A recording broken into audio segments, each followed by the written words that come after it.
Good morning, ladies and gentlemen. My name is Muckleneuk and I'm the program director for this session. I will be directing this program. Before I welcome you, unofficially of course, because the Dean is also going to do it officially, I just want to lay down some house rules. Number one, may I request that we all either switch off our phones or put them on silence. That's the first thing. And the second thing, for those of you who would like to use the bathrooms, they are, as you exit that door, they are on your left. You see there are two doors. There's one for ladies and the other for gentlemen. And I guess that basically sets the program at the beginning. To start, I just want to first welcome or acknowledge the VC, Professor Kabula, the VP Teaching and Learning, Professor Zodwa Mota, the Executive Dean of the College of Human Sciences, Professor Nkosi, and I see that our former Deputy Dean is also present, Dr. Britta Zawada. I also would like to acknowledge her in our presence. Without wasting any time, I want to now ask Professor Nkosi to ascend to the podium to welcome or to officially welcome all the participants present to this summer school. But before I do that, I just want us to put our hands together to congratulate the 10th anniversary existence of the summer school that was established. Professor Nkosi, the floor is yours. Good morning, ladies and gentlemen. Molweni, Abshen, Ndimacheroni. Ladies and gentlemen, I'm sure you are aware of the protocol that if my bosses are in the house, I'm supposed to take a back seat. I will just appreciate your presence because the program director called me to the podium. I appreciate your presence, your support, the speakers, both nationally and internationally, and say, as the College of Human Science, we really appreciate your support. This is our 10th year. But in respect of my seniors, and also there is a person, Ms. Mokupi, who will give you a detailed history of the 10th year Decolonial Summer School. I will just wish this week to go well, and then I will step off because of the protocol. Thank you very much, ladies and gentlemen.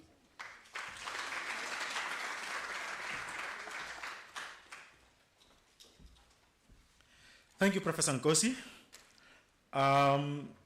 In our program, we also have remarks that are going to be made by our Vice Principal Teaching and Learning, Professor Zodwa Motsa. I'm going to give her the platform, but I think she's trying to get her paper on the computer, but she seems not to be getting it. It seems like there's something with the network.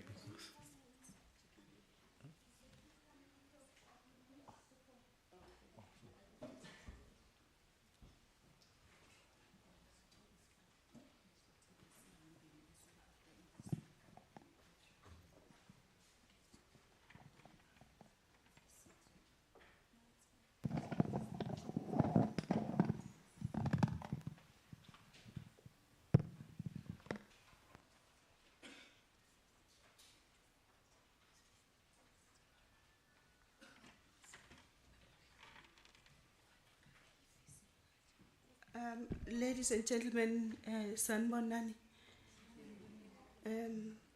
unlike the dean, I only know one language, Siswati. I would have to email the presentation back when I'm able to open the computer, but I think this is where I'm being challenged to remember what I had written. Let me just first and foremost acknowledge the Vice Chancellor of the University, Prof. Lenkabule, and thank you for gracing the occasion, Prof. We feel excited as a university. I was requested, the rest of protocol observed, I was requested to speak about the position of the university regarding decoloniality, and also as a teacher of languages, particularly Sizulu, Siswati, and English, and as a researcher in that domain, to also touch on those. Unfortunately, Murphy's Law has taken place even on the phone. I would like to say this, that the University of South Africa has made a lot of strides regarding the decoloniality or transformation or Africanization project. Starting around the time of the merger, what we did, we pushed the agenda of Africanization, but it was not structured. It was something that we as staff of the university worked very hard towards attaining in our research, in our curriculum, and so forth, but it was kind of fluid. This is when, under the guidance of the then Vice Principal Teaching and Learning and Research, Professor Murray, we were able to begin the journey of the glossaries with a lot of focus to enable students to understand some of the jargon in the various disciplines. Post the Africanization, we also did a lot of employment of African staff members, intentionally grooming African staff members.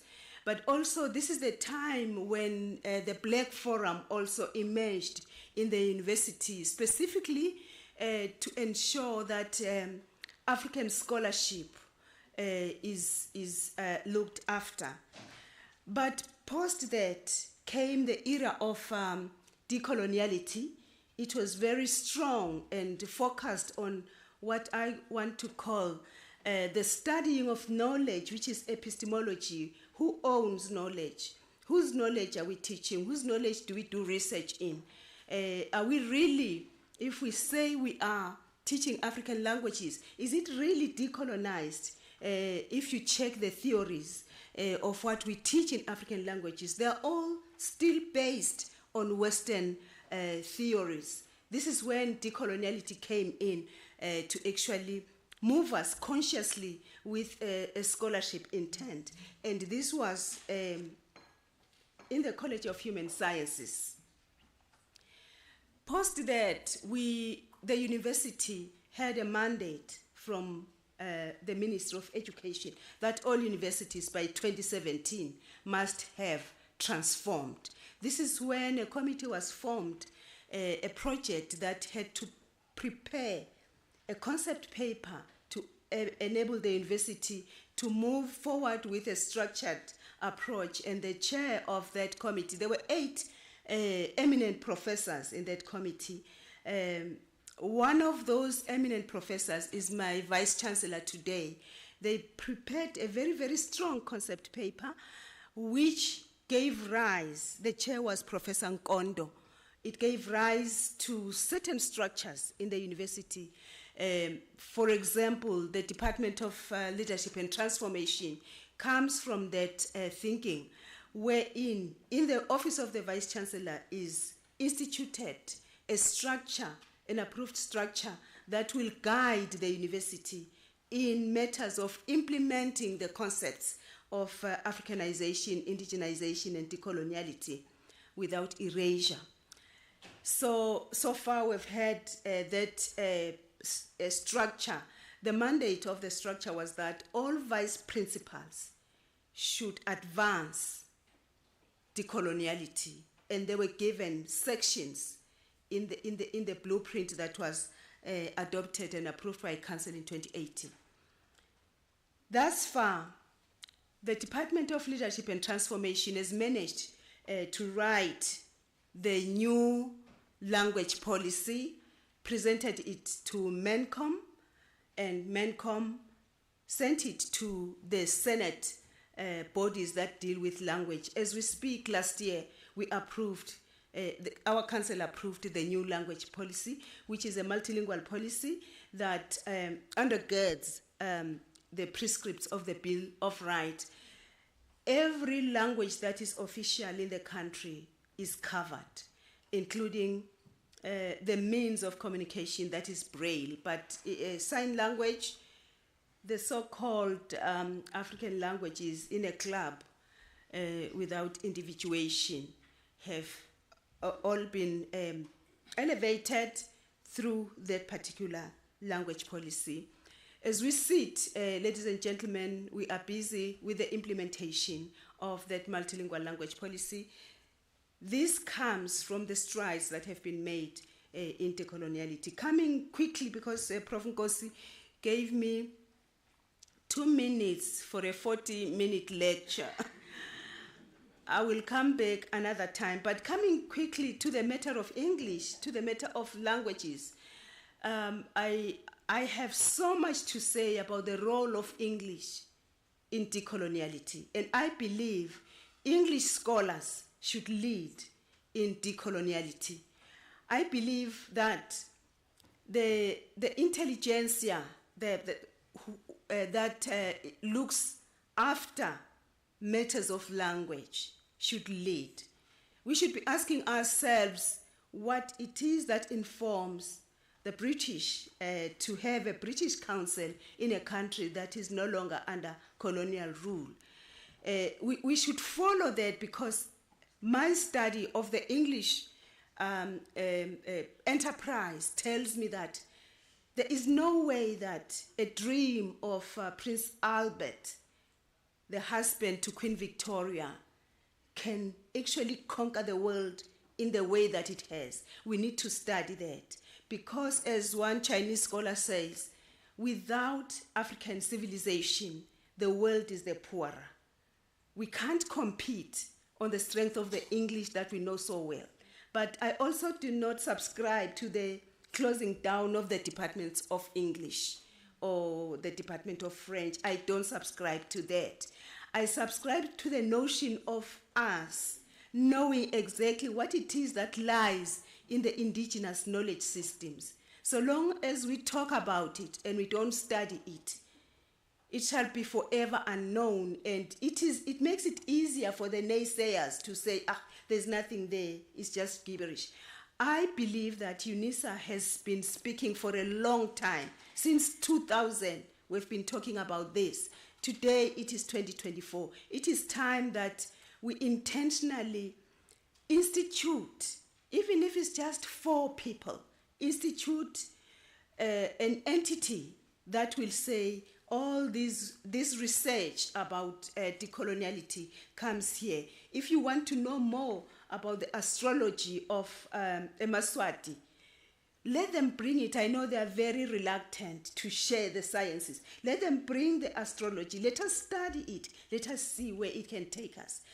If we don't institute an entity that will house this and enable us to examine it like all other knowledges, it will be very difficult for us to actually validate or even throw out of the window the decolonial project, because we all talk about it, we all argue at length, no, it's knowledge, it's not epistemology, it's not ontology. But if we don't sit and actually say, okay, this week let me look at this. Oh, it's like the Bemba people. Oh, it's like people from Namibia. Until we bring it together and study it and teach it and evaluate it, it will always be talk until 2034. Finally, ladies and gentlemen, Unisa has a statement of the kind of university that it wants by 2030. It is Unisa as a home for all. It is a multilingual, multicultural university. It is a university where knowledges compete. There is none that is above the other. There is no knowledge that is beneath another. It is a place where we should all feel at home. When I disagree with you, you should not take it that I'm actually your arch enemy, because this is a place of a contestation of ideas. It's got about 12 points, but it evinces the nerve center of Africa. This is the only place we have. I often say that we are not on sabbatical leave here. This is home. When we compete with anybody, we want to compete on our own strength. The strength that we should study, the strength that we should know about, the strength that we should share in our knowledges. Thank you.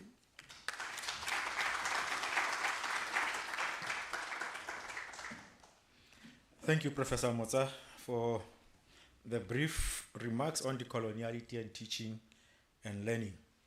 Now, I'm going to ask Ms. Mukupi to come to the podium to speak about the context to Unisa's 2024 Decoloniality Summer School.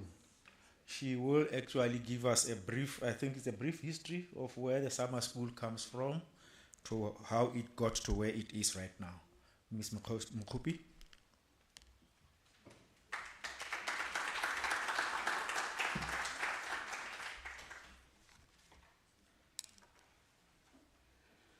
Madam Vice Chancellor, Professor Pulendin Kabula, Professor Motsa, Professor Nkosi, the Executive Dean of the College of Human Sciences, Professor Mashau, the Deputy Executive Dean of our College of Human Sciences, the entire college management of the College of Human Sciences, our esteemed guests, ladies and gentlemen, good morning.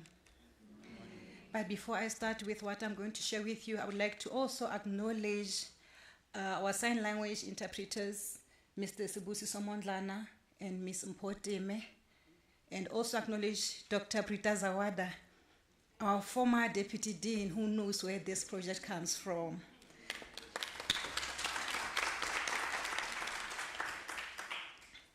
Mine is just to give a context of how we came up with the themes and also The other things that made up, the Decoloniality Summer School of 2024 in celebration of our 10 years.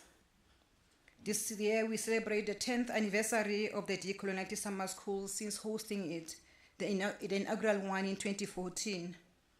We pause to also celebrate milestones realized by the Decoloniality Summer School since 2014 in terms of empowering our people to challenge the arrogant, cohesive, kaleidoscopic and violent legacies of colonialism and apartheid, and to confront coloniality or neo-colonialism which continues in various forms in Africa and the world. We are also gathered here for review and reflection, revelation, reinforcement, and re-strategizing for our continued push towards epistemic, symbolic, and material decolonization and transformation of the university in particular, and all institutions and processes affecting life and living in general, towards polysemous worlds, knowledges, and praxis, otherwise for flourishing and fulfilling congenial decoloniality pluriversal living.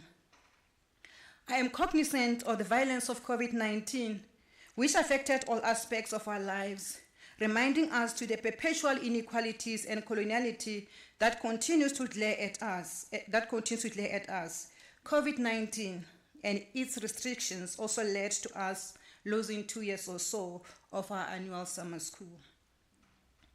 We'll spend the next 5 days engaging, sharing, and surveying epistemic and ontological fringes and borders in the quest for an other activist and liberatory situated knowledge production and pluriversally decolonial praxis. In order to guard ourselves against the academic obsessive compulsive disorder, I draw wisdom from the proverbial sankofa that we have used, for our 2024 summer school. That, Agajanian and Aluche 2016 used, a fitting metaphor of an ancient Akan symbol, which is found on the Ghanaian small furniture and trinkets as decoration. The sankofa, a bird whose neck is turned backwards and is reaching for an egg placed on its back while it is moving forward. The bird represents the value of simultaneously looking back and moving forward in order to both learn from the past and make the best of today as well as the future. I cannot imagine a more fitting illustration of the spirit of the 2024 Decoloniality Summer School, itself being both a culmination of the previous summer schools and a clarion call for reflection, disruption, and actuation of epistemic, symbolic, and material decolonial futures. The Decoloniality Summer School is one of the vehicles driving holistic transformation here at Unisa, in particular and across national, regional, and international universities and real-life battlefields in general. The rhetoric of modernity sells a university as a center of knowledge, an engine of development, while hiding the darker side that is predicated on answers of questions such as whose knowledge, what development, and the normalized hierarchy of knowers. Going by the rhetoric, the universal world is poised for a knowledge economy with neutral, objective, and universal knowledge being the engine for growth. In the light of this rhetoric, a university must have clients who buy skills and research and development, talking of information, computer technology, and artificial intelligence. With this mandate derived from the rhetoric of modernity, the scholars who give, the four main central roles of a university, one being teaching, research, innovation, and technology transfer and community engagement that involves discussion of community issues and also solving the problems that the communities experience, and also transferring knowledge into the communities by reaching out to them. Can we have a relevant university before we realize what Ndlovu Gacheni in 2024 frames as a mutual recognition as human beings? It is not reasonable to use the mutual recognition as knowledge producers to filter the role of a university and its interaction with the so-called stakeholders. What experiences since 2014 can we share, and what therapy, consolidation, modification, and outright contestation will our elders consider with us during the 5 days? I urge participants to sit back and relax, but to take up the armor of engagement and considering issues with our elders and all of us at various spaces for engagement in the summer school proceedings. It is our trust as the organizing team that this summer school will consolidate the sterling decolonial work such as, number one, the pulling down of portraits from the Snare Hall that were symbols of apartheid at Unisa. Those who attended that summer school, it was, I think, the best summer school I've ever had. If you remember, we had portraits of the former white vice chancellors of Unisa. It is at that summer school that we put them down. We said we cannot have this summer school while those faces are looking at us. The calls against outsourcing university services, that is material decolonization, and the burgeoning publications and masters and PhD theses that use decoloniality as an orienting lens, a domino effect like the spread of the decolonial summer school in our sister universities and subsequent movements that came at that time, being that happened in our sister universities like the Rose Must Fall, can also call to improve the lives of the poor, the Feast Must Fall movement that spoke about the material decoloniality, to name a few from the present past of our decolonial summer school. We trust that something epistemic, symbolic, and or material decolonization will emerge because our summer school has come of age. Finally, I do not subscribe to the notion of listening to the weaker side because I do not believe in a decoloniality that begs but one that demands epistemic, hence and instead of hence perhaps, ontological presence. Santos speaks about subscribing to decoloniality that simultaneously reduces the epistemologies that have been privileged since Enlightenment to science while surveying what the resurgent and insurgent endogenous epistemologies. Walsh and Minola 2018 and our own Gacheni 2018 and 2023 can on their own or in dialogical and mutual collaboration with others, or what Gordon in the 2019 Decolonial Summer School called Living Thought, contribute towards flourishing and happy, durable life and living for all. May the summer school infect our structures, processes, perspectives, manner in which we dream futures, so that transformation at the work gives our dream about humanity. The dream that people think hard but comfortable about their pre-vessel futures, realize them and put a smile in their face while great and happy Mother Earth is happily housing on the top surface. May this responsible duty be enhanced by our 10th Decolonial Summer School in 2024 and beyond.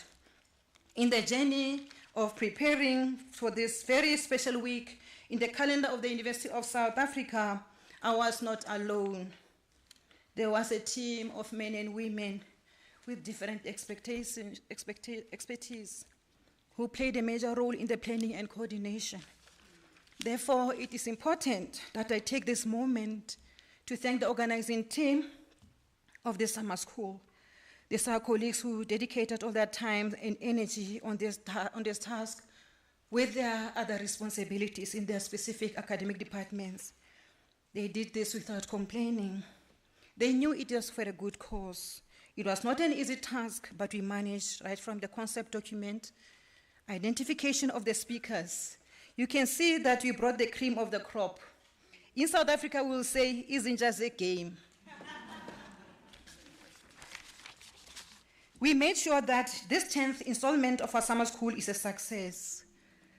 Colleagues, allow me to request the committee to stand up and we give them a round of applause, because in my language, Setswana, I wouldn't have done this without them.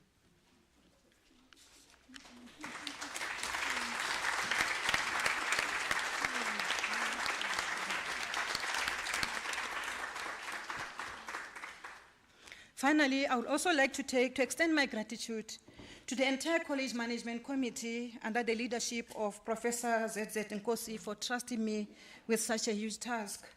I've been on this road for 10 years.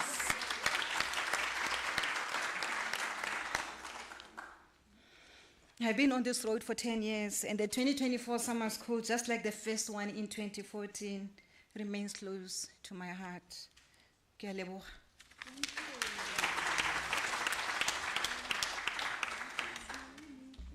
Thank you, Ms. Makupi, for the kind words and for giving us a context to Unisa's 2024 Decoloniality Summer School. Ladies and gentlemen, now we come into the most important part of the program, which is the official opening by the VC, Professor Lenkabula. This is, as I said earlier, on the 10th anniversary edition of the Colonial Summer School here at Unisa. Without wasting any time, I'm now going to call Professor Lenkabula, who's the Unisa or the university's Vice Chancellor, to the podium to officially open the Decolonial Summer School. Thank you.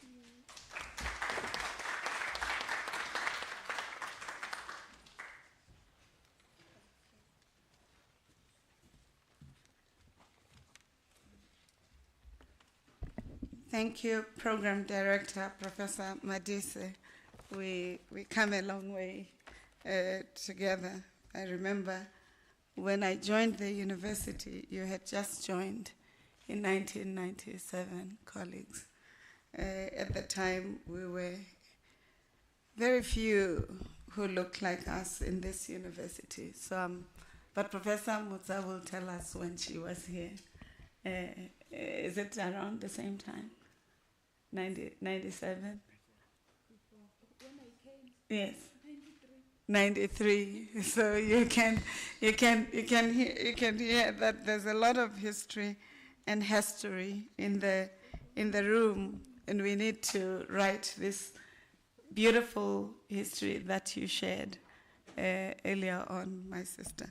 So let me take this opportunity to acknowledge the members of the college management of the university, Unisa, led by Professor ZZ Nkosi, Professor Mashau, Professor Tiali, Professor Madise, Professor Mudzusi, and Professor Kubo and Onyansha. Let me also acknowledge Professor Rosemary Mweketsi. I'm told she'll be present, and she will also share some of the journeys that would have been traversed for this important milestone to being celebrated this morning. I acknowledge Professor Zodo Mutsa Madikani, the Vice Principal Teaching and Learning, who was part of the committee that was conceptualizing how Africanization, Africa's intellectual futures at the university, and the commitment to emancipatory projects of the university through the CHS was part of that committee. She did not share that. Professor Lewis Gordon, the head of philosophy in the Department of Philosophy, University of Connecticut. Professor Linda Alkoff, professor of sociology in the city of New York. Professor Ndlovu Gacheni, I think we need to recall him. Professor Gacheni, we're truly elated that you're here amongst us, because what you might have forgotten is Professor Zawada and Professor Mweketsi first met you at Codestria meeting that we had dragged them. I was one of the people who dragged them to Codestria to go and understand the wells that we're drinking from that was the progenitor of this important milestone. And I remember Professor Zawada and Professor Mweketsi asking the difficult questions, and you had presented on something, so it's quite exciting to see you. You are most welcome, and we are appreciative. You'll realize that from Professor Mweketsi, from Professor Nkosi, when she started, to myself and many others will be citing a lot of your work.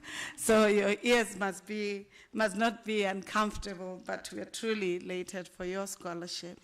Colleagues, Dr. Atwell Nemachina, lecturer from the University of Namibia. You're welcome, colleagues. Professor Loretta Ferris from our neighbor university. She's the Vice Principal Teaching and Learning. We are welcome, ma'am. Professor Dr. Maluleka, lecturer at WITS. Dr. Mashudu Dima, African health practitioner from Venda, Limpopo. And our sign language colleagues, the interpreters, Mr. Mpot Dima and Sibusisa Mondlana. Let me recognize the university staff present, members of DEA, Unisa Radio, academics, students, administrative staff, and all friends of the University of South Africa here present in person or virtually. Let me also acknowledge the presence of the organizing team that were asked to stand. We are truly appreciative of the work that you have organized for the university in support of the college and its leadership, Professor Nkosi, external representatives from the media houses, Dumelang, Khodzong, Absheni, Molo, Macharan, Sanbonan, Kwemore. Good morning. I thought it would be a little bit exciting because it's your first day at work, majority of you. But for some of us who have been here on the 8th, we would have already gotten into it. So I think this is one of the most important things to do for us as Africans, because it's an invitation to constantly remind ourselves of how we are inextricably bound to each other, and therefore never to undermine it, but to project it as part of this decolonial thinking around humanizing knowledge systems. I'm truly honored and privileged to welcome you to the 2024 Unisa Decolonial Summer School. This is a special moment in the school's life as it marks its 10th anniversary. I want to acknowledge, and also on the footsteps of Professor Mutsa, who reminded us of the gratitude that goes to us as the university, to the esteemed scholars, yourselves, colleagues, who have come from far and from here, who are here to share the ideas around how our university, our society, and ourselves can become co-constructors of system structures, strategies, and ideas that change our societies for the better. We are delighted to have you all here at Unisa, and we're still continuing the celebrations of 150 of the establishment of this university. We are equally celebrating its commitment to African knowledge systems, its civilizations, its values, its systems, its philosophies, and its ideas, and in particular, these ideas around decolonizing and decolonial systems that seek the emancipatory project of our society. We are particularly honored to have a great friend, a scholar of great note, Professor Sabelo Gacheni Ndlovu, who was one of the critical players in ensuring that the establishment of the decolonial project at Unisa found the access of anchor and the scholarship, and equally the space where emerging and young scholars found the space and the ideas that resonated with their demand or assertion to being partners in rethinking our society and the knowledge systems. Long before the Fees Must Fall, Rose Must Fall, and other movements that were predicated in transforming higher education in South Africa and in the global arena, these colleagues would have already asserted this imperative. Program Director, I'm of the view that this year's theme is even more compelling: reflections, disruption, and the realization of the decolonial futures. It's very important that we don't just look into the past, but we are clearly interested in shaping the current systems as we do the futures. The 10th edition of Unisa Decoloniality Summer School takes place at a very important period in the history or histories of humanity and the evolution of knowledge systems. In April this year, our country will be celebrating 30 years since the founding of the new republic, a free and democratic South Africa. We will be, as scholars, evaluating the democratic dividends and also the ideas or systems or processes that has hollowed this important imperative of democracy that many of us would have agitated for or would have looked for as an important decolonial experience. We must at all times, as intellectuals, as scholars, not be afraid to project the transformations that our societies would have made, that are humanizing, and that have changed lives in our country and in the global arena, as we also identify the pitfalls and fault lines of democracy and looking into creating systems and processes or knowledge that would enhance that.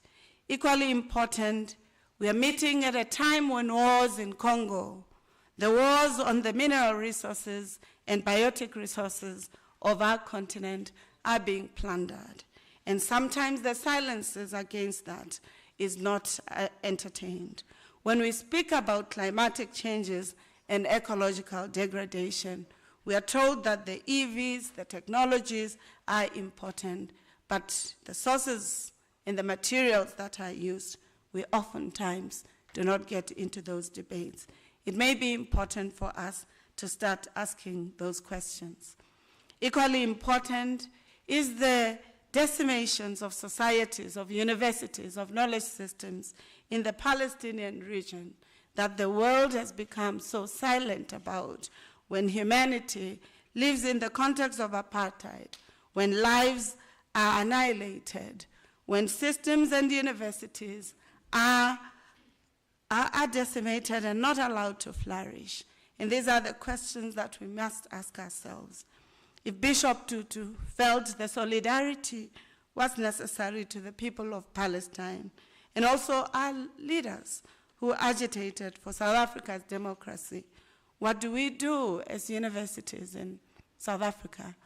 I'm quite embarrassed that our university, despite the constant advocacy and agitation by some scholars for us to having a statement in solidarity and against violence, has been very mum.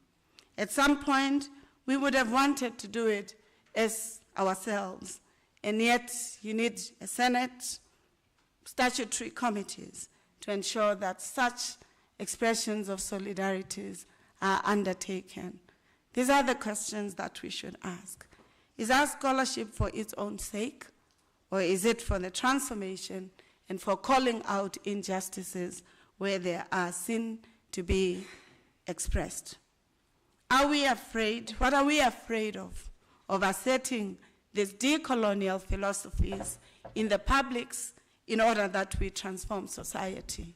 Or are we choosing to being the prophets in the synagogues or with the mammon, with money?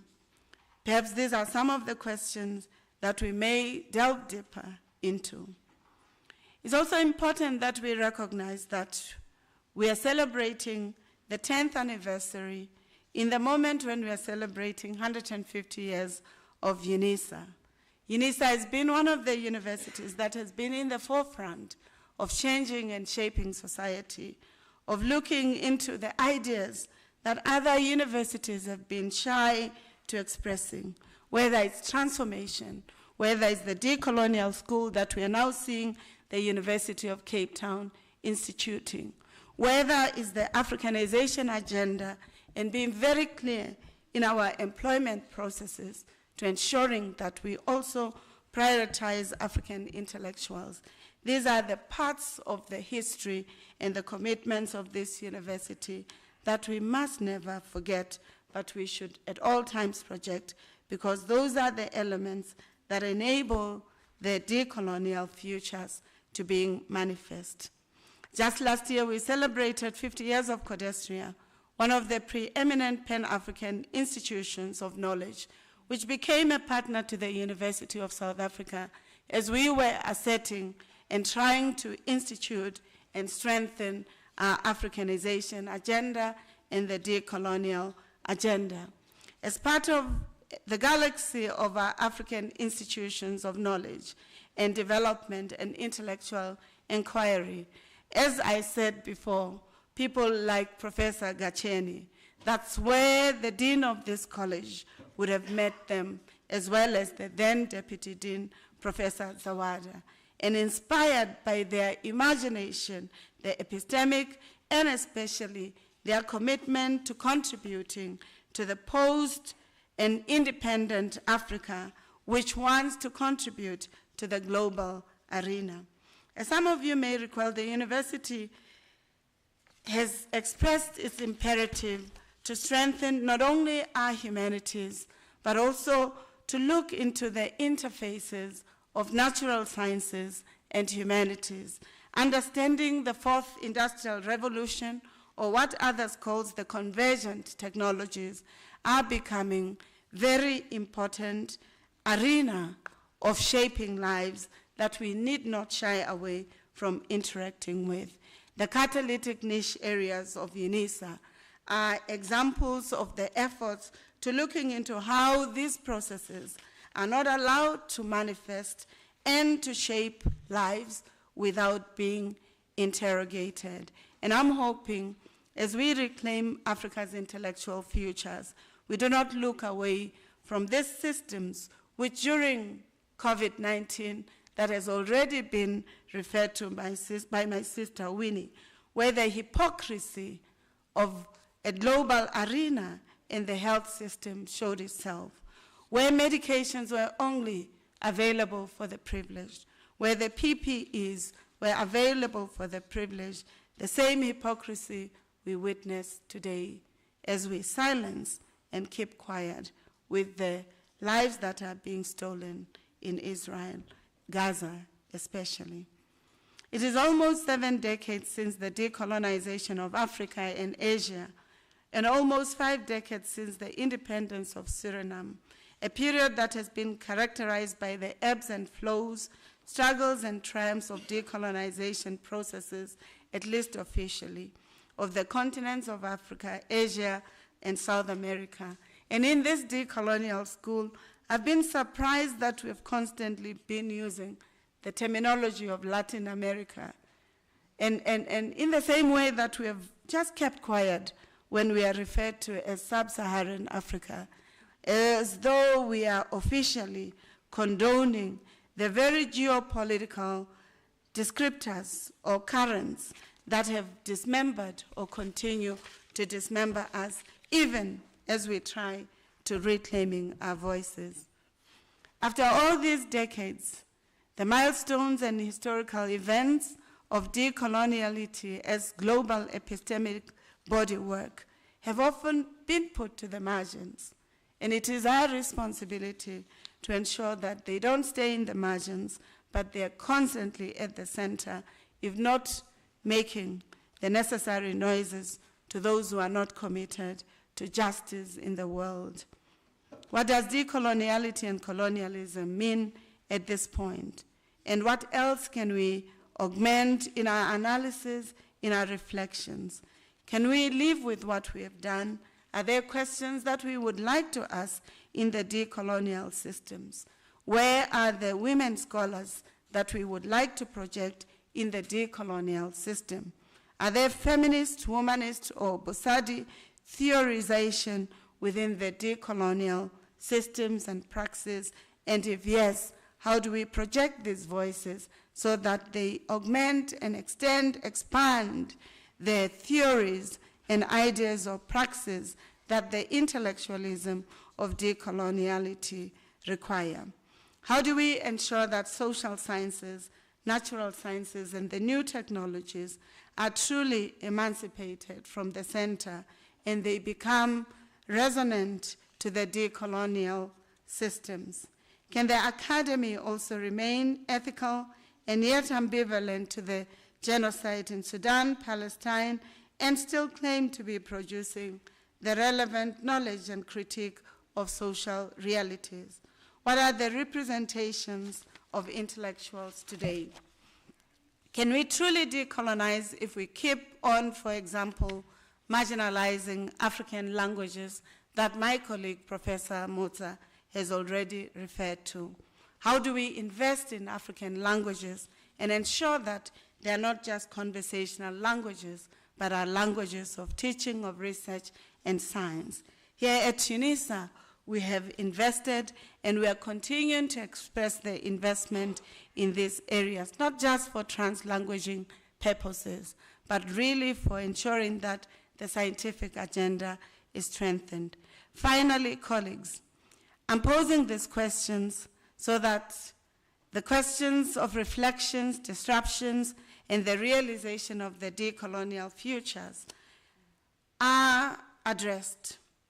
The critique also of areas where Unisa, and perhaps ourselves as leaders, might not have paid attention, are equally necessary for this university to grow. Universities don't grow when we only praise the good that is happening. They grow when we also interrogate those areas of development, those areas where our decision systems, our teaching and learning, our research, our innovation are not attentive to the questions that are required to being attended to. I therefore invite you, as this decolonial summer school, to really delve deep to looking into how, as Unisa, but also as the sector, could be more resourceful to our society. The financing of higher education is a critical mess in our country, in our continent. Many young people who have to access universities are unable to do so. Statistics South Africa constantly reminds us that of the 7 million youth in South Africa, only 2 million are taken by the TVET colleges and universities. 4 million are tired of looking for jobs because they do not have jobs. That is a critical challenge that we as universities must look into. Yes, our role is not employment agency, but our role is to creating knowledge systems that empower individuals and citizens in our country, in our continent, and in the world to make meaning and find meaning. Malcolm X's parable of house Negro, the field Negro, becomes quite important, or an apt metaphor that we must look into and ask ourselves, which philosophies are we embedding in our decolonial project? Are we comfortable with ourselves? Are we comfortable probing the decolonial futures? Are we going to use our dissatisfaction with the present reality in which systemic and ongoing structures of coloniality continue to shape our ontologies, our existence, our knowledge systems? And how are we going to collectively work together to ensuring that the imagination of the colonial future that attempt to dethrone and decenter death-dealing world systems become manifest?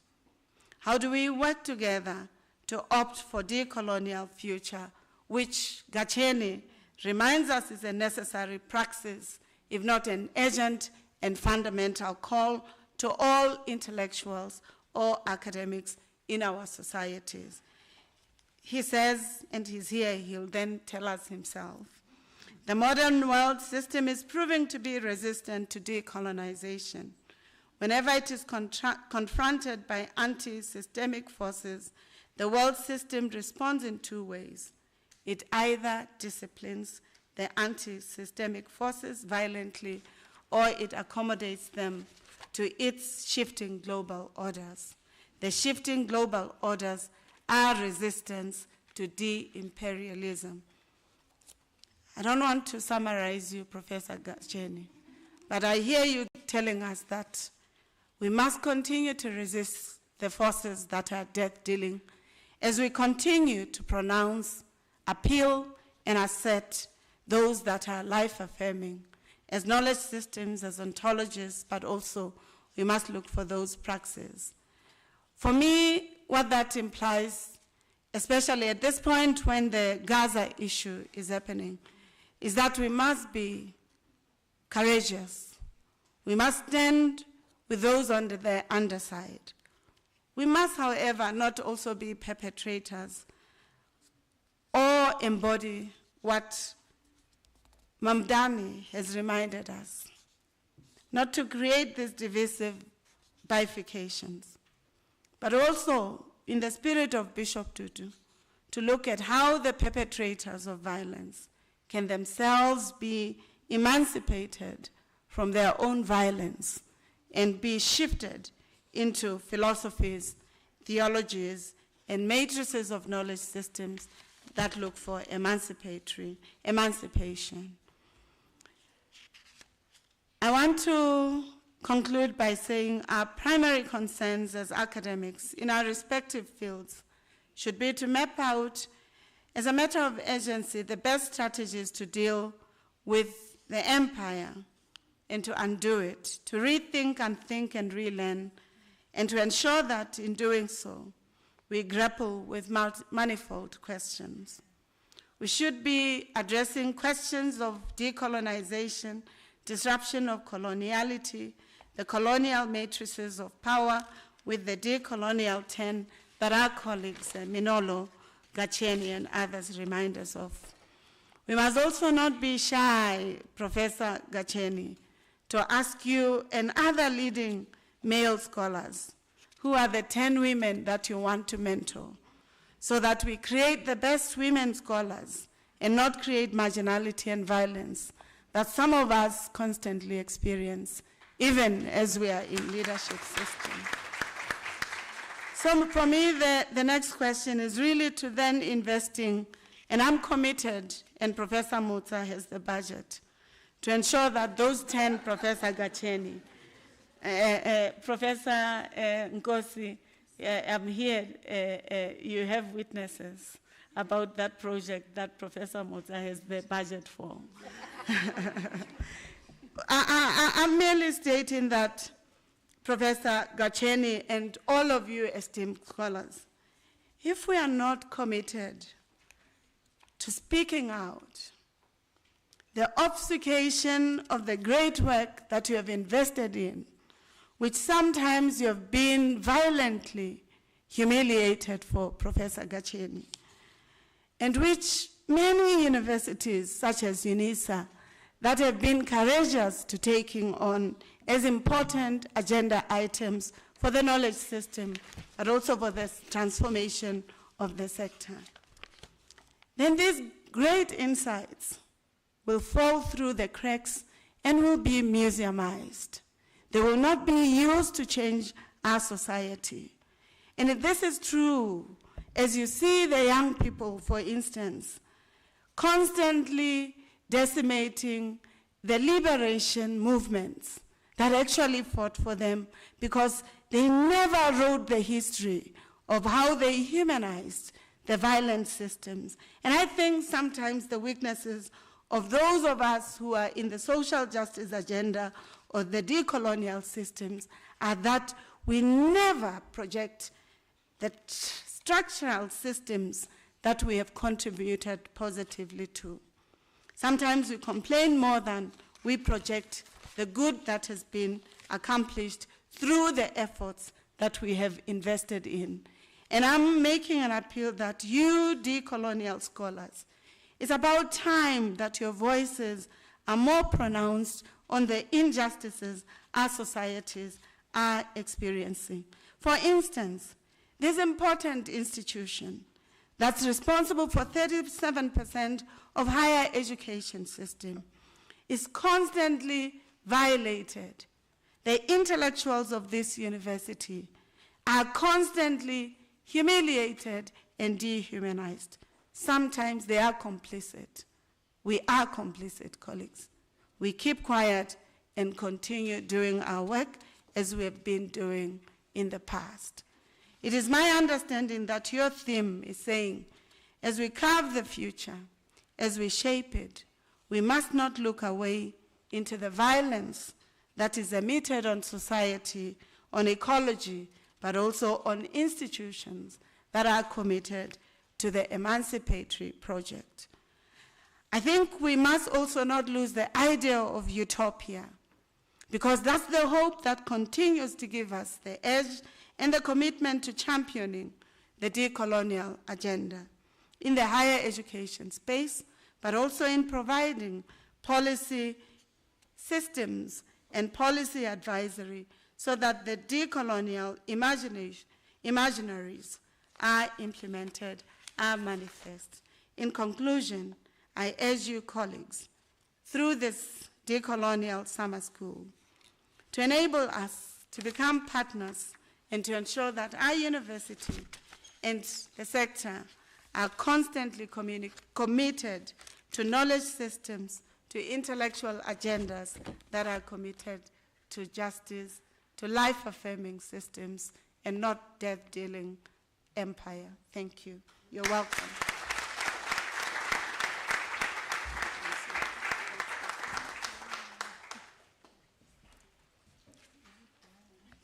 Thank you, Madam Vice Chancellor, for a wonderful opening speech that also declares the opening of the summer school, the Decolonial Summer School.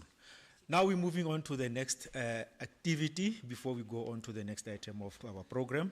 This will be the cutting of the cake, which will actually signifies the 10th anniversary of this summer school. I'm now going to ask the VC, the VP, Professor Zoda Musa, the Executive Dean, as well as our former Deputy Executive Dean, Dr. Zawada, to come forward for the cutting of the cake.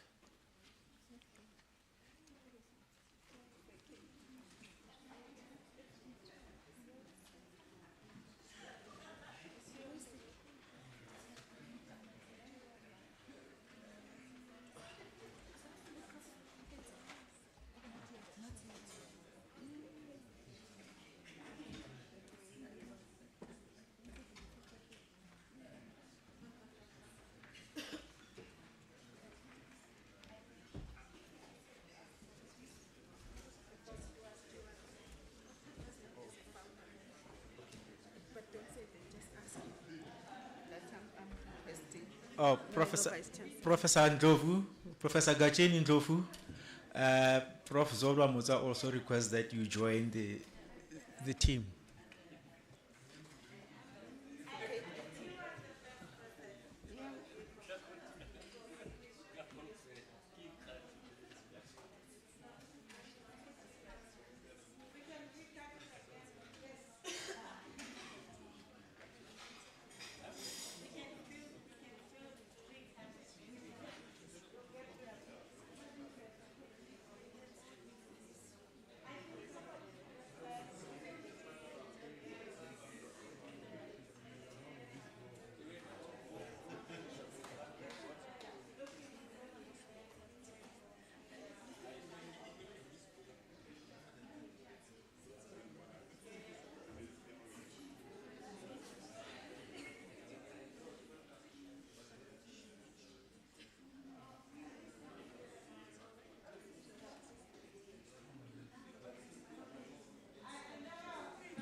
Ladies and gentlemen, we are going to move to the stairs outside to do a photo, a group photo, all of us, and then immediately after that we come back.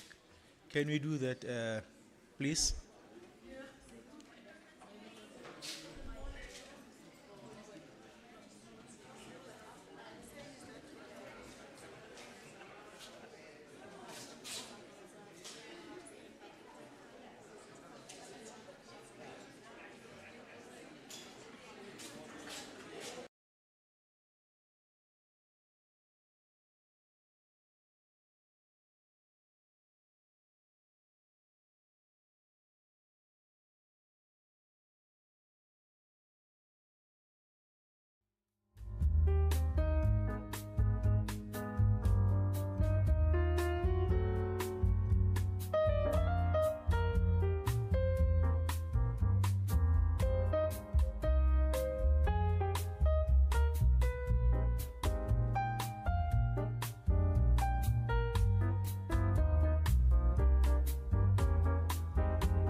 Announcement before we go on with our program.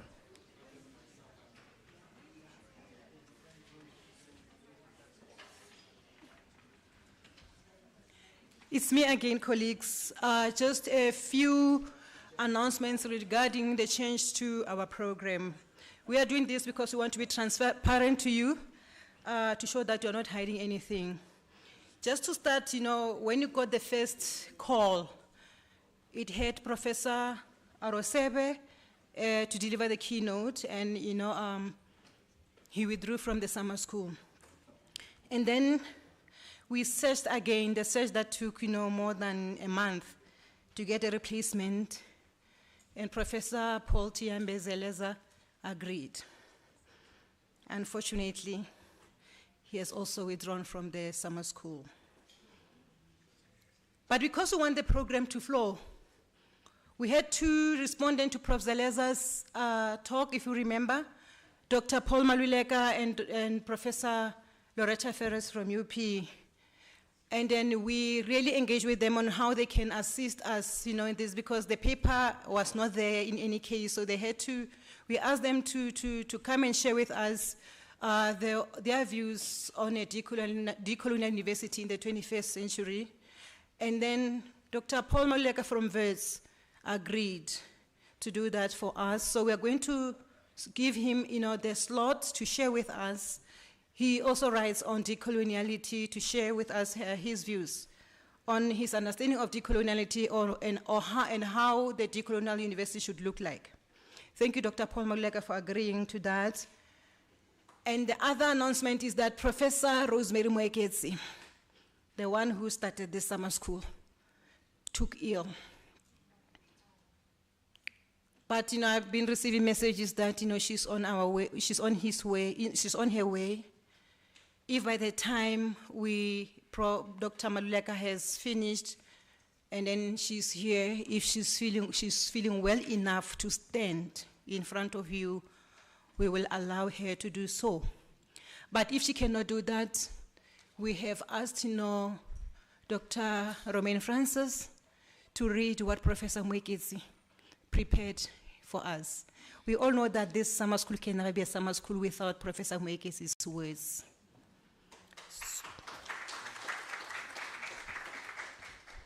So we will have to, to wait and see if she's here, but if not, We will ask Romain Francis to read what Prof. Mweketi sent to us. And, we'll also ask, we have also actually asked Professor Sabelo Ndlovu-Gacheni to take, to be a part of that conversation, because remember, he was one of those people who started this by starting the Africa Decolonial Research Network. And the last announcement is that this cake, we'll have it as a dessert during lunch. Thank you.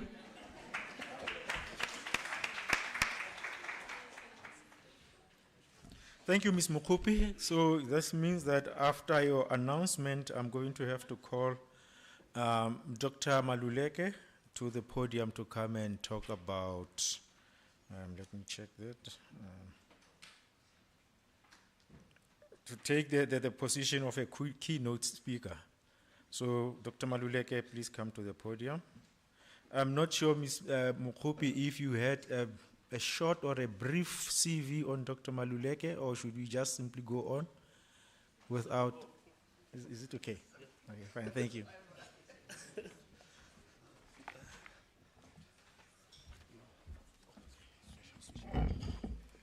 No, there's no, I just need to put it here. No need to connect it to the presentation. No, I'm just going to it. Morning, colleagues. I hope you are well. So, on my own bio, I'm just a emerging decolonial scholar based or attached to the Wits School of Education. Yeah, and that's me.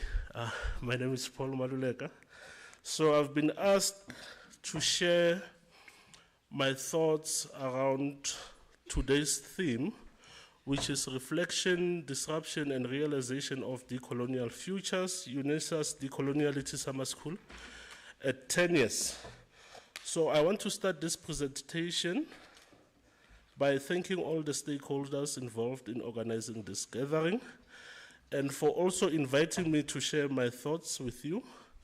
This moment, as the theme of this year's summer school suggests, should be seen as an opportunity for us all to reflect on the successes and challenges that those of us involved in the decolonial struggles have had to endure. However, it is also an opportunity for us to continue to devise new ways in which we can disrupt the coloniality that continues to operate unchecked by some, and how decolonial futures can actually be realized.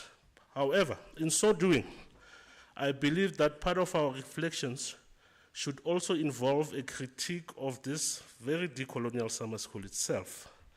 And by this I mean we should reflect on how we continue to organize this summer school and how that in itself is actually exclusionary. For instance, if one takes the registration fee imposed to attending this school, it's very high, right? So how is that even the norm to this day, especially in our attempts to create more inclusive spaces? I say this with so much pain because I know a lot of activists, comrades, students, and colleagues who would love to be here but cannot be here because of the registration fees imposed. Another challenge that I bring to the fore, I think perhaps the challenge to us here, especially the seniors amongst us who are privileged enough to have research funds, is to think about how they can further invest in this project in ways that would enable more people to be part of this summer school moving forward. As the VC has said, she said that we are in a situation whereby funding for higher education in this country is actually being cut, right? As it is, I think they are proposing a 13 billion rands cut in higher education, and that has implications as well as the project like this one. So I urge some of the seniors who are here, who have millions in their research funds, to actually invest more, because surely if we are invested in creating more inclusive spaces where more voices would be heard, this world would actually be full. Right? So, I thought I should voice this critique, colleagues and comrades, because for the past 9 years, I personally was unable to attend this school due to the lack of funds. And I know a lot of people in a similar situation. So if universities are not investing into such projects, what are we doing as a community to actually make sure that we move our project forward? So equally, I think as part of our reflection should also include how we work towards realizing decolonial aims and futures. I say this because right about 2020, I had a privilege of co-editing one of my first book, by the way, with colleagues from other universities in the country. And in that book, which is entitled Decolonizing Knowledge and Know-Us, Struggle for University Transformation in South Africa, my colleagues and I argued then that if one looks at the writings on decolonizing education in South Africa, especially since 2015, many of them appear to have focused almost exclusively on definitions and meanings attached to decolonization. They are not actually answering the how part. How then do we practicalize decolonization? And some of the people who wrote or theorized about what decolonization is, its history, its meanings and all of that, some of the people are in this very room. So we have Professor Louis Gordon, we have Professor Sabelo Gacheni, and many of their peers, and even others who came before them, have actually theorized about what decolonization is, its history, and all of that, right? Important as that may be, the question now remains, how then is it that some of us actually continue theorizing things that have already been theorized? Don't you think it's about time we actually move the gaze? We look at how then do we practicalize decolonization? I think that's one thing we have to actually grapple with moving forward. So those people that I referred to, for instance, they've written on the importance of decolonizing the being, knowledge, power, against the dominating legacy of westernization and Eurocentrism. They've also advocated for education that challenges students to think outside the box of colonial domination. In other words, they believe that students have to be empowered to fight all forms of injustice, be it social, economic, historical, intellectual, epistemic, as well as the inhumanity brought by colonialism and apartheid. They also argue that people would be able to think and imagine possible worlds and knowledges only when they understood their subjectivity, right? Those things have been articulated. But if you read some of the decolonial literature that is being produced today, they still respond to those questions that have been articulated before. So I challenge all of us to actually move away from that theorization and actually look at how then do we practicalize decolonization, if you like. So here I've written, with these articulations having been already made, why then do some of us today continue to articulate what has been already articulated? In other words, why are we obsessed with defining what decoloniality or decolonization are, instead of obsessing with how we can work towards realizing the decolonial futures that the theme of this gathering suggests? In addition to this, the same literature that I referred to here has tended to focus only on higher education more than basic education. And this leaves a significant and important gap in the scholarship around decolonization of education. Worse, the critical role that school disciplines or subjects play in furthering the colonial project on the one hand, and the need to also decolonize them on the other appears to be ignored.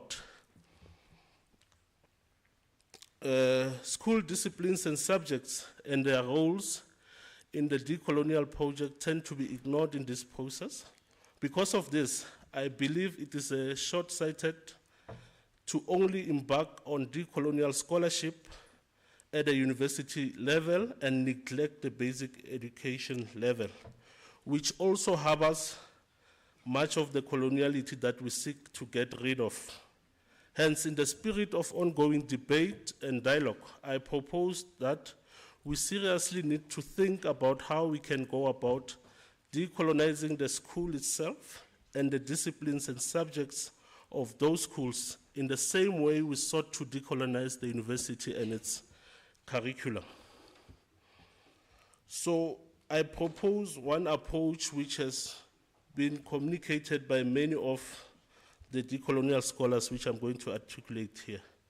But as we all know, the decolonial project in the Global South, in particular in Africa, included both the direct and indirect epistemic, socio-economic, ontological, existential, political control, dominance and exploitation of the indigenous people by European powers.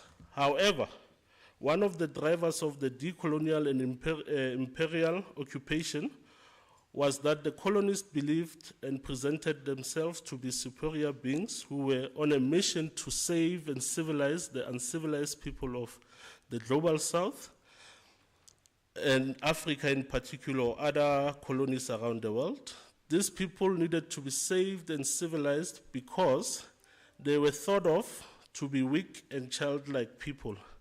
These impulses were central to the colonial education system in Africa, and it is here that coloniality needs to be undone. Additionally, to quote Césaire, he argues that decolonization is about the consciousness and the rejection of values, norms, and customs and worldviews imposed by the colonizers. Many of these worldviews, values, norms, and customs continue to hold in every aspect of our education system. Thus, there's a need to explore how to counter these through specific curricular and pedagogical impulses. So, and central to this countering, it's actually restoring Siritisama Africa, essentially meaning to restore the dignity of the African. So Ngungi argues that decolonization of the curriculum is about Africans seeing themselves clearly in relationship with ourselves and ourselves in the universe. That is a quest for relevance. A clear site for this seeing themselves is in the education system itself, and it begins in basic education, not in higher education. So as previously argued, currently this is explored more in higher education and less in basic education, and I believe that this needs to change. So decolonization is also about foregrounding the element of humanization, or even rejecting the category of the human, the way it has been constructed around colonizers and the way that colonial subjects have been dehumanized. It also has to do with the pedagogy and the curricula itself that work as decolonial praxis and should consist, among others, investigating the positionality of knowledge in relation to learning and teaching. Thus, humanizing pedagogies should also be part of any decolonial approach. In addition to this, what I have sort of deciphered from the literature, especially the one that has emerged since 2015, especially in South Africa, is that there's actually two dominant decolonial approaches that have emerged, if you like. So the first one is what I call a nativist decolonial approach that sort of recenters decolonial and African-centeredness discourses, ontologies, and epistemologies relatively separate from Euro-North American-centric one, right? And the second one is a broader, more inclusive approach to decolonization, which I propose that we should all adopt. So this is an approach, or an epistemological approach, that seeks to centralize Africa in the curriculum, but at the same time, embrace a pluralized approach to knowledge. So in other words, this is an epistemological approach that seeks to establish spaces in which the pluralization, problematization, and critical recentering and inclusion of other centers, histories, knowledges, and experience is highly encouraged within our education system.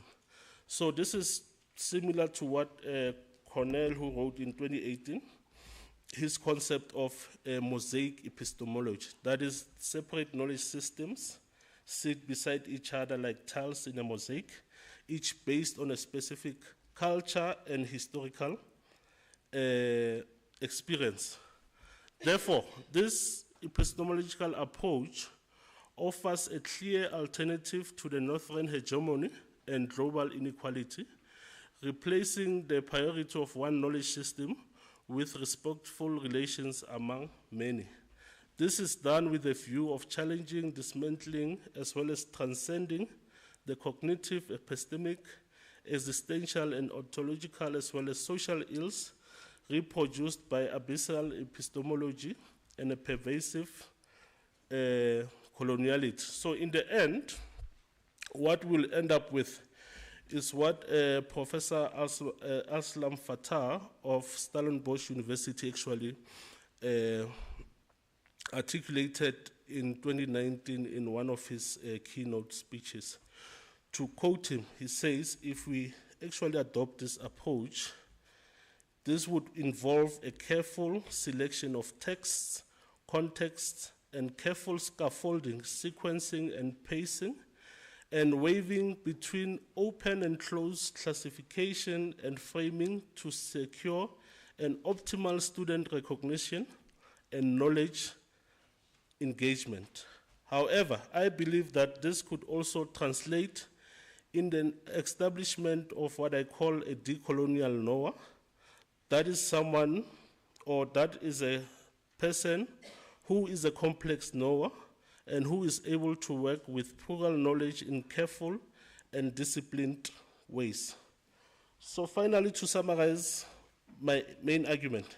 So one, I urge, as I've said, senior decolonial scholars to invest more in the project, financially so that we can have more voices being represented here. Because what tends to happen is that it's sort of, we recycle the keynotes, right? The speakers who actually run these things. So it would be nice to also hear from students. It would be nice to also hear from other people who actually operate outside the academy, being given a platform like this to actually articulate their own thoughts about how they think we can realize decolonial futures. Secondly, I call that we move away from theorizing the histories, definitions, and meanings of decolonization, because, as I've said, that has already been done, to now move towards theorizing how we can work towards realizing decolonial futures and what are the implications of that. Thirdly, I also argue that there's a need for decolonial struggles to also be thought of in basic education and not just higher education. And lastly, I have proposed a knowledge approach that is plural in nature, and this approach, I believe, also requires that we acknowledge each knowledge perspective we engage, that it has core strengths but also blind spots, and the blind spots are where the initial theorization has to be located, questions raised, and problems identified. I thank you.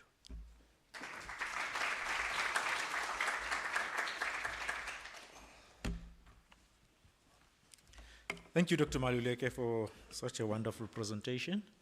And I'm now going to call, I don't know if I should or should we, I don't know if Professor Mwekezi is already here, but in her absence, is she here? Oh, welcome, my dear former Executive Dean,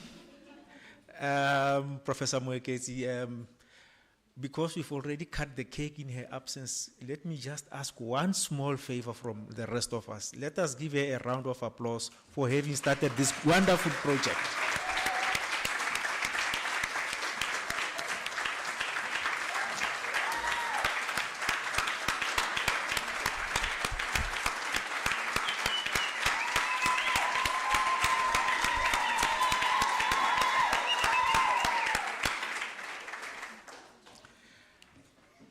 I'm asking this because it's never really an easy thing to see a project being started and being able to sustain itself for more than 10 years. And for that, Professor Muckleneuk has really laid the foundation for the university. And I'm now going to call her to come to the podium to actually engage with us in conversation on the decolonial summer school. Over to you, Professor Muckleneuk, and let us welcome her with a round of applause.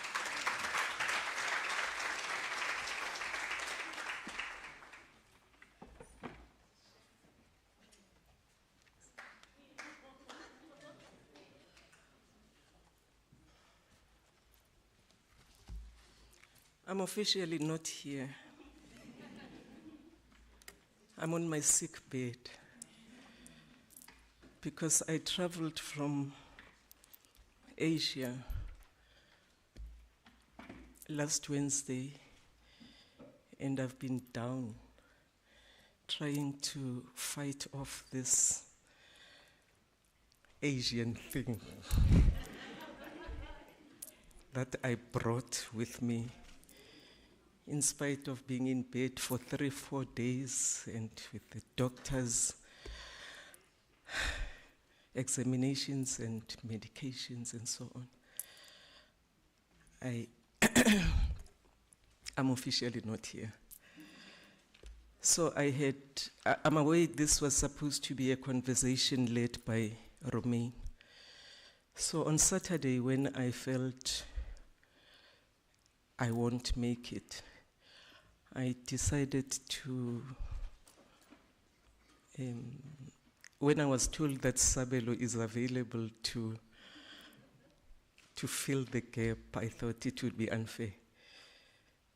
So I decided to jot down something for Romain to present to you. So he kindly agreed. And then all of a sudden, I'm trying to do it. So I'll be reading this thing that I wrote for Romain to present. I don't know whether you want to introduce me as the previous dean and so on. And that I've published and that I got my master's degree with distinction during apartheid. I don't know whether you want to do that.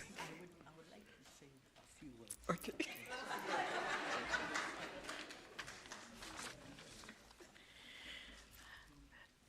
The VC, Professor Lenkabula, Professor of the College of Human Sciences, our Executive Dean, Professor Nkosi, participants and guests.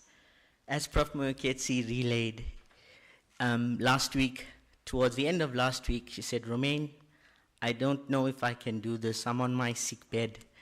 And I said, Prof, we will try to innovate, but being Prof as she is, and this being her baby, because we must remind ourselves that 10 years ago when this all started, it took a significant degree of strength, of character, and one of a person who is a servant leader.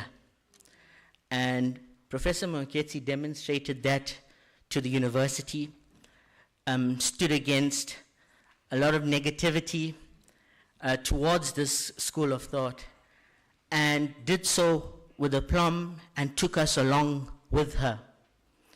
Prof, you are a mother of this summer school, and the fact that you've mustered the strength to be here with us today is just a demonstration of who we already know you are. So I would like us to please recognize you, all of us here, and those who are even not here, for being the person that started this initiative that has now taken off in our country and the continent. So Professor Muckleneuk, as she introduced herself, is the former Executive Dean of the College of Human Sciences, the person who started this all off. She has been at Unisa for a significant number of years, and as she says, she acquired a master's with distinction here. She's an author of a book in law and language that is also used in training of court interpreters. She's an author of no less than 10 books in Sesotho, some of which were prescribed for Matric and Standard 7 or Grade 9 learners for a number of years. She achieved a C2 NRF rating in 2005.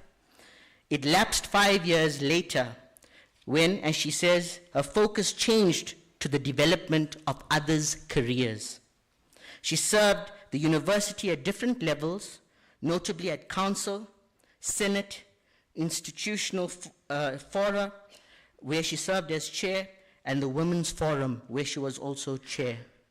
Without further ado, it's my great honor and pleasure to invite to the stage the mother of this summer school, Professor Moeketsi.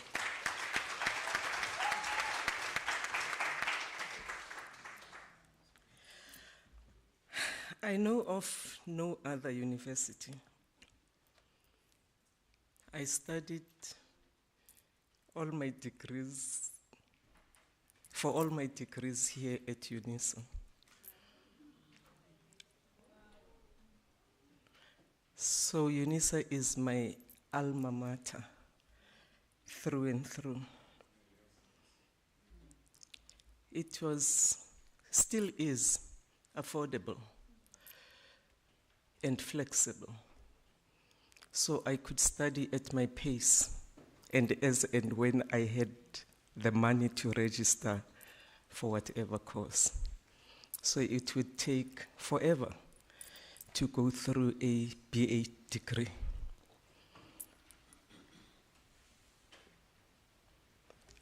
It was in April.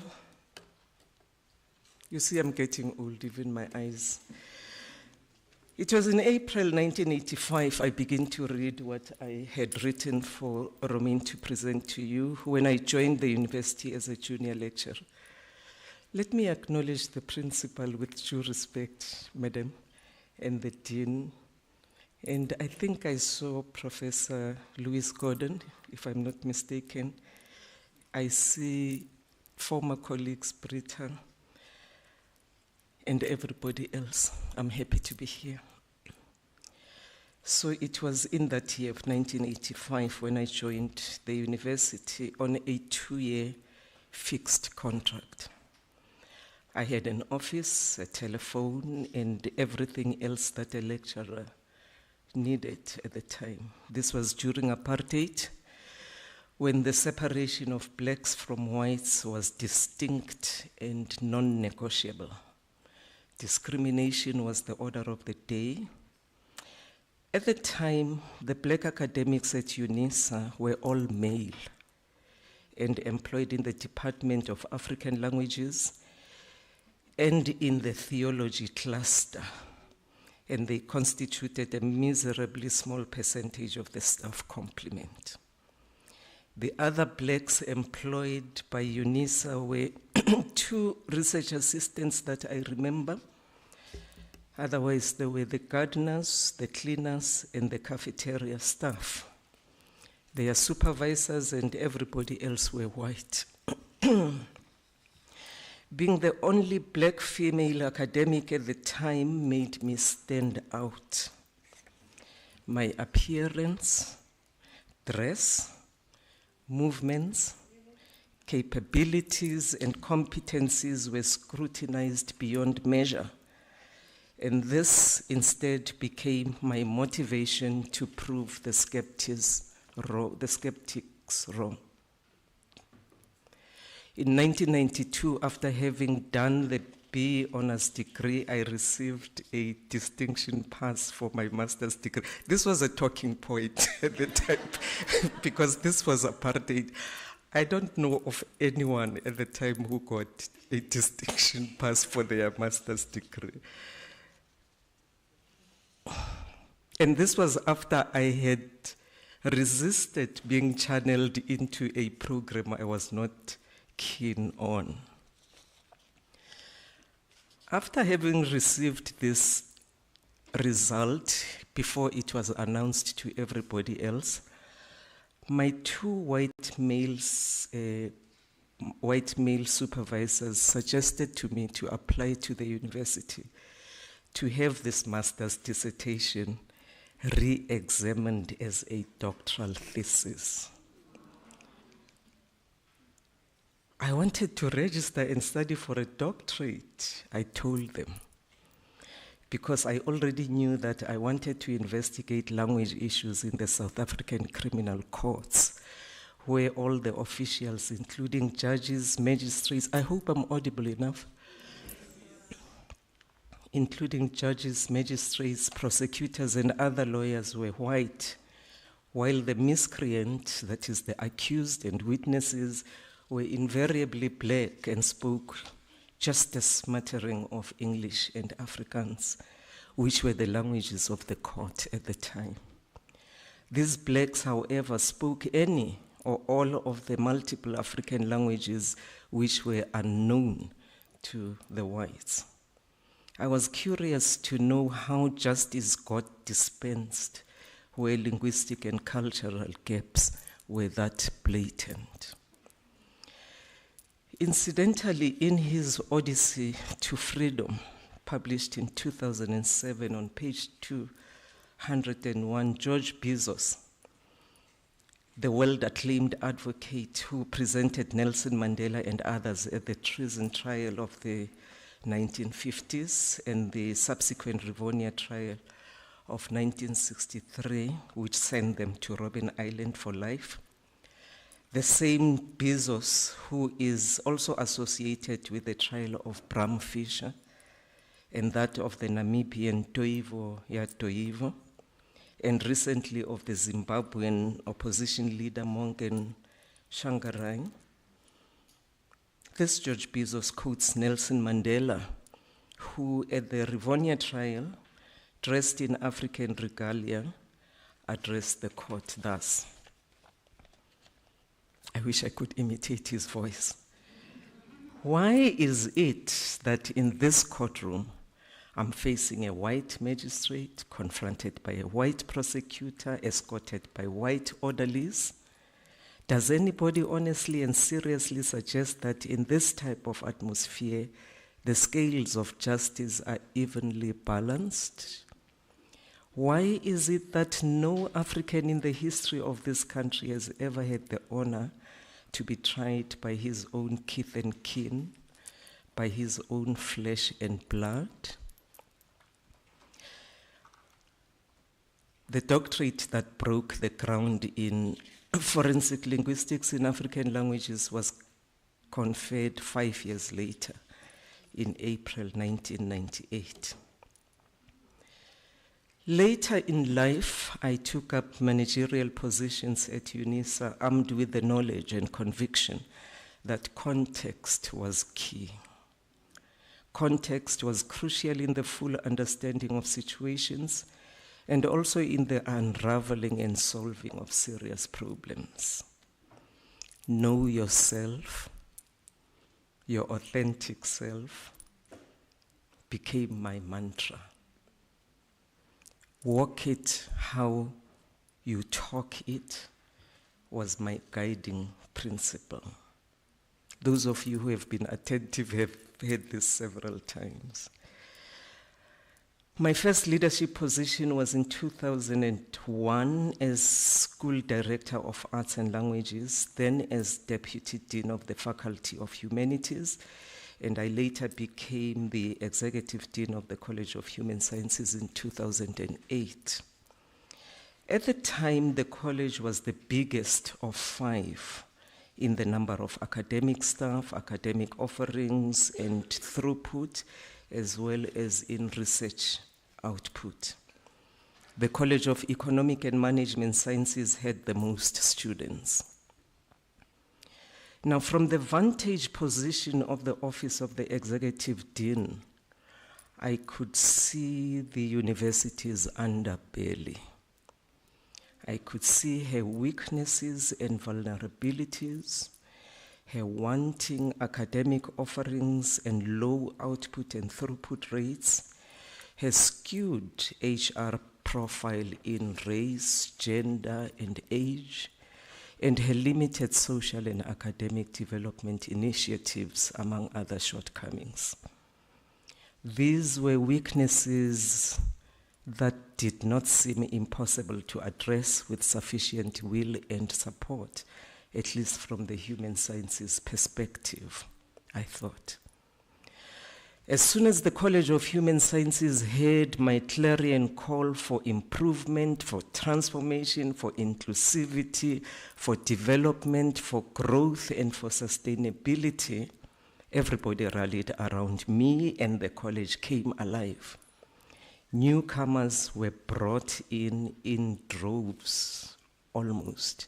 I remember in the first year we brought in 162 newcomers, all black. These newcomers were predominantly black and young for me to address general inequality, as well as improve the racial and social profile of the College of Human and the university. A spin-off was the improved economic and social standing of these new colleagues. This was at the time when the university was focused on aligning our thinking and activities with its new vision of becoming the African university in the service of humanity. This vision was nuanced in its aspiration to be truly and fully African, to be the best, to be selfless in our provision of service, and to be inclusive and embracing of all and sundry students, staff, and communities. As much as possible, the African ethos, culture, and traditions would underpin the university's dealings with the other. Values over materialism would be honored. It all became abantu over individuals. As the newcomers were brought in, programs were introduced to upskill them as quickly and as best as possible. The College of Human Sciences Scholars Development Plan, later called the Mentorship Program, was focused on human capital development in modern parlance, which simply meant at the time the development and growth of others and their careers. There was also Africa Speaks, a role modeling project which exposed these emerging scholars to accomplished young black academics and intellectuals on the continent and in the diaspora. For far too long, the story of our life had been told by others who either did not care to get it right or deliberately misrepresented it. My Sesotho name, for instance, has been excluded from my ID by an Afrikaner clerk who claimed he could not spell it, even though I had written it down for him. Africa Speaks, therefore, intended to bring home both the biography and the geography of reasoning. I quote you here. I quote Romain here that Africa Speaks meant to bring home both the biography and the geography of reasoning. The college's old guard, that is the established professors, mainly white, gray, and productive, felt acknowledged and appreciated in the new College of Human Sciences. They availed themselves to take the college wherever the executive dean led. They each took a newcomer by the hand and ensured their growth. There was enthusiasm, hyperactivity, and high productivity. The erstwhile long, quiet, gloomy, and dark corridors of the university came alive, and in fact became noisy as the young black, especially female academics, enjoyed loudly being part of this establishment. The dean's so-called open door policy gave staff, young and old, male and female, the confidence to walk into her office and share ideas and suggestions for innovation and growth. One such youngster who approached me with a novel idea was Sabelo Ndlovu from, I don't quite remember where he came from, development studies or political, where did he come from? Did he come from, yeah, so I wasn't sure whether it was development studies or political science. He introduced me to the concept decoloniality, which he emphasized went beyond the vaunted Africanization into a sphere where one would be free and able to choose and decide on their preferred epistemology in their thinking, research, and teaching. So in no time, as a condition for my support to spread the word in the college, Sabelo had recruited about 20 young men and women with whom he held regular discussions and debates on the tenets of decoloniality in academic, social, and political issues. So this whole Sabelo thing worked for me, not only for academic reasons, but for social reasons as well. Unisa, being a long-distance teaching institution, is by nature isolated and isolating. There are typically no students on campus and therefore very limited interaction and engagement with those far-flung students, and moreover, only on a one-to-one basis by phone or email. Furthermore, the internal physical structure of the university with its long, winding corridors tends to compel staff to disappear into their offices and work alone behind closed doors. There are no dedicated places for recreation, Madam Vice-Chancellor, no spaces to hang out, except for the cafeteria that opened at the time at specific times of the day to sell beverages and meals. Therefore, the long-distance mentality was curiously ingrained in staff thinking and behavior as well. Staff seldom saw one another, nor talked to one another sufficiently, let alone know one another. I have bumped into people I saw for the first time, say in a lift, only to discover from a brief conversation that those people had been at Unisa for 20 years every day. The Decoloniality group, now constituted as ADEN, have changed this practice, at least for themselves. They get together and do their academic thing their way.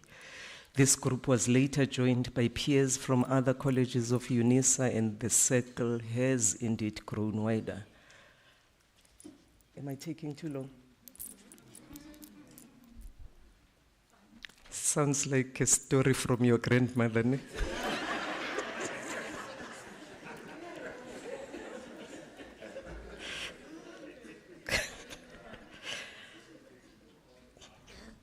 So this group was later joined by peers from other colleges of Unisa, and the circle grew wider.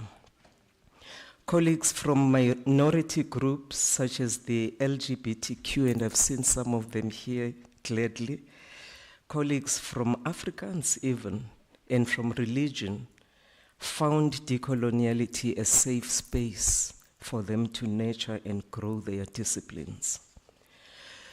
In order to gain a better understanding of the concept of decoloniality, I funded and joined a group of about 13 Unisa young academics to attend the 2013 July summer school by the Global Dialogue in Barcelona for 14 days. A lot of money for any university in Africa to spend. The experience was too good for me to miss the opportunity to negotiate establishing a South African chapter of the program at Unisa. I wanted that summer school for everyone at Unisa. An opportunity for a more open and flexible curriculum taught by others from less conservative environs. I wanted it for every South African student bound by the invisible cords of colonization and apartheid. I wanted it for the politicians of my country, most of whom were yet to understand that national unity and social cohesion could be achieved only through nation building. To a great extent, these lofty ideals have been achieved. All the 13 colleagues that I took to Barcelona, except for Kasei, who died in 2015, have all acquired their doctorates, with some becoming professors. It's true, eh? What remains is for us to come out of the protection of these four walls of the Senate Hall, to go out there and capital D-O, whatever it takes to improve our lot. Mine is therefore a call for action in and with our communities, with government, for alleviated poverty, less crime, better education, health, safety, and security. This is a call for us to get our hands dirty. In my earlier days, I had thought of introducing something like apartheid studies, Madam Dean, as part of the history and political sciences disciplines in the College of Human Sciences. But I became convinced that decoloniality would cover and maybe even surpass that notion. However, given the developments at The Hague last Thursday and Friday, the idea of establishing a chair in apartheid studies sounds more than imperative to entertain by the College of Human Sciences at Unisa. Talk about ruling from the grave.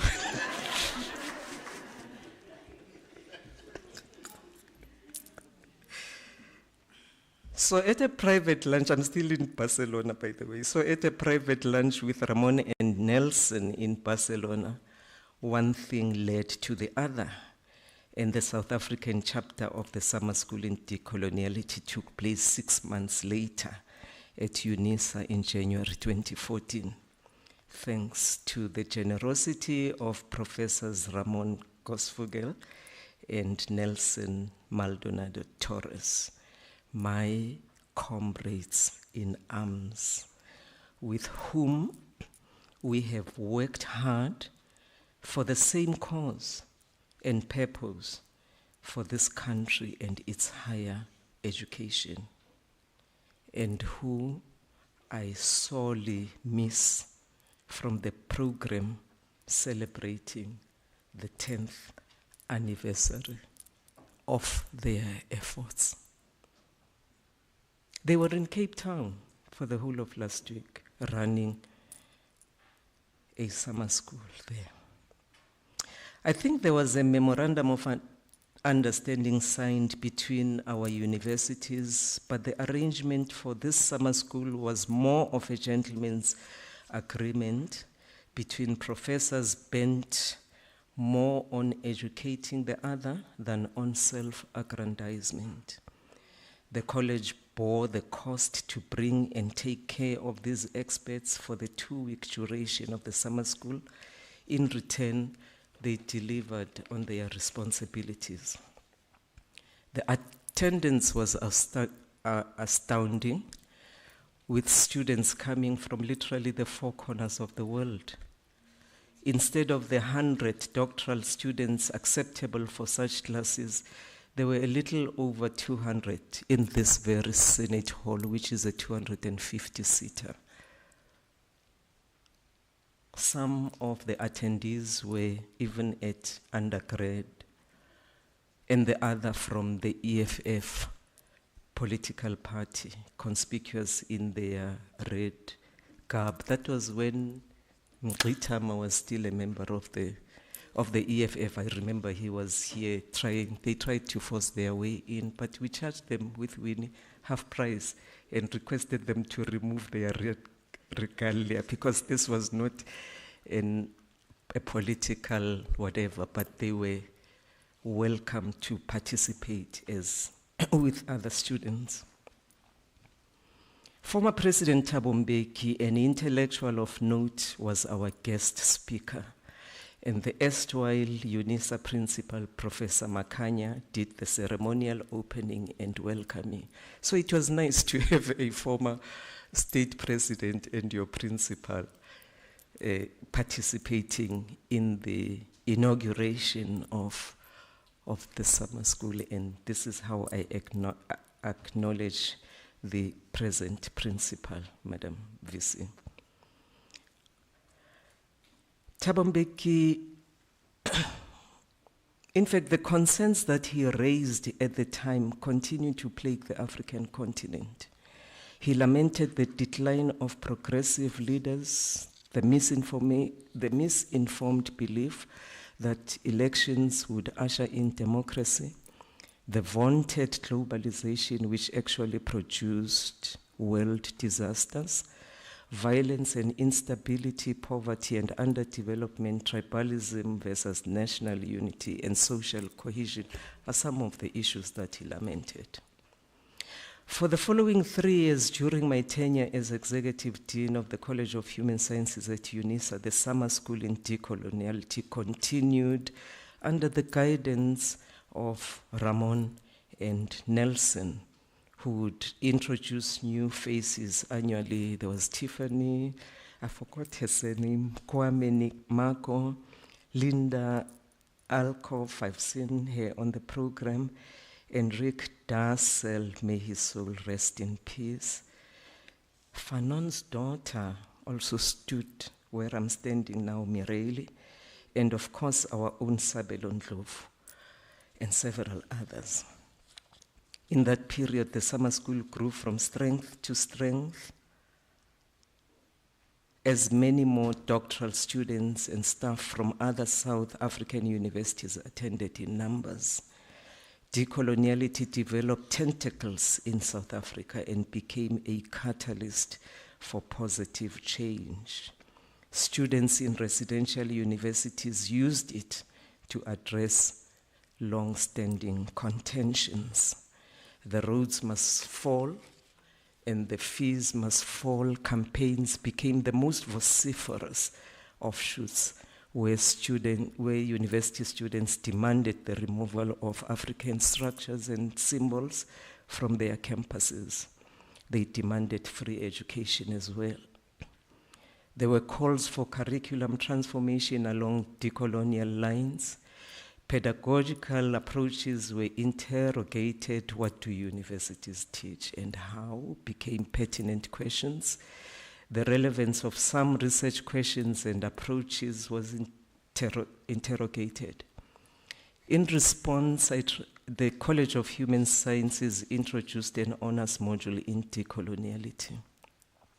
The University of Natal hosted their own summer school, I think it was in 2017, and so did the University of Cape Town,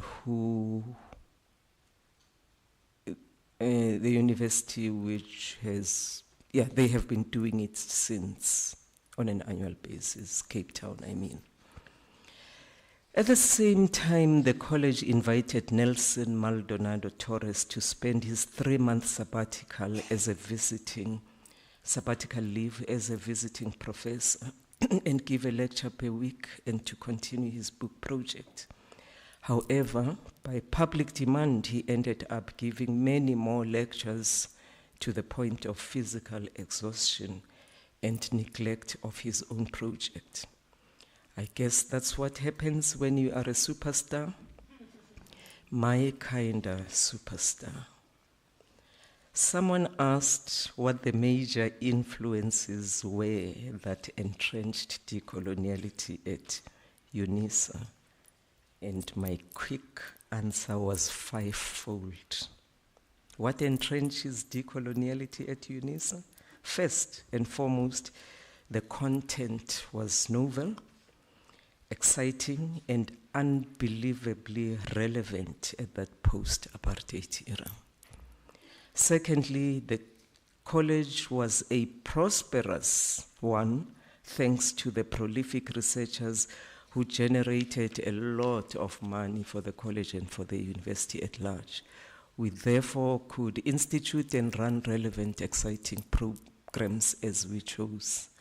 Thirdly, the college management supported the executive dean's innovative strategic initiatives that were geared at academic and social transformation, growth, and reconciliation.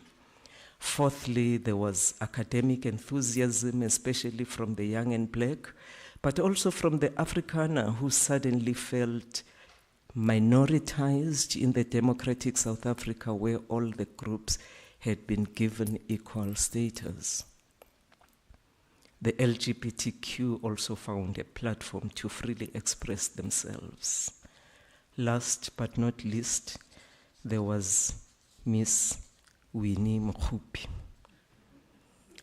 Her substantive position at the time was as coordinator of the tutor system in the College of Human Sciences. However, when I asked, she agreed to provide admin support for the summer school, to arrange for the travel and accommodation of the international experts. And this meant she would take care of all flight and taxi arrangements from the guests' homes to Unisa and from their hotels in Pretoria to the lecture hall and back for the duration of the summer school. This was a daunting task that involved dealing with the different personalities and their unique circumstances and requirements. Winnie did this with a smile, but sometimes, maybe most of the time, she cried on my shoulder when a guest made demands that she could not satisfy within the constraints of the university's travel policy. I'm happy she's back on the saddle and is riding this horse in a manner only Winnie can. In conclusion, for those who are about to fall asleep, it will be remiss of me not to refer to some of the challenges experienced, especially by those academics who were eager to apply decoloniality as their preferred epistemology and research method in their research. There were no local supervisors to take on masters and doctoral students, except for Sabelo and one or two seasoned professors who were willing to adapt on the go. Publishing opportunities were limited, and articles were readily rejected by journal reviewers who were not acquainted with or were resistant to this approach. Our approach, therefore, was to keep an open mind and to figure out how to rewrite so that articles were not misread. A strategy that seemed to work better was to focus rather on writing books and book chapters, ensuring sufficient peer review. Another plan, Madam Dean, was to create new journals, new venues, and new avenues. I know you're listening. Furthermore, there was some resentment from a liberal mentality within the university and broader society. For example, decoloniality was viewed as a vengeful, conservative, populist discourse which constituted reverse racism and apartheid. and fomented hate and violence that had led to the militant racialization of society and threatened democratic stability. And I am partly quoting Romain Francis. You see, I'm reading you.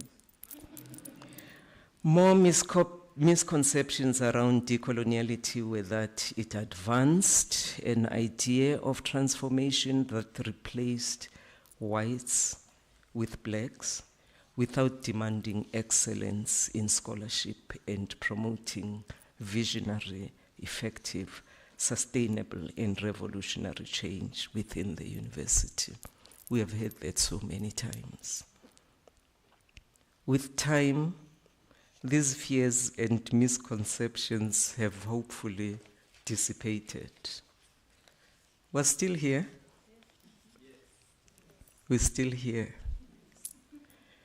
Congratulations to the Dean, Professor Zetunkosi, Ms. Winnie Mkupi, your organizing committee. I saw a few of them out there, Tebuho Mulete and others, and all your CHS colleagues. The school turns a big TEN today.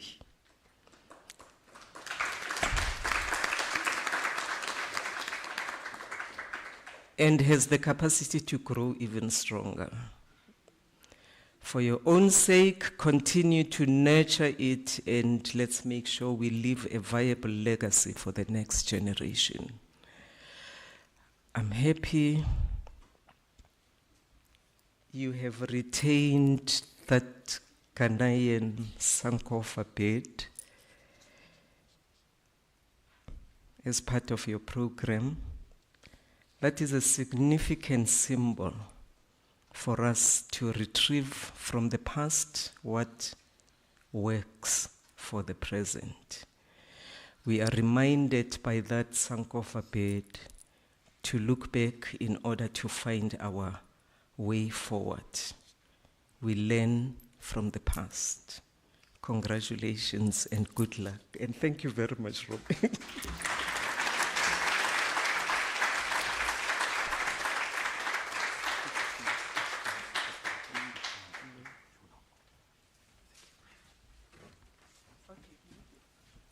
Okay, thank you.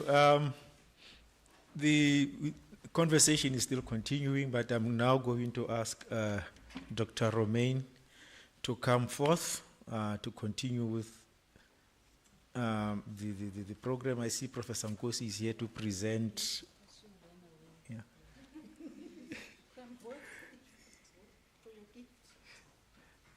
Okay, so Romain, you can come.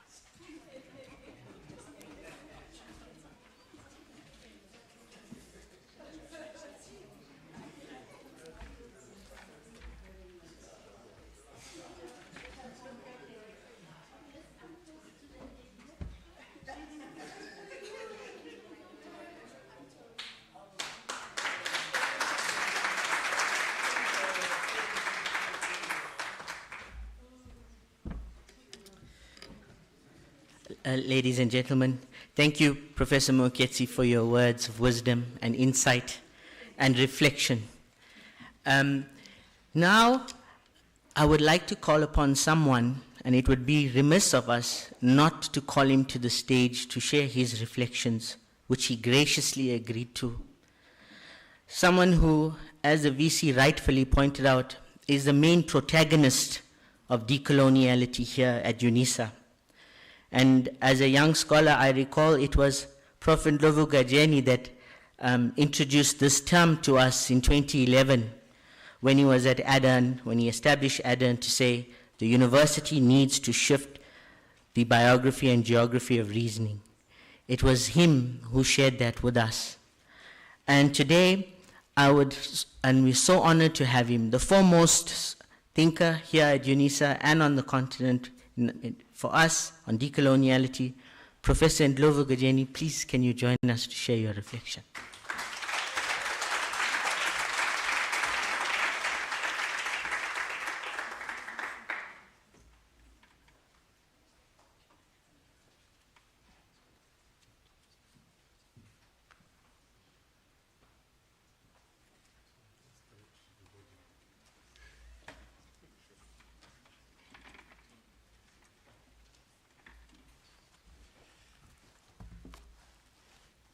It's still morning, I suppose. I say good morning. Yeah, I don't know what else to say because so much has been said. But I need to join the VC. Now I must use the word the deans, because there are three of them, vice dean, dean, former dean here, and all the comrades. I feel very emotional to be here because I've been standing here many times. Not always very good moments, but here we are. This is the 10th anniversary of the the summer school. And what I will talk about, maybe briefly, I don't want to take a lot of time because Professor Rosemary Moketsi has already mapped out the history. What I will talk about is, I joined the university in February 2011. And when I joined the university, already the issue of an African university in the service of humanity was already here as a mission of the university. And to me, that was an opening. And secondly, when I joined, the university was already pushing in many fronts in terms of Africanization agenda here at the university. And these two issues take me to be an implicated subject because I found the university pushing the Africanization agenda. By then, I was so reckless, I was young. So, as Professor Moketsi said, because of her open door policy, I just walked up to her office. And she didn't even know me. And then I began to talk to her. What was worrying me most was not even what we are talking about today. When I joined the Department of Development Studies, I joined as associate professor in development studies. And I found colleagues who have been doing masters for more than 5 years, colleagues who were doing PhD for life. And that was my first problem, to say what exactly is the problem here. And I went to Professor Moketsi to say, this is what I found out. And obviously, like all leaders, she kicked the ball back to me. What do we do? That's when I suggested the issue of the Decoloniality project. And my suggestion by then was that it will release the genius of the people which has been taken by coloniality or colonialism. That was the issue, and I already was having informal conversations with the colleagues within the department. And I could see that they had a lot of what they know. But by then, one observation, I might be wrong, one observation which I had noted was that master's, PhD students, they were not choosing topics of their own liking. The issue was to try to choose what you think the professor likes. And because of that, you do something which is not in your heart, is not in your mind. And my promise to them was that we will release you so that think as yourselves, choose a topic which is actually in your heart and in your mind. And from there, you will enjoy doing a master's and a PhD. To cut a long story short, immediately I expressed this. Prof. Moketsi said, go mobilize. Within a month, come back. And I came back with the 21 names. some were from, the majority, of course, they were from the department where I was. But we had others from political science. And we had one from criminology, if I'm not mistaken, who is now a full professor, Professor Nonchanchambo Pelta Stile, who was there from the beginning. And once we did that, Professor Moketsi said, "You have my back." Just imagine how powerful I became when I went back to the department. Knowing that now I have the back of the Vice Chancellor, the back of the Dean. And so I began now to become a little bit more powerful than I was. And I remember in 2012, I then went back again to Professor Moketsi. And then I said, yeah, there is a summer school in Barcelona. And then she suggested, instead of you going, why don't you go with the other younger cohort of the members of the decolonial network? And in the morning, the Vice Chancellor was saying, the mentorship of women. So we began to be excited to go with the blessing of the Dean. And the person who came to me and said something which is very important was Winnie Mohupi. And this is the question. Do you only mentor men? That was the question. And I remember we were in the cafeteria there. Then I said, why are you asking that? He said, but every day I see you surrounded by men only. And that's when myself, Tendai Sitole, Molete, Comrade Molete there, I saw in the morning Comrade Sebeka, Blackie, Comrade Morgan, the late Katsai, 7 of us. We went with the funding from the Dean.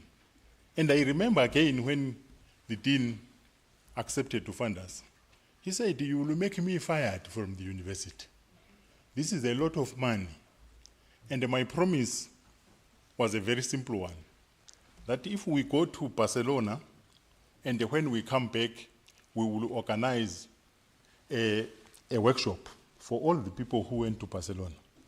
And they will all present in that workshop. And then we will use the presentations to produce publications and then return the money to the college.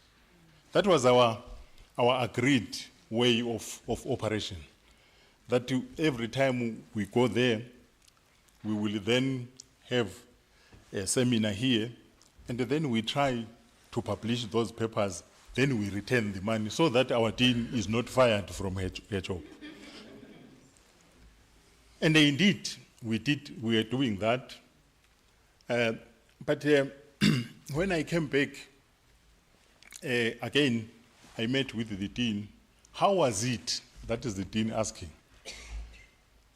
I don't think I'll be able to explain. How is it? I think you need to feel it.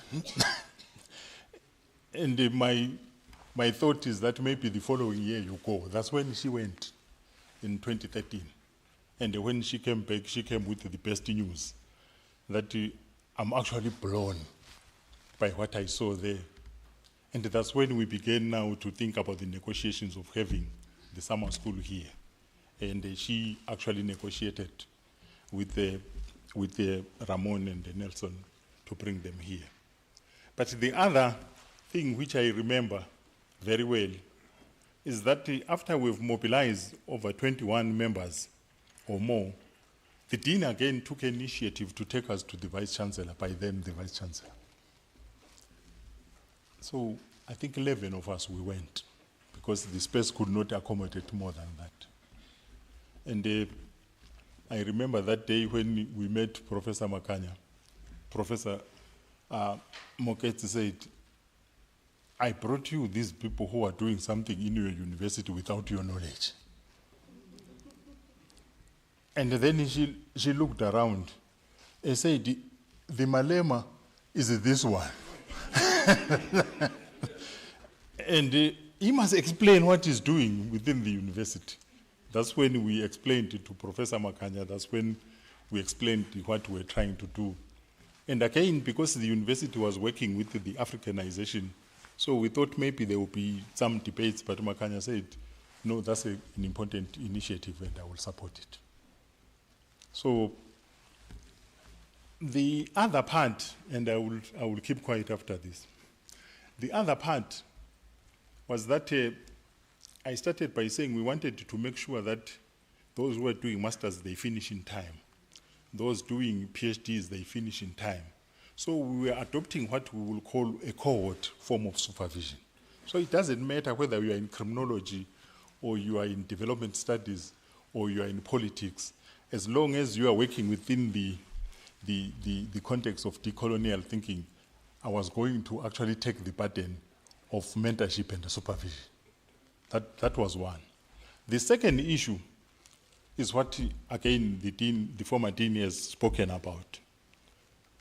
How do we change the power dynamics here in which, especially women, black, they were actually concentrated in being junior lecturers and they also being nobody in associate professor. I was actually the first black person to be associate professor in development studies. So the solution which we came with is also that we'll have a close mentorship so that we teach each other how to write for publication. And the two of our works really emerged in 2013. One was a book which was published by Unisa. The second one, which has a story behind, was the special issue which was published by Afrikaners, which was a journal which was resident in development studies. And I remember for the first time, I edited the articles by African, young, black, for the first time, to actually be the center of that publication. And a day before it was going to be released, hell was let loose. I come to the university early in the morning, then I'm called, and they say there is a meeting, there is a problem about the special issue which you edited. Where is Blackie?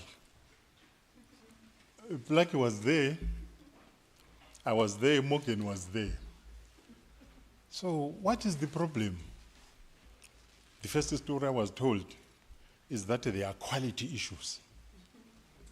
A quality issue, and I got very angry immediately, for the first time to be very angry. And quality issues, who is raising quality issues? They said it came from the publications office. So we called the person from the public office to come to the meeting. It was a young man. And I became so crude that very day. So I asked, what is the level of your education? And then this young man said, I have only an honors degree. So I said, so you are judging what I've edited? And the young man quickly said, no, this is a misinformation. I never said that. What I said is, we're going to release the special issue tomorrow. You get the point. So he says that in the meeting. This is what I found the department to say, tomorrow we're going to release the special issue. I don't know where this issue that the problem is with quality, where it is coming from. But the person who had told me that it was quality, she was seated there. Let me not go beyond that. It knows it. It knows it. But I'm raising these issues as Professor Moketsi raised the issues, that there were also some hackles as we moved. That's one of them, and there are many. And I'm very thankful to be here, and I wanted to add this dimension. Thank you so much.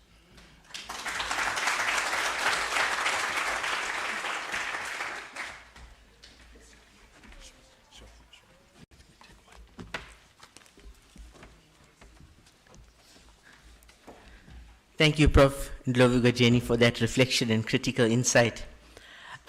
Ladies and gentlemen, now we do have some time available, and we thought we would like to make this a conversation.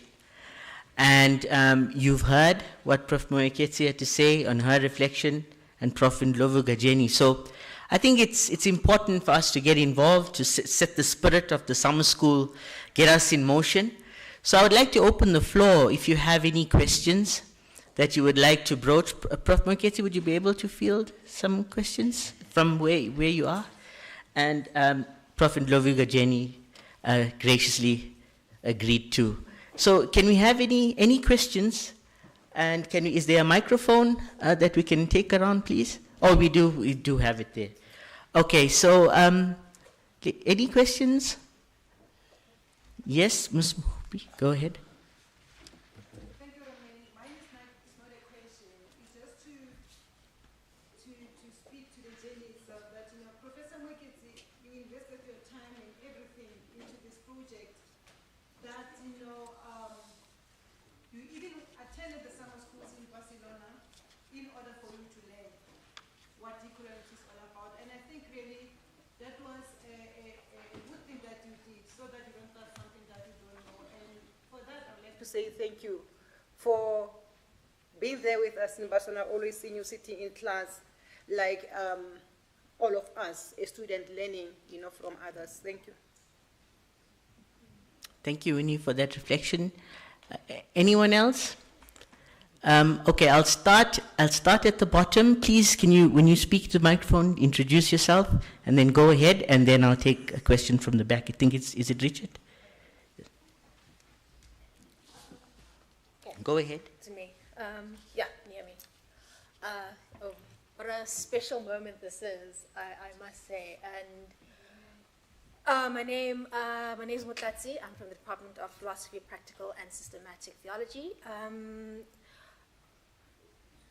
Just in terms of the things that the first speaker said, the challenges, I think there's something very important regarding how do we, in a sense, bring on the next generation of thinkers, because that's something that's also been very close to my heart in terms of how do we bring in, if anything, students, make the space accessible.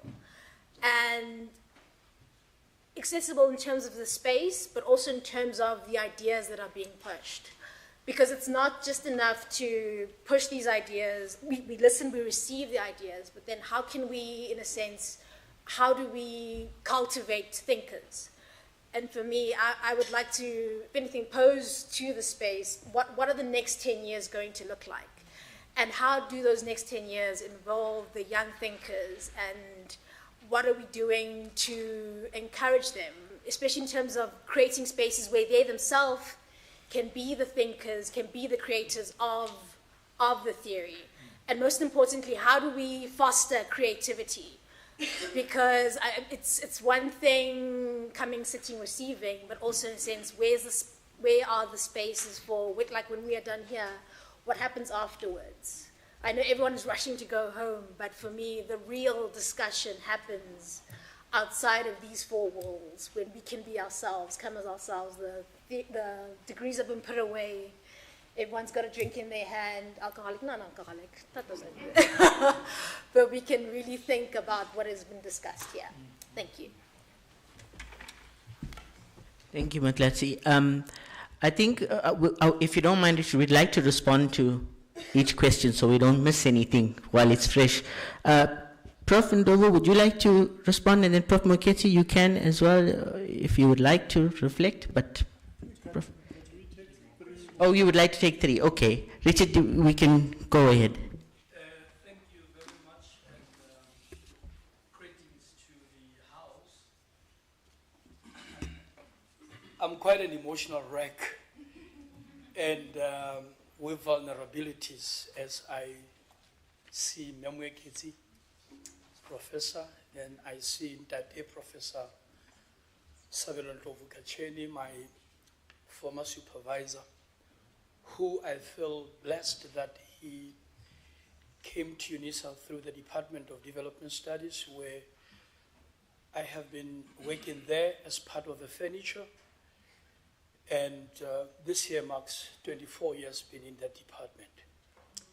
And there was an encounter just a few weeks after he arrived in the department. As I was doing some printing in the computer room, he looked at me and said, "You guys are not Africans." I was very angry and said, "You just met me, what do you mean?" He said, "I know you by what you are writing."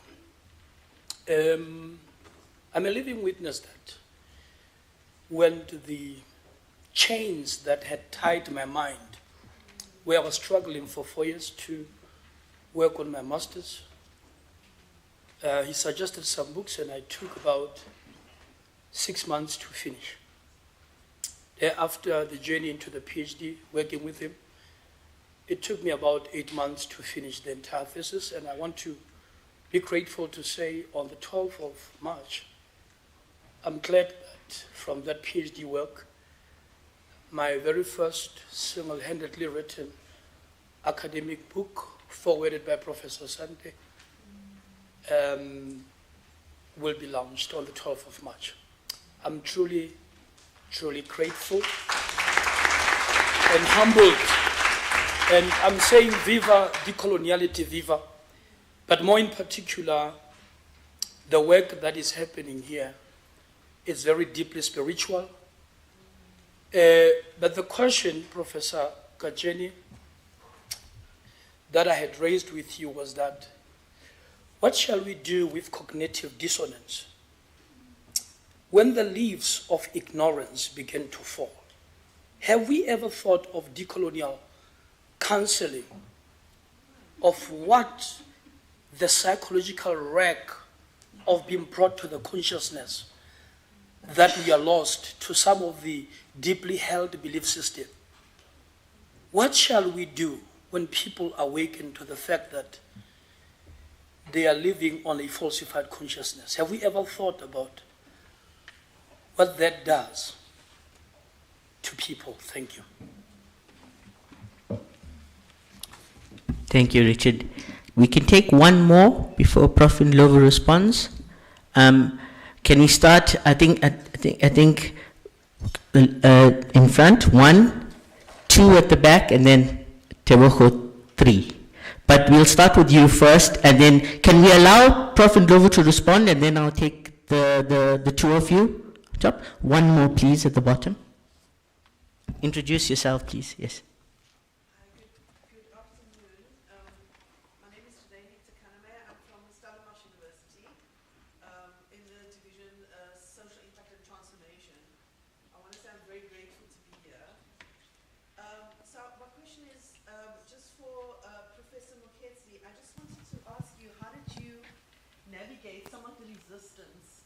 To the decolonial project, like what were some of the resistances that you picked up, and how did you navigate that kind of resistance from the institution? Thank you. Okay, Prof. Ndlovu, if you can respond to the first two questions, and then Prof. Moketsi, the last one. Thank you so much.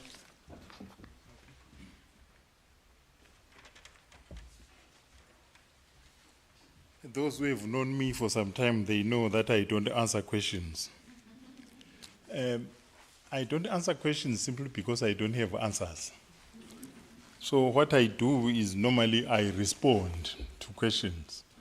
And in responding to questions, sometimes I raise even more questions. But let me try. The next 10 years, and is it more class? Yeah, yes. The next 10 years, obviously, without a prophetic gift, I don't know. But the issue is, you can tell from the ructions, the current ructions, and even the backlash against decoloniality at a planetary scale. We don't know how long it will survive. And your question is very pertinent, because without young people being involved, it will be very hard to sustain the the momentum. And the one thing which we have been trying to do here, this is why I was very shy even to come to the front. We wanted it to be a collective movement. This is why we made it the Africa Decolonial Research Network. So it is networked across universities, networked across countries, networked across the whole of Global South. And we thought that way it can sustain itself. But I can assure you that the questions which led to the emergence of decolonial thinking and the decolonization are not solved yet. And because they are not solved yet, I think it will be there in the next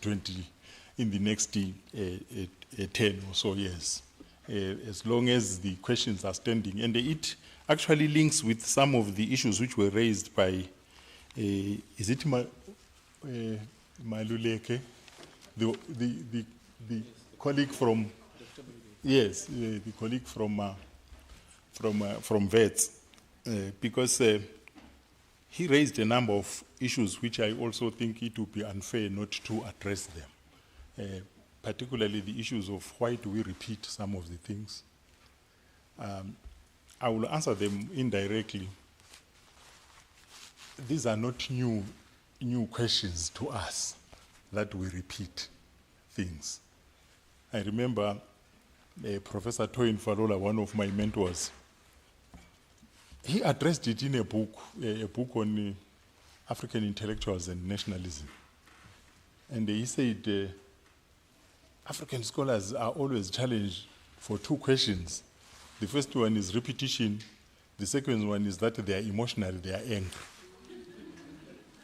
And his answer was that,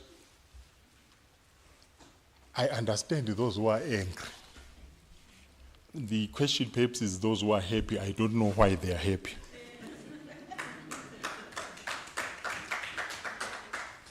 And then when it came to repetition, his answer was that we must not take scholarship like fashion, whereby today I was wearing this shirt, tomorrow I will change to another one.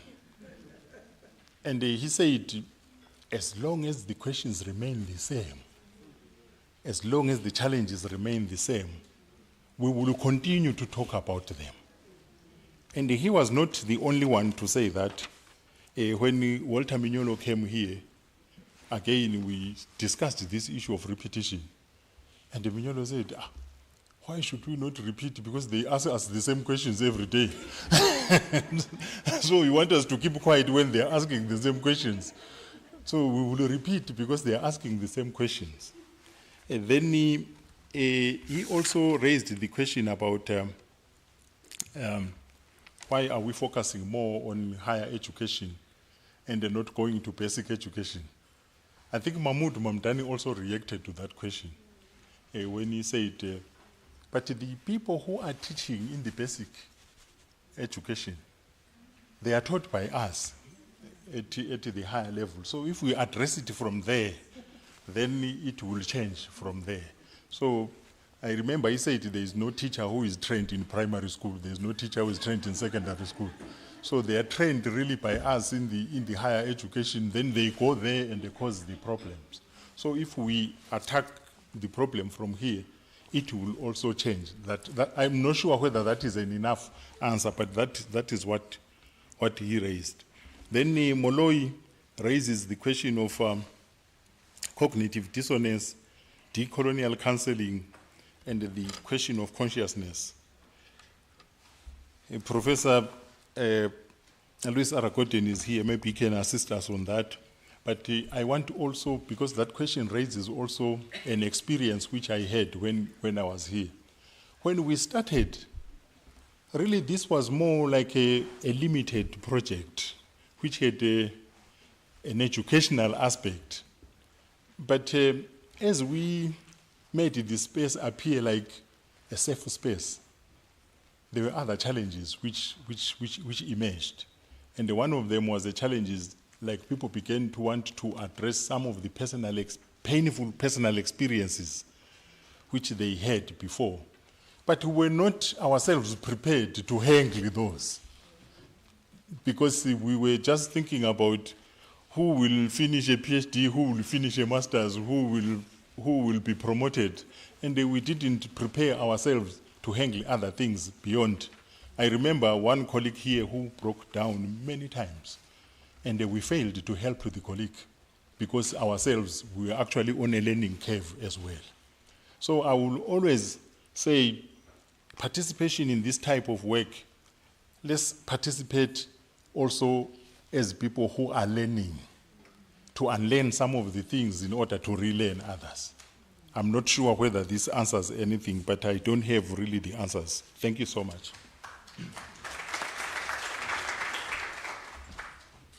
Prof. Muckleneuk.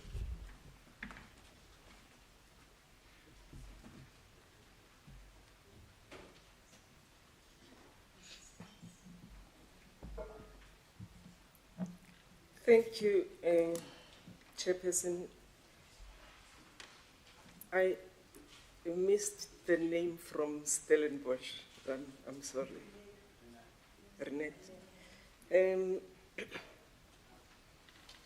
How to navigate through resistance. I don't know. Maybe like Sabelo, I don't know how to answer questions, but you have two choices. It's either you flee or you fight. I mean, that is a basic psychology principle. If you flee from resistance, that's your business. If you fight, then you realize that there are two types of people. There's the negative one, who is usually very noisy and is vociferous. And then there are positive people, usually many, just waiting for you to fight, and they rally behind you, and the negative dissipates, disappears. I don't think we are prepared for whatever happens in life. These things just fall upon us. As long as you realize that you've got a choice to fight back, and if you are convinced of the route you want to take, you just forge ahead, and it happens. I want to actually, with your permission, Chairperson, link this to the issue raised by Motlatsi, how to cultivate the next generation. Nobody prepares you. Let's suppose you are the next generation. Nobody prepares you for preparing the other. You find yourself, like we did, in a situation that required attention. And we could see how to address that situation. And we did that. I have said to the members of the College of Human Sciences that you lead from wherever you are. You don't wait until you are principal or you are dean or whatever. You know your circumstances. As a Unisa lecturer, you come from a township where there are Unisa students. I don't know those students. You know them because you live with them. So you find yourself in a situation that you only can address. So you leave from where you are. That is my response to us all. Don't wait until you think situations are difficult. Just do it from where you are.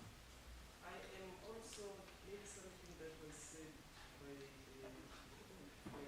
Richard about how it's good to attend conferences and listen to speakers and so on. I'm also impatient. I want us to, I'm sorry, was my microphone off? Did you hear me, Mutlatsi? Okay. Yeah, I just want us to get out of here and do something. I don't know what. You will know when you get to your environment what has to be done. Maybe the first place is government. Thanks. Thank you, Prof. Moketi. Ladies and gentlemen, we have approximately 25 minutes to half an hour to field more questions. So I encourage you to use the space. But before I come to you, ma'am, there were two hands previously. I'd like to start on the top. Please introduce yourself and go ahead with your question. Thank you. Good morning. Is it afternoon already? My name is Lindy Kau, and I'm from a private higher education institution. I'm quite happy to be here. I heard a lot about this program, and to convince my employer for me to be here, it's absolutely refreshing that I was able to do that. I really think that what has been shared cannot continue to be shared within the spaces of Unisa. I think it's unfair. I'm within the quality assurance space, and I really feel that if we really are serious about issues of transformation in South Africa, we need to pitch this conversation at the national level. It has to be a national project. It cannot be a Unisa project. So I'd like to challenge those who started this journey to rethink in the next 10 years, as our young fellow there indicated, what next? It should be our next. And I just want to put it out there that we really need this, and I'm happy that some of my colleagues who are within the quality assurance are here. I'm sure they are making notes. Thank you. Thank you so much, Lindy. Tebogo, you're next.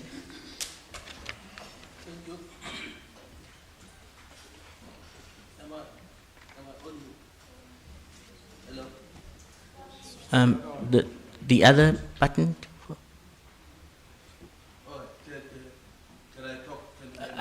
Yes, if you can switch it on. Yes, I think you're audible. Oh, yes. Yeah, I want to pick up on the comments made by Winnie and make a follow-up, specifically referring to the Madam Dean there.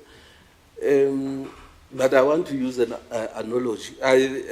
My analogy goes this. In 1924, when the Secretary General of the Communist Party of South Africa went to a Soviet Union then to learn how it operates, so that he can bring the experience in the Communist Party of South Africa. When he returns, he said, when he was asked about his experience, he said, I've seen the New Jerusalem. So I would like you to share your moment of the New Jerusalem, particularly when you were sitting in the lecture hall, listening to the lectures. So what was going through your mind at that moment? Thank you. Thank you, Tebogo. I think there was a hand on my left first, and then I'll come to the next. Can you please hold that question? We'll do it in the next round. Thank you so much. Please go ahead. Introduce yourself first, please. Thank you. I'm Ntsana Mukwani from Department of African Languages here at Unisa. Before I start, I want to say to the lady over there who said the organizers of this workshop should think on the national level. It shouldn't be 10 years, not in the next 10 years. It should be in the next 3 to 5 years. It must be quicker. So stepping off from that, I want to comment, to place a comment to Prof. Rosemary Mueketi. Prof, in your final year, when it was your retirement function in one of the venues up there, I had just started in Unisa. So I was part of that, and I'm so glad that on the 10th year of the anniversary of the decolonization workshop, I am here and I'm able to see you in a different light. However, having you read your memories of what you started, I wish you could have done it in Sesotho to ensure that the white person who erased your name from your ID document, you replace it by reading it in Sesotho. However, reading it in Sesotho would make the others not be able to follow you. So to Prof. Zetu, Nkosi, and Prof. Puleng Linkabula, if Prof was reading her speech in Sesotho, then we should be hearing it in our 9 African languages, meaning Unisa should ensure that the next decoloniality workshop, we have headsets and interpreters reading, interpreting in our different languages. This would mean the decoloniality workshop is taking away the power from English as a colonial language and giving it back to our African languages as we are seated in here. Thank you very much. Thank you so much. Ladies and gentlemen, can I please make a small request? When you're done with your question, please remember to switch off your microphone because it affects the others. They're not so audible. Okay, Prof. Ndovugajan, if you can shed light on the first question, and then Prof. Mwekezi, you can be free to respond to all three if you would like. Maybe let me stand up so that I think while I'm walking to the... I think the question from this question about the quality assurance, about the national project, I think that's one of the most important questions. In the last 5 years when I was here, I was working in the former Vice Chancellor's office. And I was always away from here into so many other universities. When I counted, I visited 24 of the 26 universities during the 5 years when I was here. And I explained to the former Vice Chancellor that let's not do the Stalinist way, socialism in one country. It won't work. We will need to make sure that we raise the level of the issues to all the 26 universities in the first instance. The second experience which I had during that time, I went to Central University of Technology in Free State.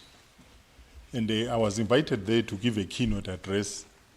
And I didn't know that there were people from quality assurance bodies, CHC plus SAQA. They were there. So I spoke really freely, not knowing they were there. And I said a lot of things. Lucky enough, we then flew together back to Gauteng. And then one of the colleagues from SAQA said exactly what we are saying. And they said, I think we need to hear this at SAQA. And that was around September. And they said the following year, in January, we will invite you. We will have a conference by SAQA. And indeed, she honored the invitation, and I went and I spoke to them. And this is important in the sense that you can't change things here inside the university and you leave the quality bodies untouched by that. For instance, we push here the issue of let's do non-disciplinary work. And I had a practical experience here when I supervised Nonchanchambo Dastile from criminology. I pushed her into gender, I pushed her into decoloniality, I pushed her into all these other directions. The thesis came out. It passed. But they then said it was no longer criminology. I'm not sure who was there who knows that story. They said it was no longer criminology. And because of the way we certificate, is that the right word? We certificate in accordance with the disciplines. So if you change things here, be careful you are not violating some of the SAQA regulations. And it was that example which then led to the College of Graduate Studies, where they then raised the idea that there will be some PhDs which will be non-disciplinary. And I think Nonchanchambo's PhD was the first to enter into that space. But all that tells us that when we're changing things here, we need to know the other levels where the changes need to take place. And I agree with you totally that it can't be a Unisa issue. It is a national issue. I joked here when they established the Commission on fourth industrial revolution, I said, but where is the decolonial, the commission on decolonization? That is the level in which we need to take the debate to. And all the concessions which we get, it is because of the struggles, and we need to struggle from here into all the universities, into the quality assurance bodies, and of course at the national level. When I was in Germany last year, maybe in December or in November, there was an article that the president talked about decolonization. I'm not sure whether he really talked about it, but it came out, and we shared it a lot to say if the president is beginning to talk about decolonization, then it can be a national question. But nobody will make it a national question except ourselves. Thank you.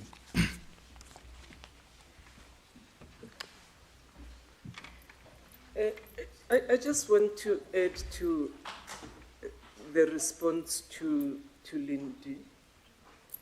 You know, there are many ways of killing a cat than drowning it in milk. You could go and address quality assurance on decoloniality.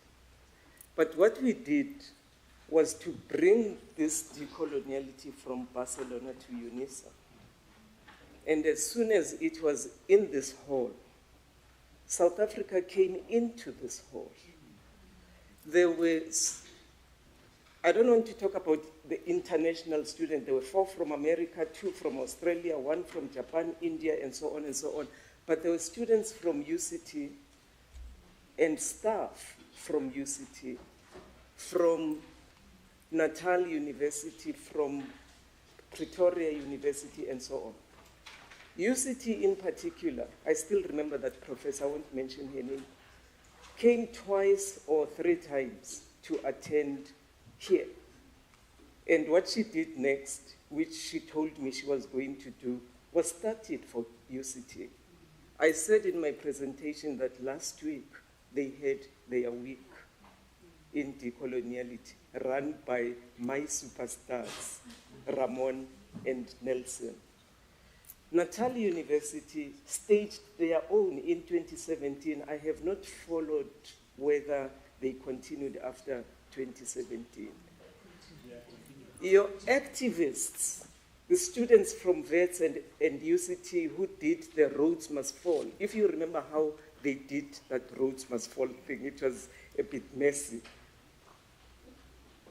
Those students who did that took it from this very hall, took the thinking from this very hall and went and implemented it.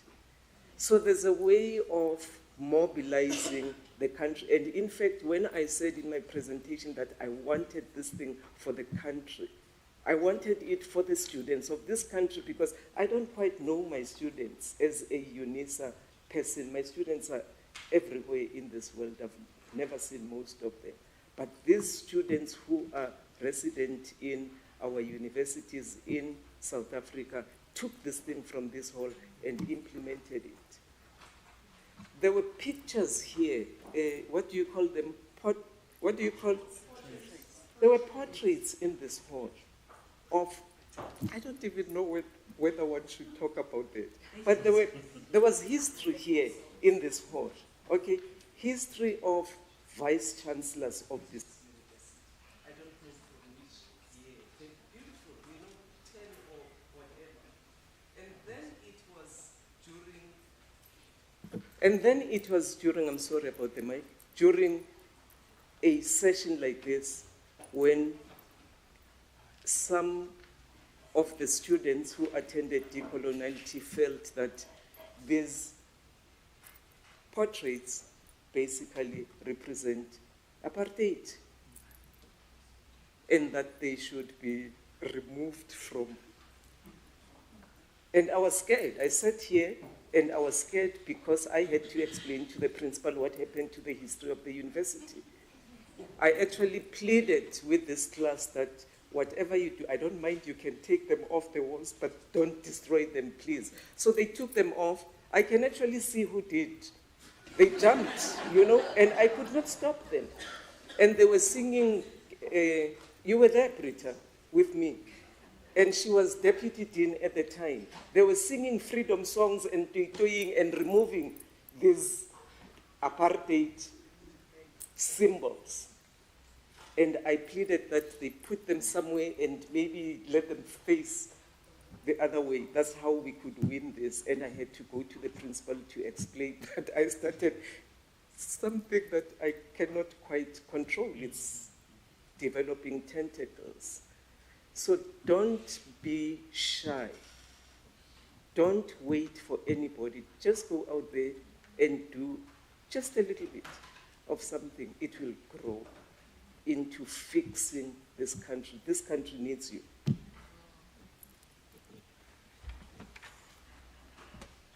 Maybe to Debo, what's this New Jerusalem?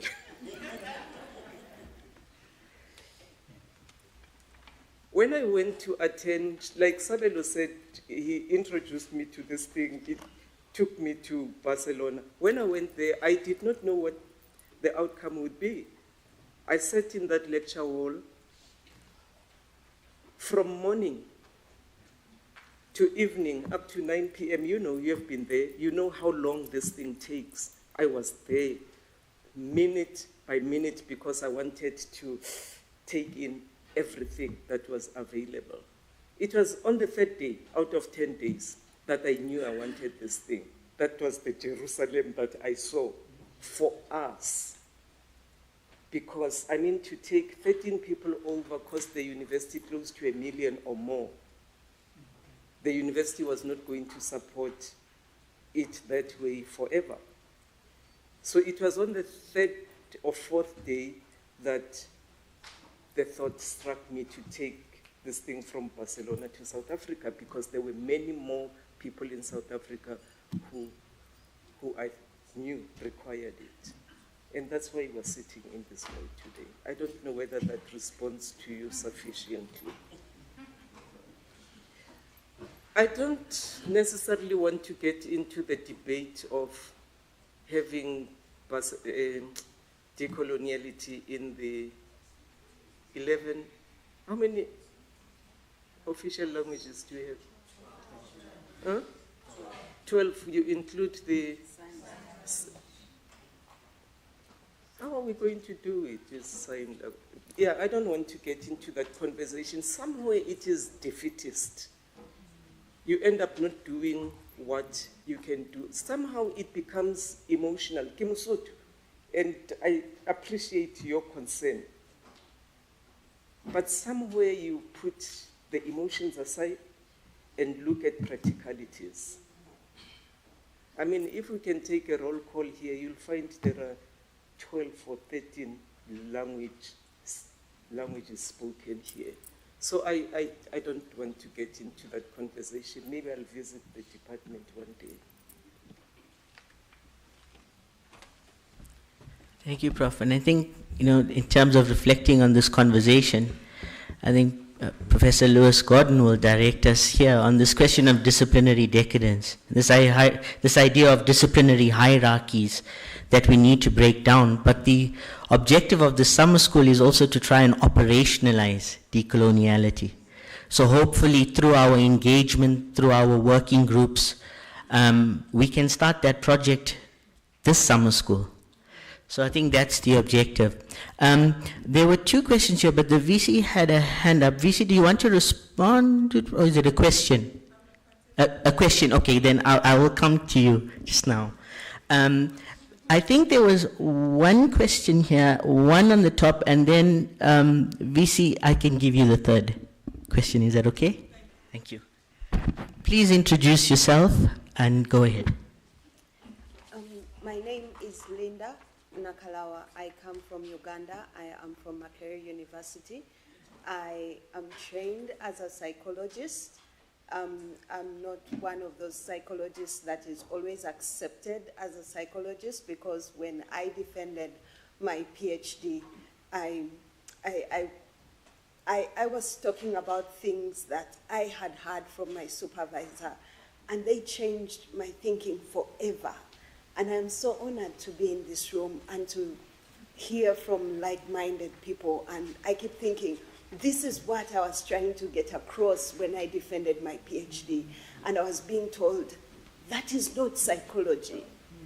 And it was amazing that I was confident because I had learned something and I couldn't unlearn it. And I testify that, sorry, I'm getting a bit emotional. I testify that today, as a psychologist, when I work with people, I take information from the university and I take it to the public. And it is so heartwarming when I see people's eyes light up and they say, what you're saying, we understand. You're a psychologist and we understand you. And it's amazing. Then I come back to the university because I'm a teacher. And when I speak, my students go like, that makes sense, but that's not what we are reading in the books. And that's the question that I would like to ask. How do you guide? I am very grateful because I am part of the young generation for whom people like Dr. Edgar Naftani has made sacrifices to mentor and to bring to where we are now. But I teach master's students and they ask questions like, so what do I do because my research supervisor says you're supposed to do it this way? And yet what I talk about from the way my eyes have been opened by the decolonization conversation, it makes sense to them, but as a scholar, we are not yet allowed to say and do certain things. And that is, you know, always the struggle that has been, especially in a field like psychology, where it is still so much in a silo. I was blessed to break out of that silo because I did an interdisciplinary PhD and went into literature. And, you know, then there was that whole can of worms that I opened. But my question, if I may come back to it, is how then do you guide the younger scholars, the upcoming scholars, that understand the beauty of decolonization, but we don't yet have the structures that allow us to say these things and pass our master's thesis. Yes. Thank you. Please introduce yourself and go ahead. Thank you. Am I audible? No, we just need to switch off this microphone if we can. Yes, thank you. Go ahead. Oh, thank you. My name is Mnyara Mshonga. I am Program Director for Africa Studies in the Center for Gender and Africa Studies at the University of the Free State. And I'm very happy to be here. I long wanted to join the Unisa summer school when I learned about it, you know, years back when I was teaching in Lesotho at the National University of Lesotho, but I never managed to have the chance. But interestingly, when I came to South Africa in 2019, you know, the first person I had to talk to or to call was none other than Sabelo Jane of Gajen to say, look here, I'm interested in this discourse. Can we have a meeting? And he was very kind enough to welcome me in his space and to give me about 4 hours of discourse. So that's what I would want to say. But then the question that I had, I think the Dean, Professor Moketsi, has already answered that kind of question that I had, because I was curious to know about, in terms of the seeds of 2015 and 2016, where are they coming from? But I think we have already responded to that, because I was quite curious to say, you know, what was really behind, or what was the influence of the 2015, 2016, you know, fees and roads must fall, you know, so at least I have an idea. But the other question that I have for probably both the Dean and Savelo is in terms of Aden. I would want to know in terms of how Africa networked is Aden itself, because I hardly know in terms of the networks that it has across the continent, and what kind of work or what kind of projects are going on there. So that's one. And then two, which is a much more intellectual person, and maybe Prof. Ketsi and Sayolo, I hope you can really teach me, basically. How do you read decolonial? And how do you write decolonial? Because I still feel I'm not yet there. So, because my thinking is maybe there's a way to read decolonially, and there's a way to write decolonially. So I would want to hear your response to that. Thank you. VC, you have the floor for the next question. Thank you. Thank you very much for the opportunity. I want to appreciate the engagements and especially Professor Mwekezi and Professor Gacheni's inputs. I'm really feeling goosebumps because it's very nice to not celebrate history or histories as written, but to encounter and hear from the actual agents of that moral change. So I'm really heartwarmed as I'm sitting here. I wanted to state that I'm not sure why Professor Hlabangwani is quiet, because she raised, and I'm happy that you're here, Dr. Zavada, because this is an intervention around the quality issues and quality assurance with the Council on Higher Education and the quality systems, that she asked the question to the CEO of the Council on Higher Education on how we put to the center decolonial methodologies and we embed them in the quality assurance systems within the country. So I'm merely saying there has been engagement and there are individuals who are looking into those.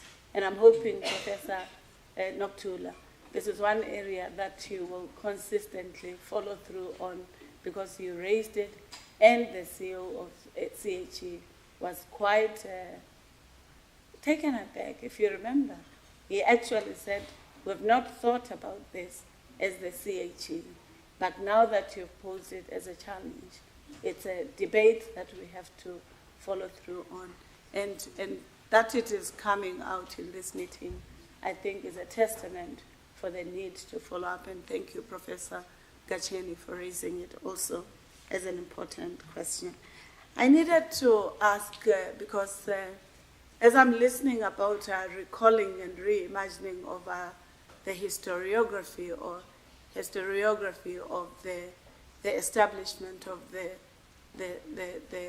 decolonial school communities, epistemic communities, but also institutionalizing it at Unisa.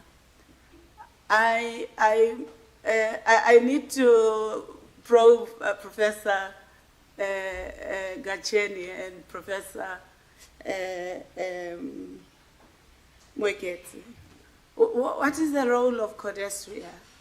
Because when we recall this history, it is as though we are recalling a moment in history that did not have the interface with the Codestria experience, where we first met Professor Gacheni.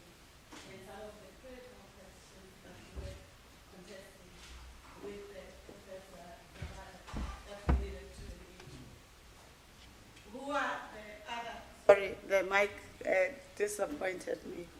And I wondered if we could also look at the institutional partners beyond the Barcelona hegemony, in order that as we think of this groundbreaking intervention and innovation that Professor Mwekezi created, that we don't forget those other communities that were partners to ensuring that the establishment of this found wings. I'm talking about the Barcelona hegemony as a question that we must grapple with, Professor Ndlovu, particularly because when we read Minolo, who cites Paulo Freire, whose experiences were grounded when he was working with Amilcar Cabral.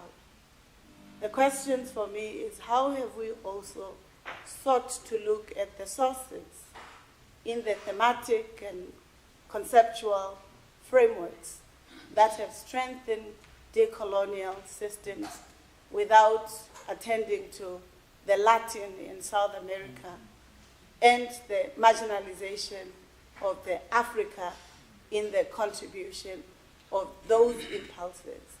And I'm wondering, how do we do this without negating the solidarity, the partnership, and the exchange of the knowledges or the encounters that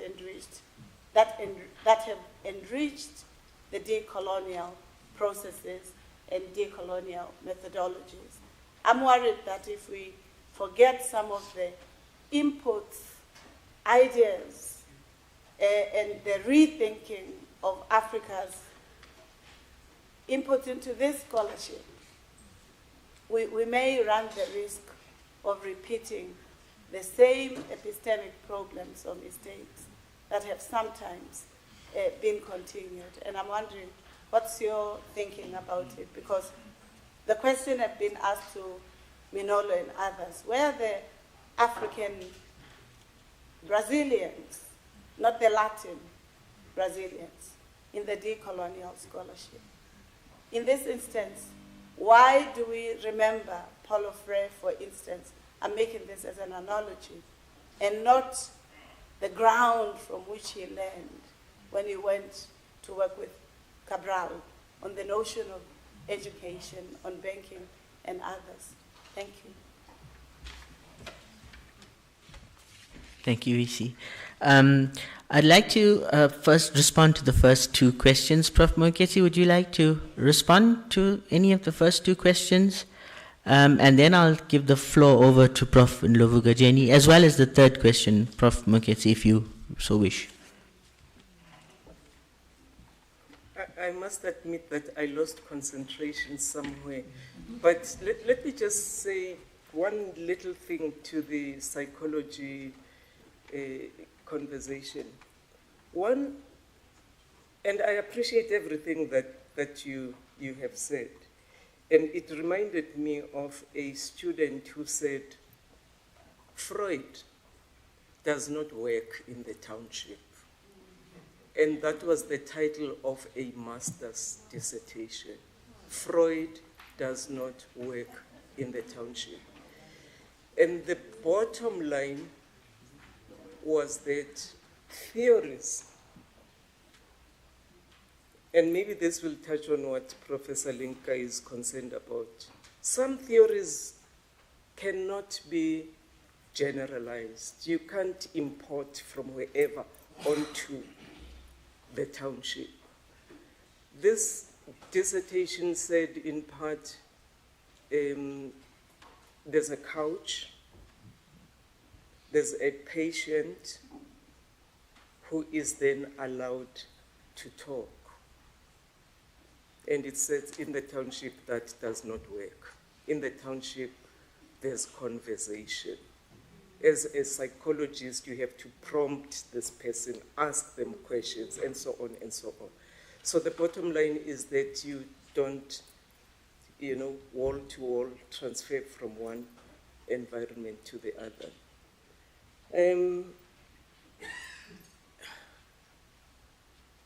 I said earlier that I lost concentration somewhere, but I heard Codestria. I think Professor Linkabula is trying to say that we have to acknowledge the influence of Codestria. Nobody denies that, unless, of course, if I misheard you. You have your own forebears. Whoever you are, you have your own forebears. If your superstar is Ramon and Nelson, then keep your superstars. I'll bring mine, and so on. It's about knowledge. You can't box it. It's actually knowledges, yours and mine and his, and so on. We put those things together and produce something better. We're not critical of, and yeah, we put knowledges, we put the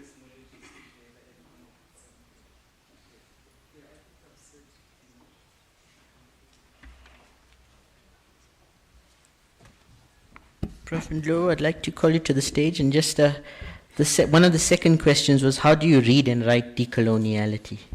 And then the role of Codesria.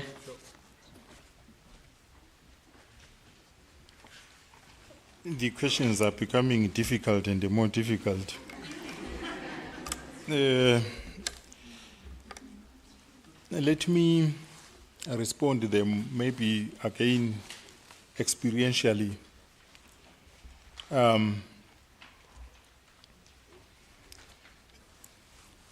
How personally I came into the decolonial space.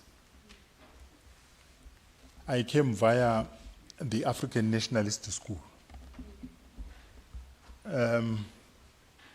I did my studies at the University of Zimbabwe, and there the choice was either you go the Marxist route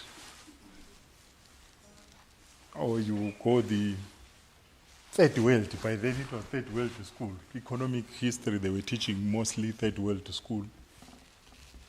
And then we still had very powerful secular historians.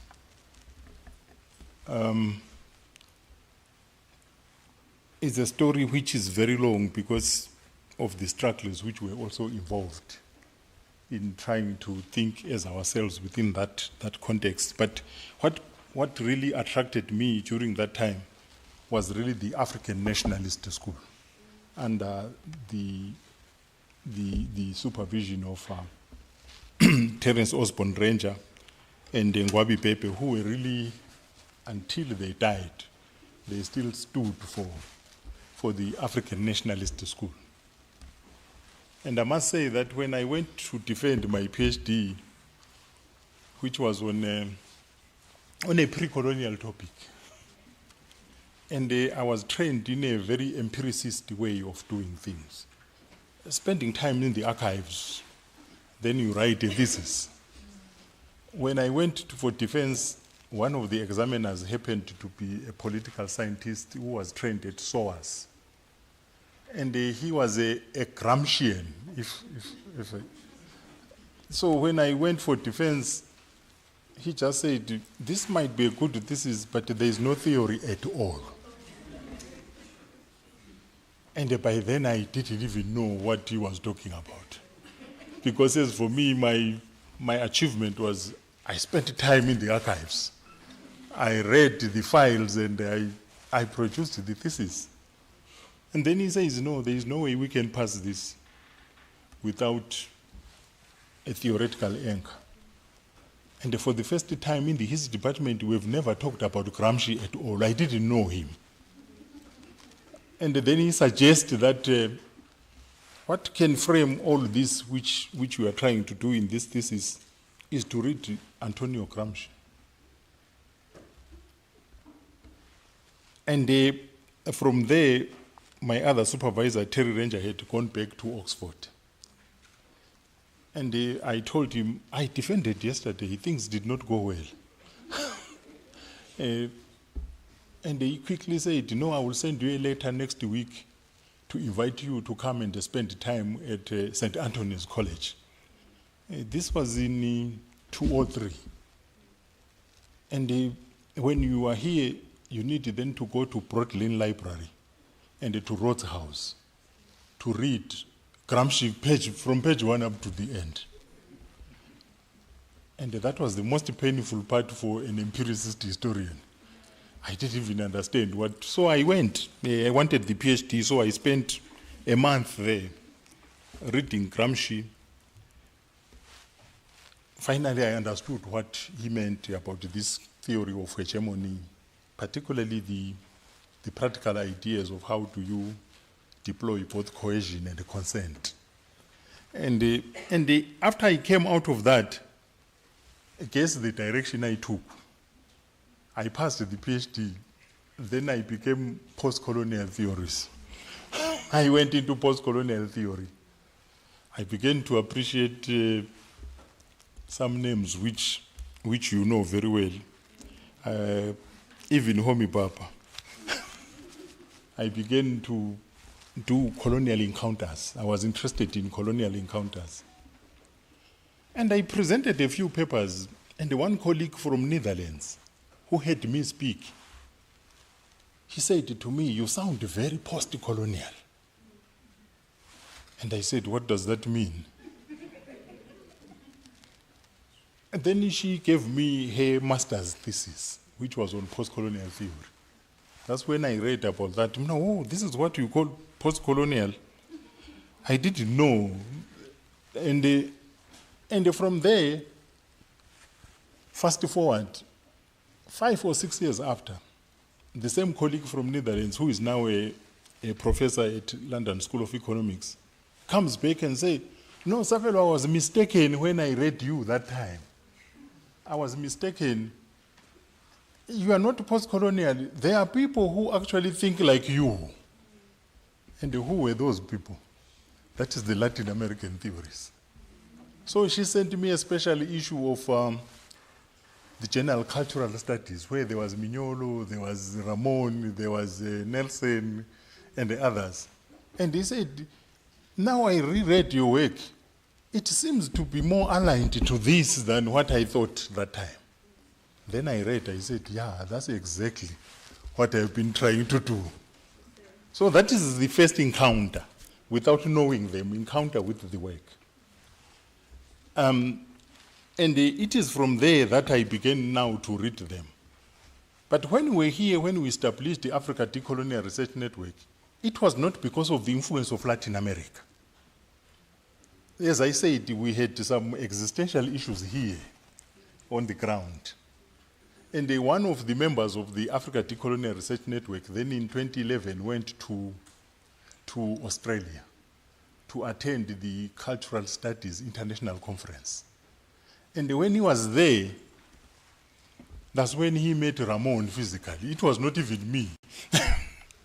And when he met Ramon physically, and then he immediately said, "This is what we are trying to do at Unisa."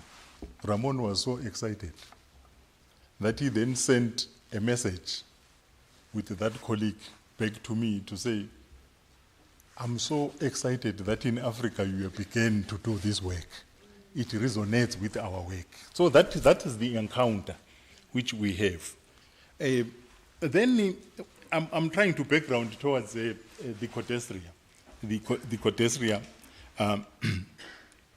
With Cotestria, when I became the head of Achimafeche Research Institute, that's when I closely worked with Cotestria mainly, because it was our main partner in Achimafeche. And of course, the VC knows better the debates within Cotestria. They were also suspicious of the Latin American school. and 2017 or 2018, we took a leap of faith and they went into Cotestria. And they were at a round table on decoloniality. She was there. She knows what took place. It was really fireworks when we tried to. But good enough, it divided the leading thinkers there. Professor Wamba Tiawamba, who was from the DRC, stood on our side and they said, "No, what they are bringing here is very important." Then there was a deputy president of Cotestria who was from Cameroon, who worked for UNESCO. He also stood on our side and they said, "No, what they are saying is what we're trying to do even at UNESCO." So that was the time. And the third encounter which I had with Cotestria is when I was invited by my colleague from Uganda, by Mahmoud Mamdani. I think in 2018, if I'm not mistaken. And I spent a week there. He also wanted to hear what this decoloniality is all about. So I spent the whole week, I gave lectures, and he was the respondent throughout, because he wanted to, and he posed the questions which we are posing. That, don't you think it displaces the African archive and all that? So it links with the Mushonga's question, how do we write and how do we do? I don't wake up to say I'm writing a book on decoloniality. I rarely do that. like the book which I can give the example, Epistemic Freedom in Africa, I wrote it while I was in the Vice Chancellor's office. And it was meant to respond to practical questions which were posed to the office and to myself. And one of the issues was really the grammars. Is it decolonization? Is it Africanization? Is it social inclusion? Is it indigenization? There were 5 or so, 6 or so grammars which we're working with. And you know, Ronnie Chaga, Prof. Ronnie Chaga was here. They were pushing the Africanization, even during the time when we were at the Hammer schools here. They were pushing that. So we always had these debates. Is it decolonization? Is it Africanization? Is it indigenization? Is it social inclusion? Which in German is EDI, equality, diversity, and inclusion. And one of the responses which we took, practical responses, was that, comrades, are we going to be exhausted by the grammars? And that's when I came up and I say, as for me, I don't care which grammar you use, as long as you tell me how practically it changes the university. That was my response when I was in the Vice Chancellor's office. That no, let's not split hair over grammars. Anyway, we will have different grammars. Others will use abolition because of a particular experience in a geospatial space. Others will use indigenization again because of the geospatial space from which they come from. And you can't go around imposing your own grammars on others. It doesn't work that way. So to me, but to cut a long story short, one of the persons who really supported us here a lot on decoloniality is the former executive secretary of Codesria, Adebayo. And Adebayo's idea was that we needed to be supported. He put it clearly here when he came, that I know you need to be supported and we needed to really establish a Tswane school. He thought it was really a useful intervention. But I actually take into account the questions, and I'm also an implicated subject in the sense that I'm the one really who popularized the Latin American grammars here. And they quickly resonated with the context. And because of that, I had no problem. So I tried now, after the fact, when I wrote Epistemic Freedom, say there is a long table in that book where I put the thinkers, the ideas, and the issues. So I put Ethiopianism, I put the thinkers on that. Black existential philosophy, I put the thinkers, then the issues. Then I put up, and my attempt was that in decolonial thinking, we work with connections. We need to connect with other schools of thought. We don't work with the paradigm of difference like coloniality again.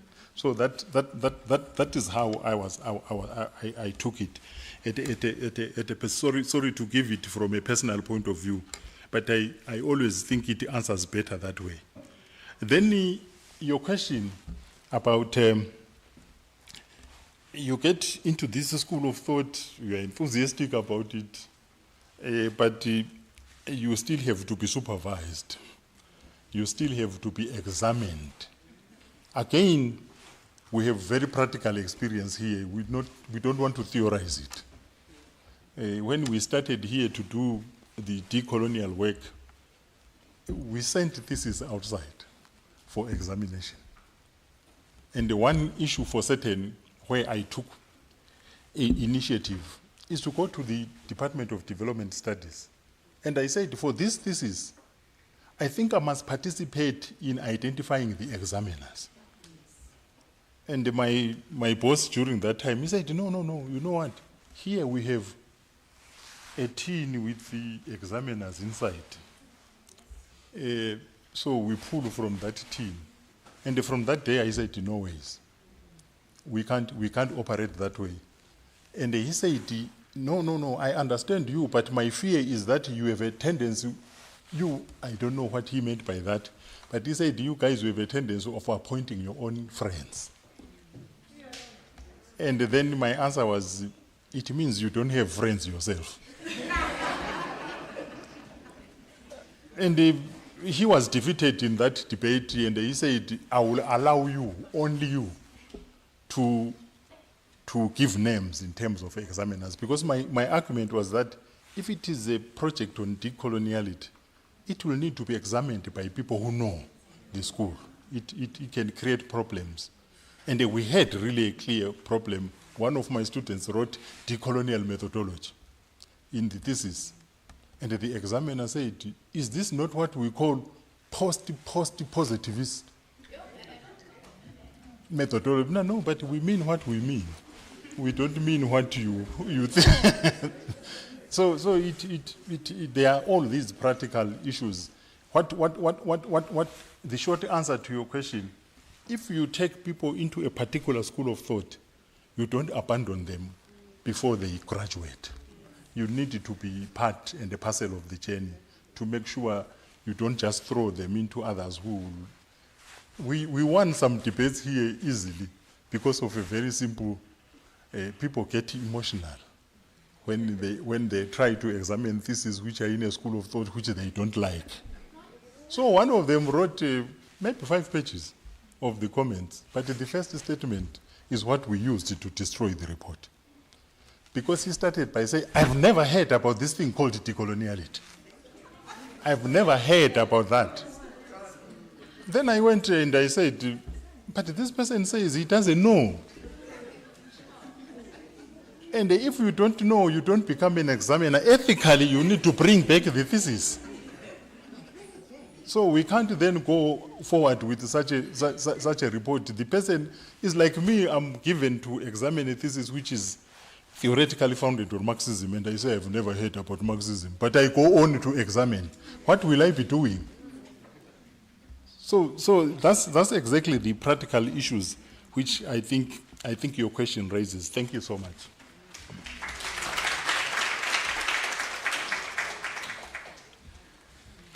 Thank you, Professor Gacheni Ndlovu and Professor Mueketsi, for your input and the conversation that you've put before us. I don't know how many of you have read the book by Naboth Mokhatle. It's an autobiography. His autobiography. It's titled The Autobiography of an Unknown South African. In it he says, if the winds of change are blowing, or if the tide of the river is flowing to a certain direction, you cannot afford to swim against the tide. You have to swim to the direction of the tide. And I believe decoloniality is actually a tide that we have to swim along with and not against it. Because we are now in an era where Africans, or rather the worlds that have been colonized, are beginning to say, we need to be identified, we need to be heard, we need to be understood, that this is who we are. Being identified as the colonial subject is not who we are. Let us now take a center stage and be ourselves and be recognized as such and take our place in the global stage. We have come to the end of the first session. This is now time for us to go on lunch, and we'll come back at about 14 hours, I think. Yes, 14 hours, if I'm not wrong. But may I suggest, because I think we are about 20 minutes late, maybe we come at about, should I say 5 past 2? 5 past or 10 past 2? Okay. Thank you. You've been a wonderful audience, and for that I want to really say thanks.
Still more people outside.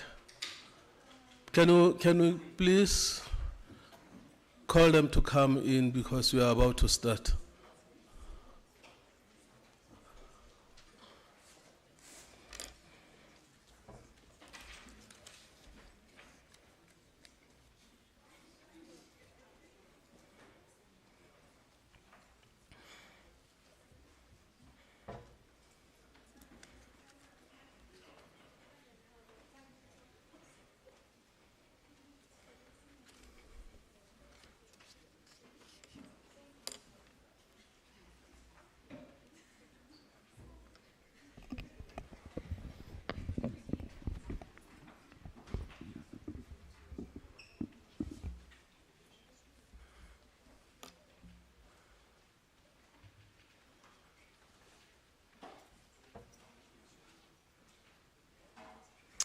Good afternoon, colleagues, and welcome to the second session of the DSS, the Decoloniality Summer School.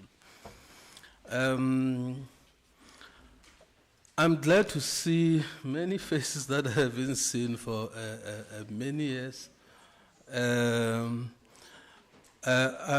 Before I can begin with my task, I also want to acknowledge the presence of those colleagues who were also part of the summer school when we started as far back as 2012. In addition to the contribution that has been made by Professor Mweketsi and Professor Ndlovu Kajeni, there were other foot soldiers that also contributed in many significant ways in this process of decoloniality. So I also want to acknowledge them. I can see a number of them in this hall. People like Nokuthula Hlabangane, Zodwa Khadebe, Siya Jali, Mtlatsi, Willem Mpofu, Sebeka Plaji, and many more others that have contributed that are here that I can't see, and those who are not here. So I must say that we are glad that you are here to grace this occasion with your presence, and we welcome you. We also I would also want to welcome our participants who are coming as far from United States, Brazil, and other countries. And I might say that we acknowledge your presence and we welcome you. Without asking you to introduce you, but I would ask you just to rise so that people can see you and then welcome you in this summer school.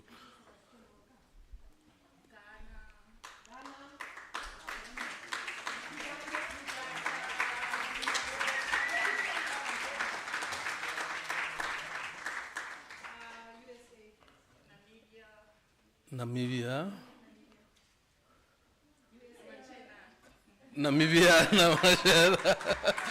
Welcome. Welcome all of you colleagues. So, did you say something, Winnie? Yeah. Okay. Yeah. Yeah. Everyone is welcome. Thank you so much. This session builds upon the foundation that was laid by the first. You'll notice the first session was more of a reflection and have covered issues that centered on the emergence of the summer school with reference to Unisa. But this session and the other ones that are coming or that will be followed during the course of this week will deal with the broader dimensions of decoloniality. Hence our themes assigned to, the themes that are assigned to the speakers deal with aspects of decoloniality in general. But at the same time, the presenters are granted a leeway to handle their various topics in as much flexibility as possible without adhering rigidly to the theme, because we believe that doing so will miss out what they can say if they were not adhering to the themes. I'm saying we are also confident that the presenters will handle their topic in a way that they will cover almost everything in their presentation and QA session within the limited time that we have given them.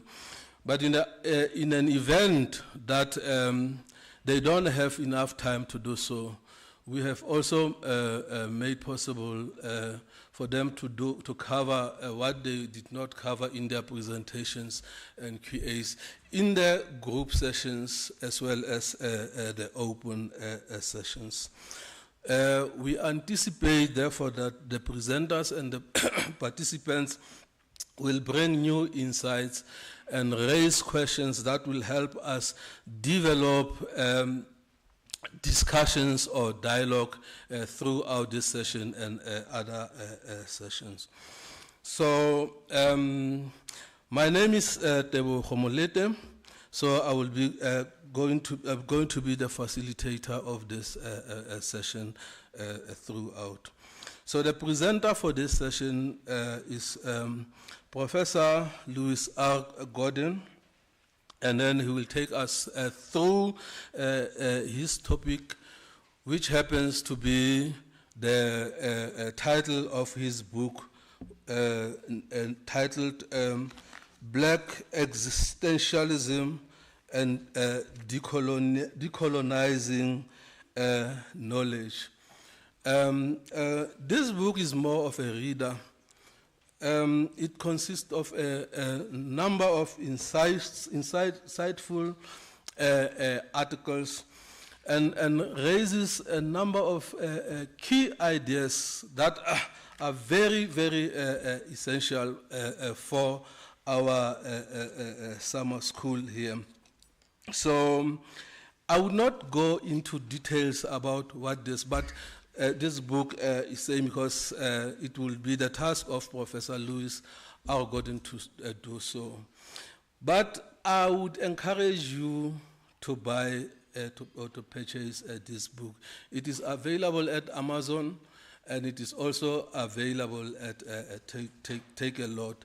It's a very insightful book. As I said, this raises a number of key ideas, and it's very informative. What caught me, however, what caught my attention as I go and as I read through this book, there are a number of ideas that I hope Professor Louis Gordon will help us unpack them. And one of them is the one that Romain raised, the disciplinary decadence, pedagogical imperatives, potentiated double consciousness, teleological suspensions, and the aspect of radical love, which we have captured here as a decolonial love. As I said, I hope Professor Louis R. Gordon will help us unpack those concepts as they shed light to our themes of decoloniality here. But now, who is Professor Louis R. Gordon? Professor Louis Gordon wears many hats, as you might know. He is a philosopher, artist, poet, thinker, decolonial scholar, which makes my task here to introduce him very difficult. But the short biography that I have in front of me will do the work. Professor Louis Gordon is a public intellectual, academic, and musician with a focus on jazz, blues, rock, reggae, hip-hop, etc. He teaches at the University of Connecticut in the United States, where he is the Board of Trustees, Distinguished Professor of Philosophy and Global Affairs, and head of the Philosophy Department. He lectures and is involved in political and artistic projects across the globe, and holds appointments in South Africa, Jamaica, India, and France. He is also honorary president of the Global Center for Advanced Studies and distinguished scholar at the Most Honorable P.J. Patterson Center for African Caribbean Advocacy at the University of the West Indies, Mona, Jamaica. He is the author of many books, including most recently, Freedom, Justice, and Decolonization, Fear of Black Consciousness, Black Existentialism and Decolonizing Knowledge, Writings of Louis R. Gordon, this one, the book that I'm talking about. Not Bad for N stands for no, and his accolades includes the 22nd Eminent Scholar Award from the Global Development Studies Division of the International Studies Association. I'm now going to call Professor Louis R. Gordon to ascend the podium, and as he does that, can you give him a round of applause?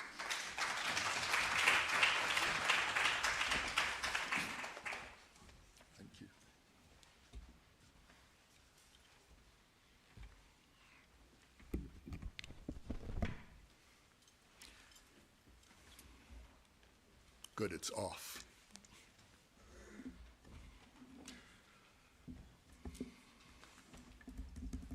Can you hear this?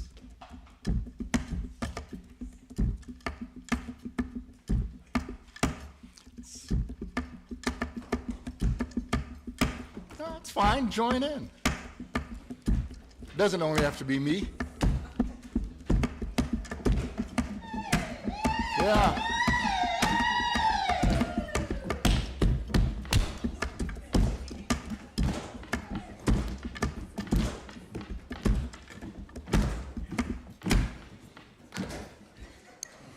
Thank you.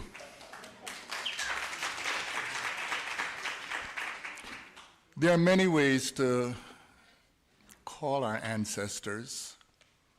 That's one of them. We're all linked, as we know, because each of us, as a human being in this room, came into this world through an ancestor who had an ancestor who had an ancestor, all the way back to that primordial beat. Yeah. Your mother's heartbeat. That heartbeat synchronized you, introduced you to life. It gave you a way to communicate with one another. Imagine if you were introduced into the world with this heartbeat. And then you walk out into this world of, it's not going to work. Bulweni, Sawubona, Dumela. We're in South Africa, you start there. Of course, we're on the African continent, and way, way, way, way back, it was Hotep. And it's striking that Hotep is often translated as peace. So is Shalom. A lot of people don't know that the Hebrew had its foundations in East Africa. And in those languages, there's salam, salam alaikum. And as we know, there's ujambo. And there's so many ways. It's striking, too, because I gave a thing about hearing, but we also have ways of seeing. Because you see, Hotep, Shalom, Salam, those, when you say peace, it's striking, isn't it? It's not peace simply in the sense of, I don't want to hurt you, because that's the language of war. It's actually a more complex sense of peace. It's to wish upon another flourishing. You see, to be at peace is not to be at rest. It's actually to be at life. And the ancient roots of words like shalom and salam are actually linked in the words for hearing, shema. And so to hear someone is to connect to their heartbeat. And as you know, in isiZulu, Sabona means to see you. I see you. And it's striking, isn't it? Because we're in a moment where we human beings really badmouth one another. It's like we don't really like ourselves. You know, you would make, and as much as we speak with so much hate, so much vitriol, we forget that if you were lost in the wilderness, what would make you exhale with relief is to see another human being.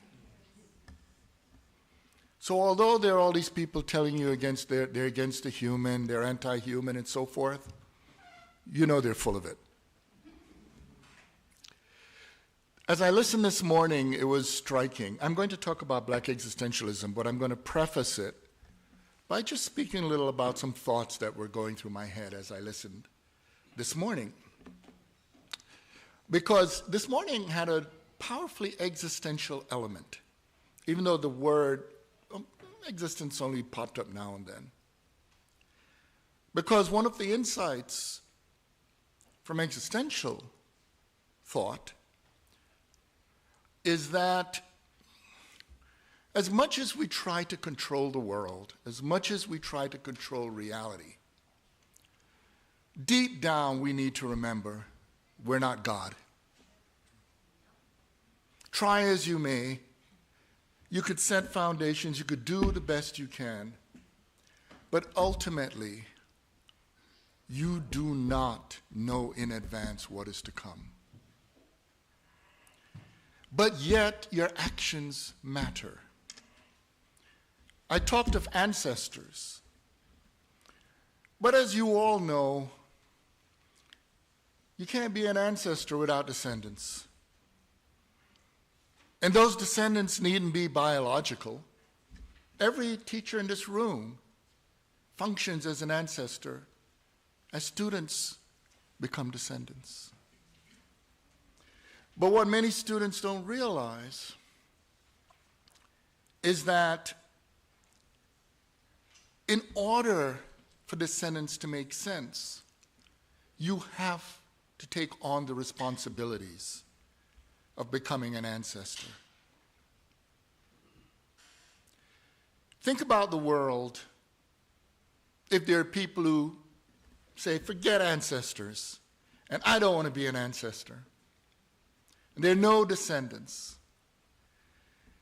If you do that, you fall into the arrogance of a world in which the end of your life is treated as the end of the world. And there are people who are now in leadership across the world who think that way. It's only about them. And how do you reason with such people? What can you do ultimately if the world, as far as they're concerned, is themselves? So there's a profound, complex responsibility in the decision to become an ancestor because you don't know the descendants. You see? And so you're doing something that's rather profound. Now, what's striking is we don't always know the implications of our actions. For instance, many years ago, it's weird, to me right now. I'm sounding like these old men. Many years ago, yep, back in the day. I mean, I have an advantage. I was a very, very young professor, but, But I've been teaching for more than 4 decades. So I could say, yep, back in the day, many years ago. There were all these things, there's a way in which life goes full circle. I remember in my youth when we were involved in the anti-apartheid struggle in the States. I'm from Jamaica, but by the time I was at universities in the States.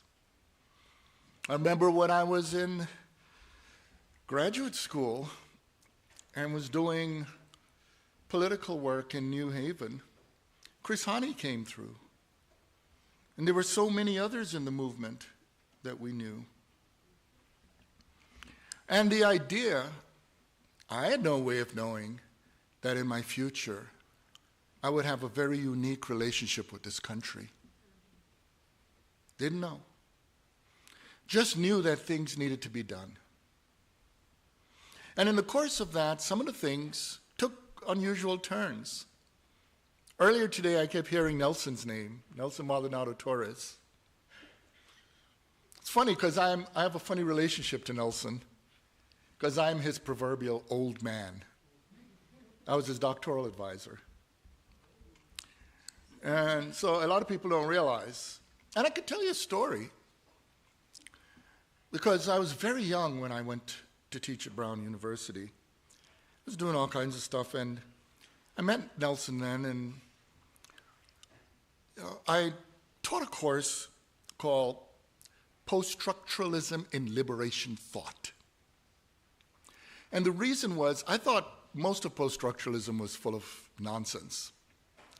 However, a lot of people were attracted to it, and a lot of people who avowed to be liberatory. So I made sure to study of it, as much of it as I could. And I taught a course in which we read through everything from Derrida to Foucault, all the way through to Sylvia Wynter, people like Enrique Dussel, etc.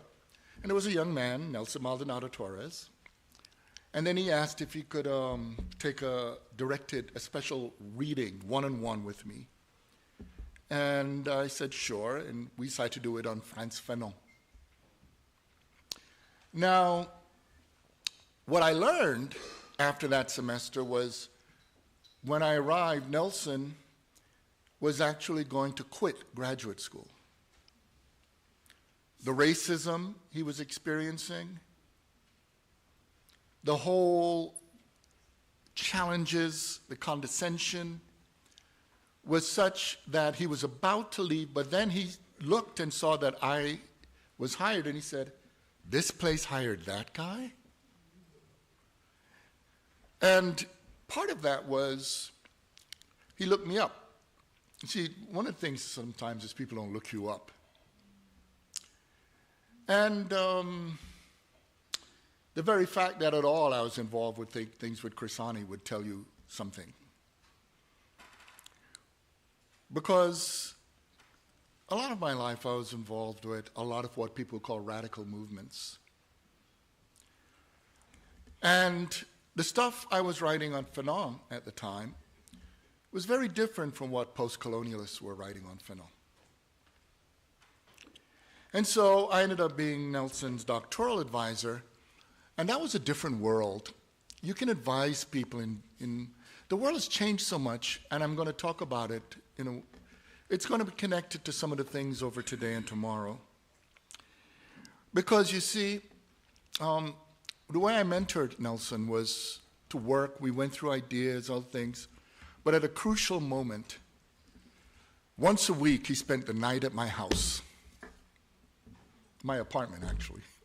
We had a pull-out couch. I was young, you know. And we started with a bottle of rum. Because I said, "Nelson, the project is not for you to become me. You have to become you." And I told him I disagreed with a lot of his thought. So when the rum, we'll meet every week, and the rum will loosen it up and we'll talk. And here was the disagreement. Nelson at the time was a moralist, an ethicist. For him, the issue was about Levinas and ethics. And in my course, he began to read Dussel, and I'd encourage him to go study with Dussel. But Fanon popped up, and we would talk it through, and for Nelson, it was always about ethics the way Levinas talked about ethics at the time. And so we would talk, and we'll go through the ideas, and he would develop it. And he wrote a dissertation on Levinas, Dussel, and Fanon around this question of ethics. You see?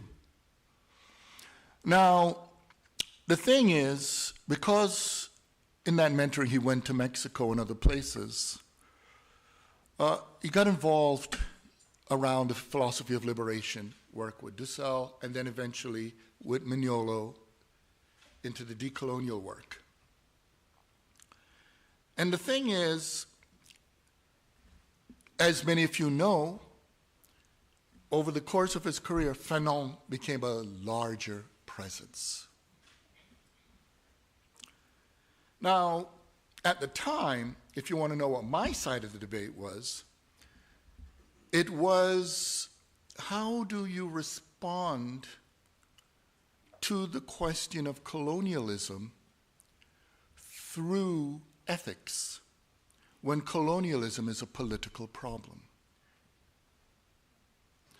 If you prioritize the moral and the ethical,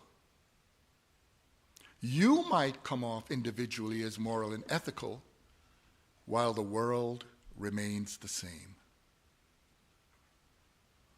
For Fanon, for example, it is insufficient for you simply to say you're against something or you're for something. For Fanon, there has to be a relationship to something that transforms the world. And that meant he was fundamentally a political thinker. It's not that he didn't think about the other issues, but that political question was there.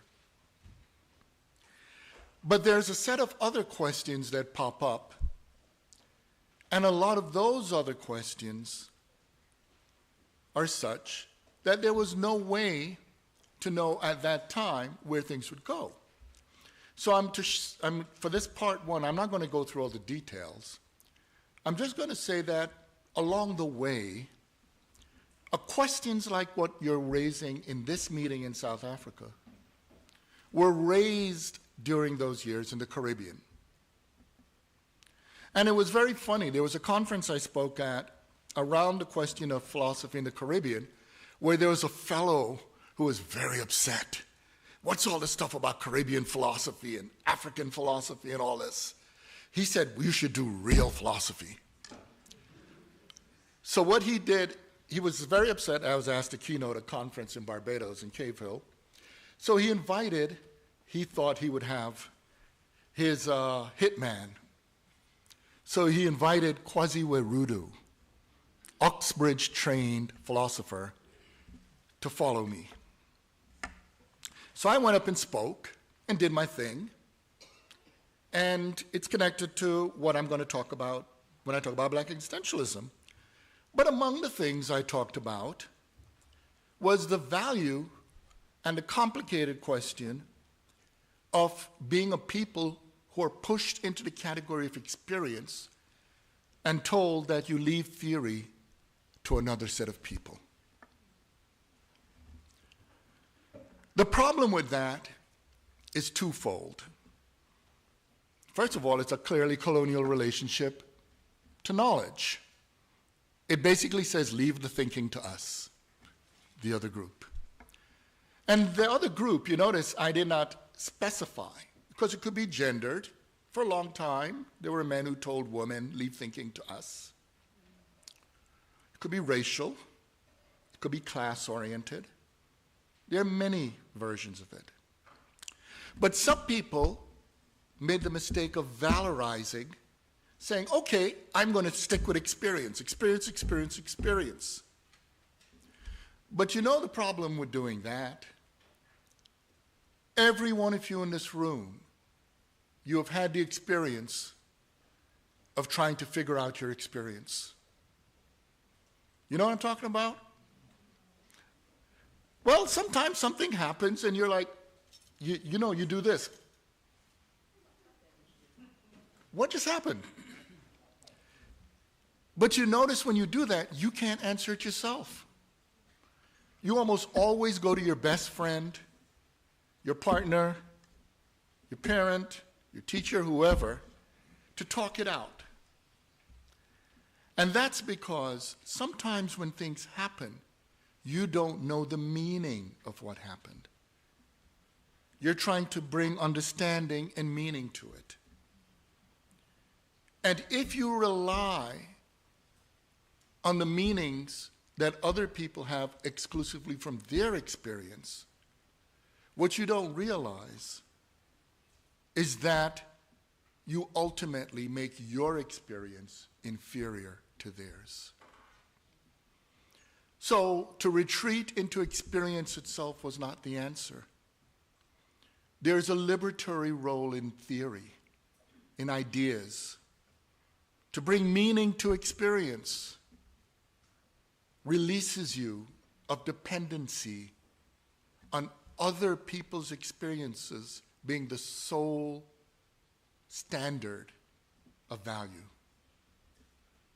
So each of you have responsibility for experience. You know, when I teach my classes, I always start with a conversation on a variety of topics. One of them is the distinction between education and certification. Many people, a lot of people love to be certified. But you all know this, there are a lot of certified people who are idiots. Education is a more complex phenomenon. And then I usually have a conversation on what is a professor, a researcher, and a student. And it's funny when you bring that up, because students often think of professors as Moses. Got the tablets. Right? And I usually give my 2 cents. I say, you know, I consider a professor someone who fell in love with learning. Fell in love with learning so much that we continue to learn. We want to learn so much that even if we can't find a teacher, we teach ourselves. That's what research is. When you research, you are continuing to learn. In fact, people who are hostile, condescending, antipathetic to research, ultimately, deep down, that's also hostility to learning. Most of what we do is to share our love of learning so others learn to learn. And I usually explain to my students that even when I teach the same subject, and many of you are teachers in this room know this, even if you teach it over and over, there's not a semester in which you don't learn something new. And part of it is because you see the beginning learners, your students, they have different experiences than yours. Some of them you share, but not all. And those different experiences bring something beautiful into the co-learning experience. And that is one of the reasons we grow when we teach as well. And so as co-learners, as we learn from one another, that's already, you could see in its structure, a very different model than the colonial model of learning. In fact, even when I did that beat, that doesn't sound very colonial, does it? Right? You picture the colonial model be, cut it out. Do it this way. Or this way. Doesn't make you want to groove, does it? You know, but, you know, folks found ways to even funk it up.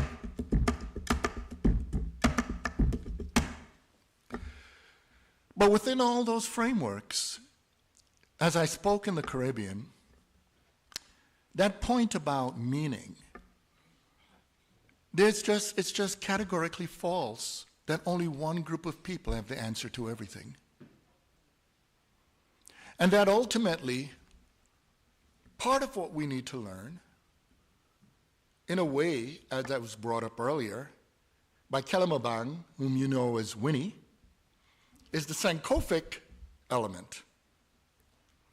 Because you see, you can't have all the past, or otherwise you'll never be able to move in the future. But you need to understand the relevant aspects of the past. And those relevant aspects include the fact that all humanity learns and grows. So after I gave my talk, the so-called hitman was brought up, and the fellow who was an Iranian philosopher who had thought that real philosophy was to do Bertrand Russell was shocked because he didn't take the time to learn who Kwasi Wirudu was. Kwasi Wirudu is one of the giants of 20th century African philosophy. Kwasi Wirudu worked in many languages. He dealt with questions of how we deal with communication across cultures.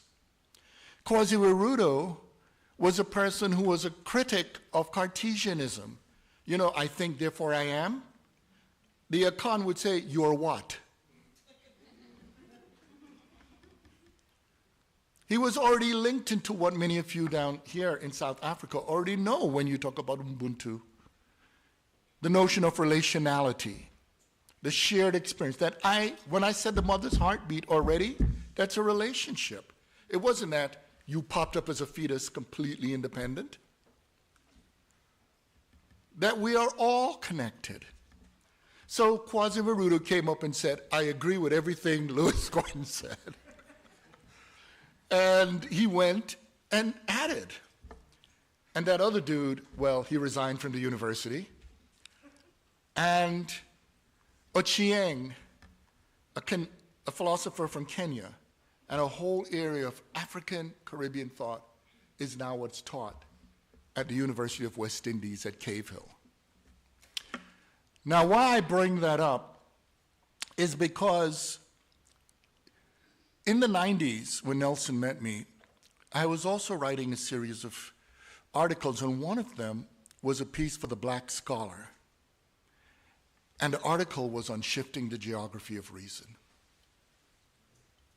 Because I heard that expression brought up today. And the argument of shifting the geography of reason was straightforward. You see, many of you right now have inherited a way of thinking about reason that is of this form. Reason originates in the north. Bless you. And in the north, it went from the east, that is East Asia, to this bizarre fictional place in the west called Europe. And you may say, why do I call it a bizarre fictional place? You ever look at a map? Why is Europe a continent? I mean, Europe is just a peninsula of Asia. We know this. There's Asia, East Asia, Central Asia, West Asia. Why, or I'm facing you also. East Asia, Central Asia, West Asia. Why in the world is Europe a continent? Well, it didn't even become taken seriously even as a continent until what we now know as Euromodernity.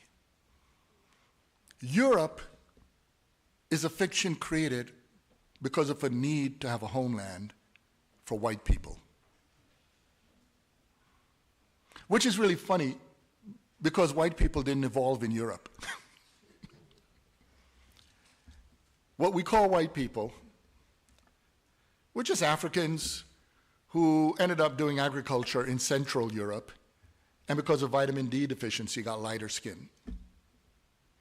And then eventually, because of the history and limitations of what they knew about agriculture, moved to the West, and the darker populations eventually died out. But within that framework, those people had no reason to think of themselves as white or any other race. And so, within understanding this, in 2003, we had a conference in the Caribbean. It was in Caribbean Thought. It was co-organized with Sylvia Winter. It had George Lamming, Ngugi wa Thiong'o, many others. And when we sat down, every night we had long conversations, and we did it the old school way. We had beer, wine, jerk chicken, food. And one of the guys finally just said, man, this is great. We should do this more. And you ever notice there's always somebody who says, we ought to do something? And you notice whenever people say, you ought to do something, they often do this. We ought to do something. And then they do this.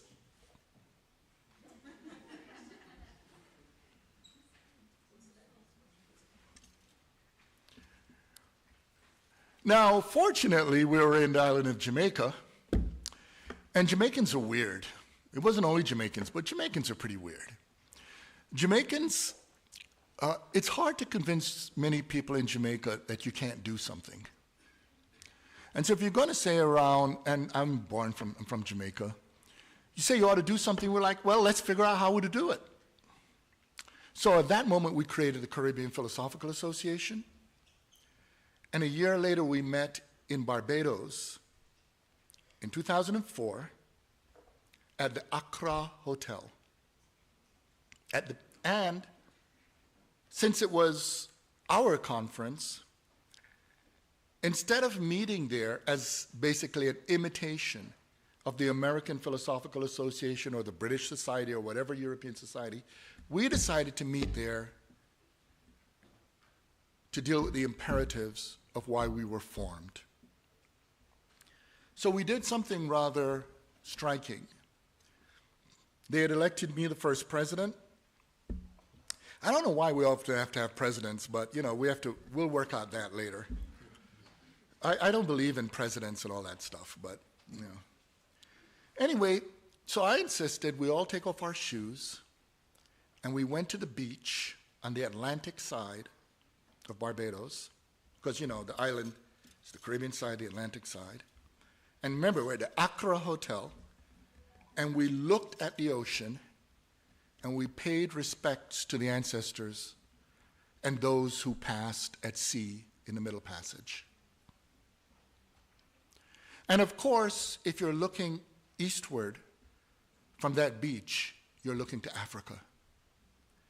And of course, on the other side was Ghana and Accra. So the Accra, born of colonialism, was in that act, not looking up to London or Oxford or Cambridge, Massachusetts, or you know, New Haven, Connecticut, or you pick wherever is the prestigious schools, or Heidelberg or Freiburg. We looked to the west coast of Africa. That was an act of shifting the geography of reason. And we had decided that our first meeting was on that topic. But here's the thing, you don't meet once and you say, will you shift the geography of reason? So we said, you know what, we gotta have geography of reason 2, shifting. Well, this year we're having shifting the geography of reason 20.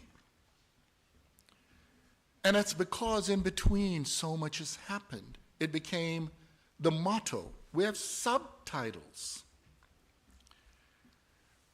But that motto became crucial because it connected to things we could never have predicted. I had no idea when I left the Bronx, New York, and was doing the things I was doing, that I would be the person involved in many things, from radical philosophy review to the creation of the Africana Studies Department at Brown, to meeting Nelson and many others, or the Caribbean Philosophical Association. We had no way to know.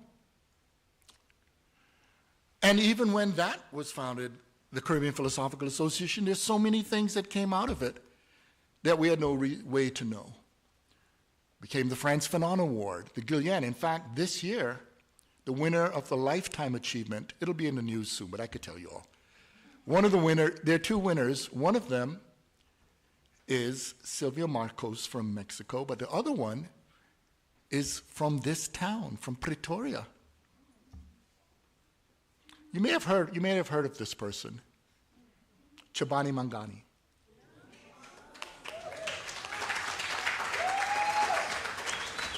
Indeed, if I could add.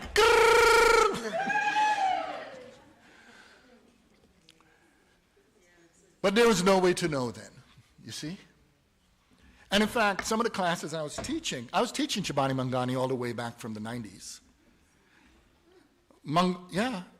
The courses Nelson took with me, Chabani Mangani was in there.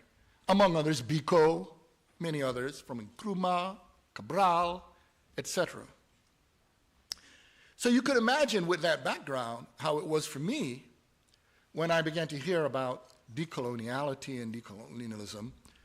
And the incarnation it was in it. I remember at the time when I met a lot of those people, I was like, yo, where are the black folks at? Especially since for years I'm teaching all these black thinkers with a lot of these ideas. And in fact, the writings and the engagements began to affect things that Enrique, I mean, I know these people very well, you know, Walter and others, Mignolo and others did. But this means, and then when I think about this morning's conversations, there's a subtext of this morning's conversations. And the subtext, of course, is that something has happened with the word decolonization and the word decoloniality that have become such that people are decolonizing everything. And in fact, the radicality of decolonizing everything, you know where it's going, right? You got to decolonize decoloniality. Totally makes sense because it's a meta-theory, a theory about a theory. So how did this come to be? And I hope the things, I get to speak twice, so, you know, I'm not going to overdo it because I get to speak again tomorrow. But I'm now going to move rather quickly, okay? So part of how this came to be, of course, is because, you know the way I talked about trying to understand experience? Well, there's also experience of a theory which requires a theory of the experience.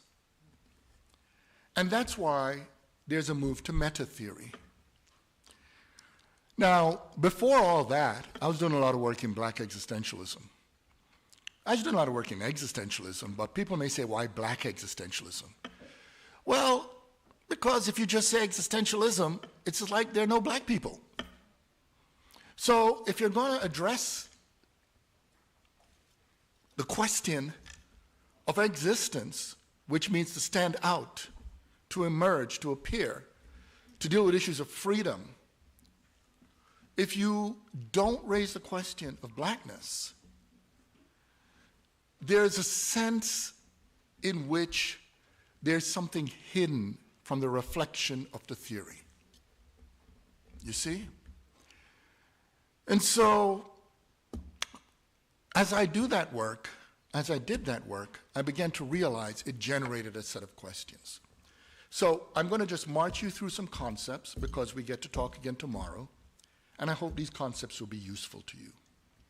The first one is, what is the distinction between black existentialism and Africana existentialism? Okay? Well, let's start with Africana. What's the distinction between Africana existentialism and African existentialism? Because you see, Africana is the African diaspora.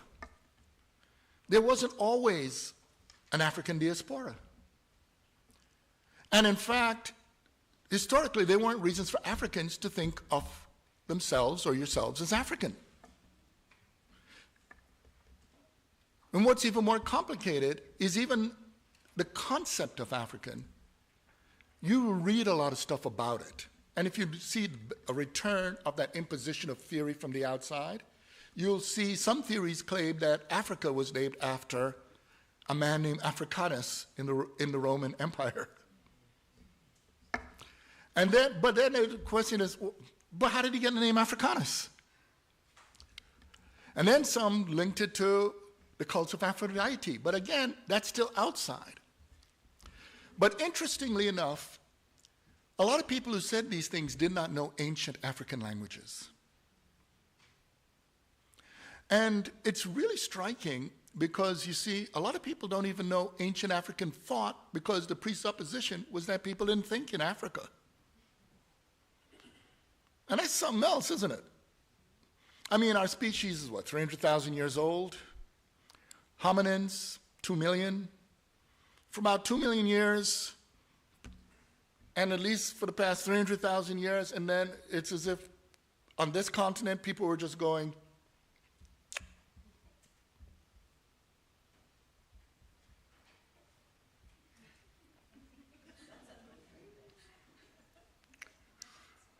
and then supposedly you step off the continent, you land in what in the future be Europe, and you start thinking, wow, I got all these ideas.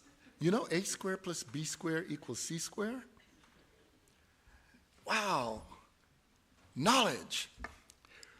Well, of course, we already know that's nonsense. And because I was studying ancient African thought as well, because not only did I study philosophy, I studied classics, I studied physics, I studied all kinds of other stuff. And one of the things is in the ancient African language of Medu-Neter, the word Ka means womb. Ka, K-A, womb. It also means, Ka means life. That's why you could have, because it's a foundational language that led into Hebrew and Arabic and others, words like Chai, which means life. And Afri means from the source of life. Isn't that cool?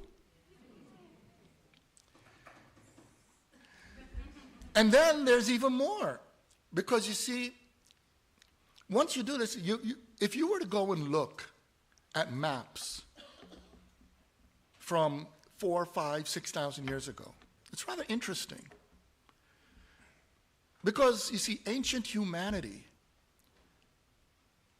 used to look, in East Africa, used to look, when they thought of looking up, they meant the south. Because if you look from Uganda, the sources of the Nile, it flows north. Everybody thinks the direction of a river is to flow down. You go downriver. So the Mediterranean was below, and the more south in Africa you went up. Which meant if you orient yourself that way, the sun rises from the left and sets on the right. And you do not think of yourself politically as below the north. You see, there's already politics in how maps are constructed. That's why I wrote Shifting the Geography of Reason. You know, when you look at a Mercator map, those maps make Africa look so much smaller than it is. If you ever want to get a good sense of things, go to a planetarium and look at one of those films of the space shuttle going around the planet Earth. What you'll see is when it hits Asia, it's going on for about a half an hour. When it, and the point at where Africa comes in, in terms of the width of Africa, about 15 minutes, right? If it were going north, or south-north, it would be longer. Then you have the Atlantic Ocean. When it hits North America, you're like this, and it's like, boom. It's like, do you know how many North Americas you could put on the African continent? Just to give you an idea, you know how many what we call Europes we could just put in the Congo? So you could see also how maps give you a certain sense of political scale. And so within that framework, okay, we begin to understand that there are many words people may have, but if we can understand, it's not that we have to be stuck in the past, but if we can understand the past, we can understand not only how truth is covered, but we could also understand, through uncovering the falsehoods, a better understanding of the relationships we have with ourselves and our fellow humanity. And so, here's the quick part. Clearly, those ancient people were also thinking about their existence. You go and you look at ancient African writings, ancient Asian writings. I also look at writings from Mesoamerica. You'll find a lot of reflection on the question of what it is to be a human being. And they all have stories that pretty much go like this. You know, there was an attempt to make a perfect world, and then we popped up. Then we popped up. And when we popped up, we realized that we make a lot of mistakes. And our mistakes can have catastrophic consequences, like murder, theft, bless you, and all kinds of harm. But at the same time, when we popped up, we also discovered something very unique. We began to discover our humanity. That ultimately, we depend on one another to build meaningful lives.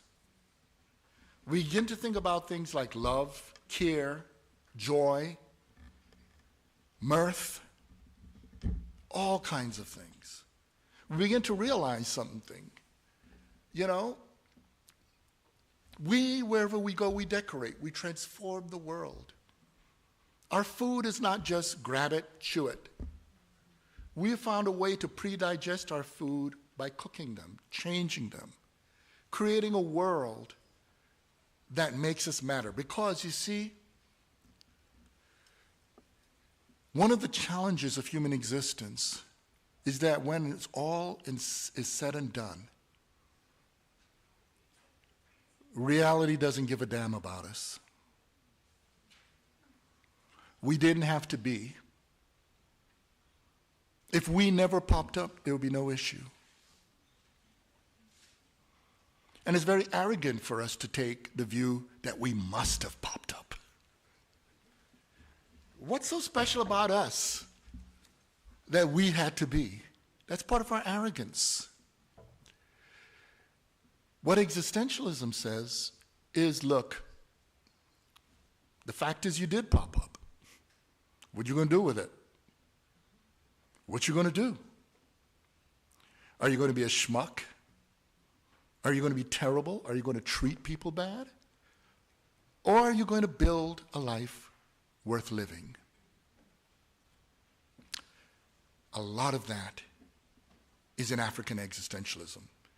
There's not enough time to go through all the details from which group, whether it's Yoruba, Ibu, Fulani, Talensi, all the way through to Tswana, go all the way through to the different ways people think it, from Luo to Gikoyo.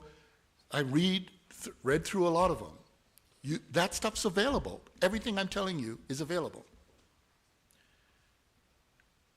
As well, it was in ancient Africa, 4,000 years ago, where there were people, a woman and a man, yes, a woman, who reflected that, wait a minute, if reality emanates, if it's created, whichever language you use, that which makes it appear must be invisible. Otherwise, something else would have made it appear. That's the emanation theory of reality. And that was the earliest statement of the indivisibility and the emanatability of God. And that was done by, unfortunately, a woman who's only known for her beauty. I mean, her name means beautiful woman, Nefertiti. Her husband was Akhenaten, and they developed the emanation theory of reality. So, there are many other examples I could give, but I just picked that one because that is so well known. But there's so much more. So how do you get to Africana? Well, Africana was a function of a series of historical events that led to predation and enslavement on African peoples. It was the Arab slave trade, the East Indian slave trade, and then, since the 15th century, the Atlantic slave trade. And within those, as instead of African, now you have an African diaspora, something else happened. Those trades began to tell African people that you have a new identity. And that identity was black. But here's the thing to bear in mind. We naively think that whoever imposes on another is not affected by the act of imposition. In order to tell black African peoples, and then subsequently indigenous South Asian peoples, and the peoples of Oceania and South America that they were black, it meant creating a new kind of people called whites. You see? And inherited with that was bad metaphysics that tried to make white people defined as pure. And this began to define non-white people as somehow a road to the opposite of white people. So every act of colonization, every act of dehumanization in this case, has a simultaneous act of a transformation of the dehumanizer into something else. And so, within that framework, Euro-modern colonialism and racism that it produced created a situation that new questions were posed by a people constructed with an identity we call black. Okay?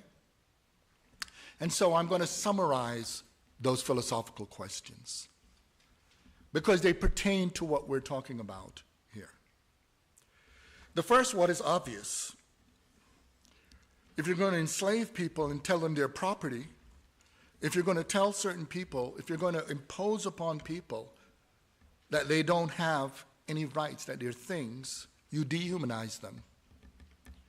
And that leads to the important question, what is a human being? There are people who are critical of the philosophical anthropological question. But, you know, people could be casual about what it is to be human. But when you are dehumanized, you realize very quickly how important it is to know what it is to be a human being. Because you see, if you are not defined as a human being, there is license over what can be done to you. Anything can be done, and it doesn't register in the realm of violence. So your humanity is crucial. The next one is if you're going to be enslaved and colonized in either direction, not just in the Americas, but on this continent itself, because a whole lot of distortions of African history were necessary for the dehumanization of African peoples. That begins to lead to the question, everywhere where there's enslavement and colonization, of what is freedom. And when you think about these two, at first, you don't think freedom. When you're in the immediate situation of colonization and oppression, you're just thinking liberation, right? You just want those chains unshackled. You want the door open. But as you know, once you get out, what you gonna do? In this country, 1994 was about unshackling. And now, 3 decades later, folks are saying, yo, what the hell are we doing? Because you see, it's naive to equate liberation and freedom as the same. They're not the same thing. You see? Liberation, liberty, is the absence of an obstacle. But freedom is about something more.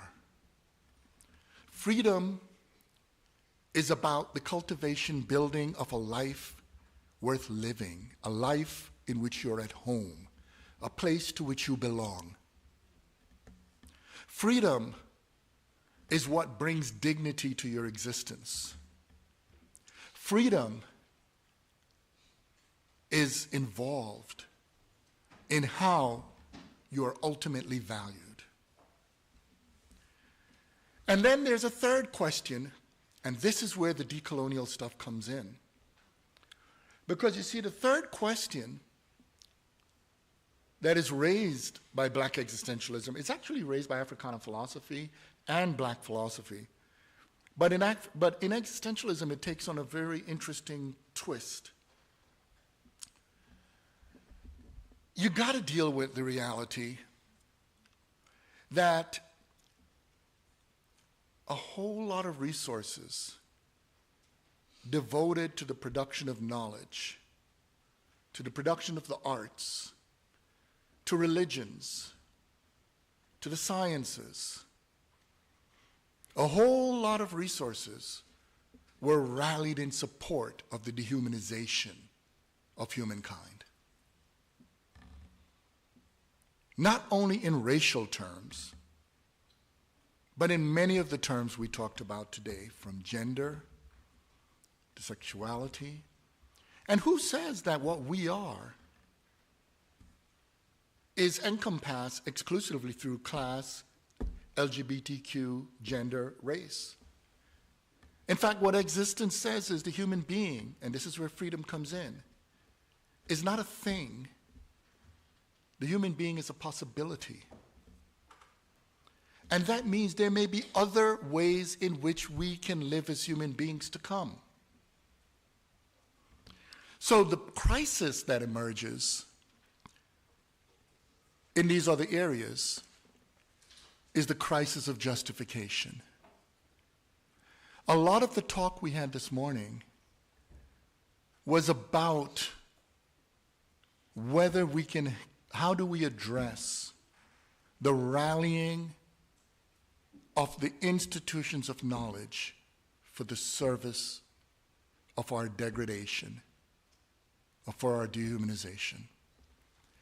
And that requires understanding what distorted examples of knowledge are.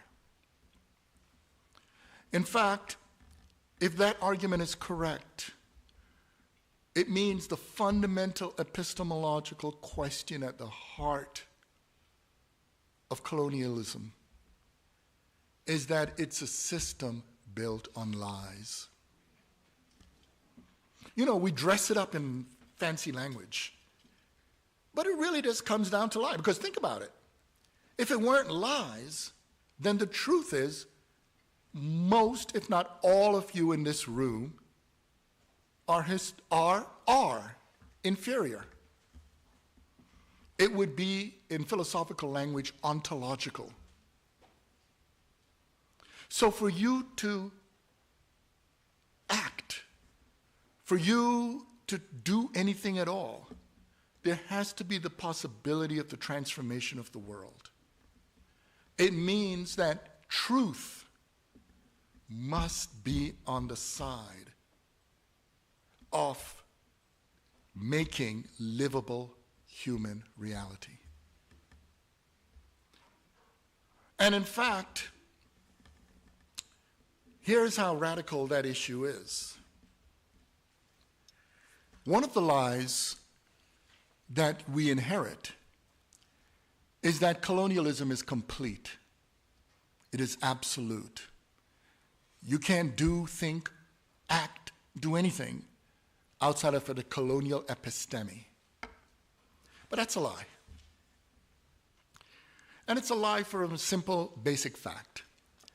There are many who bring this up. Frantz Fanon, I think, did it very elegantly.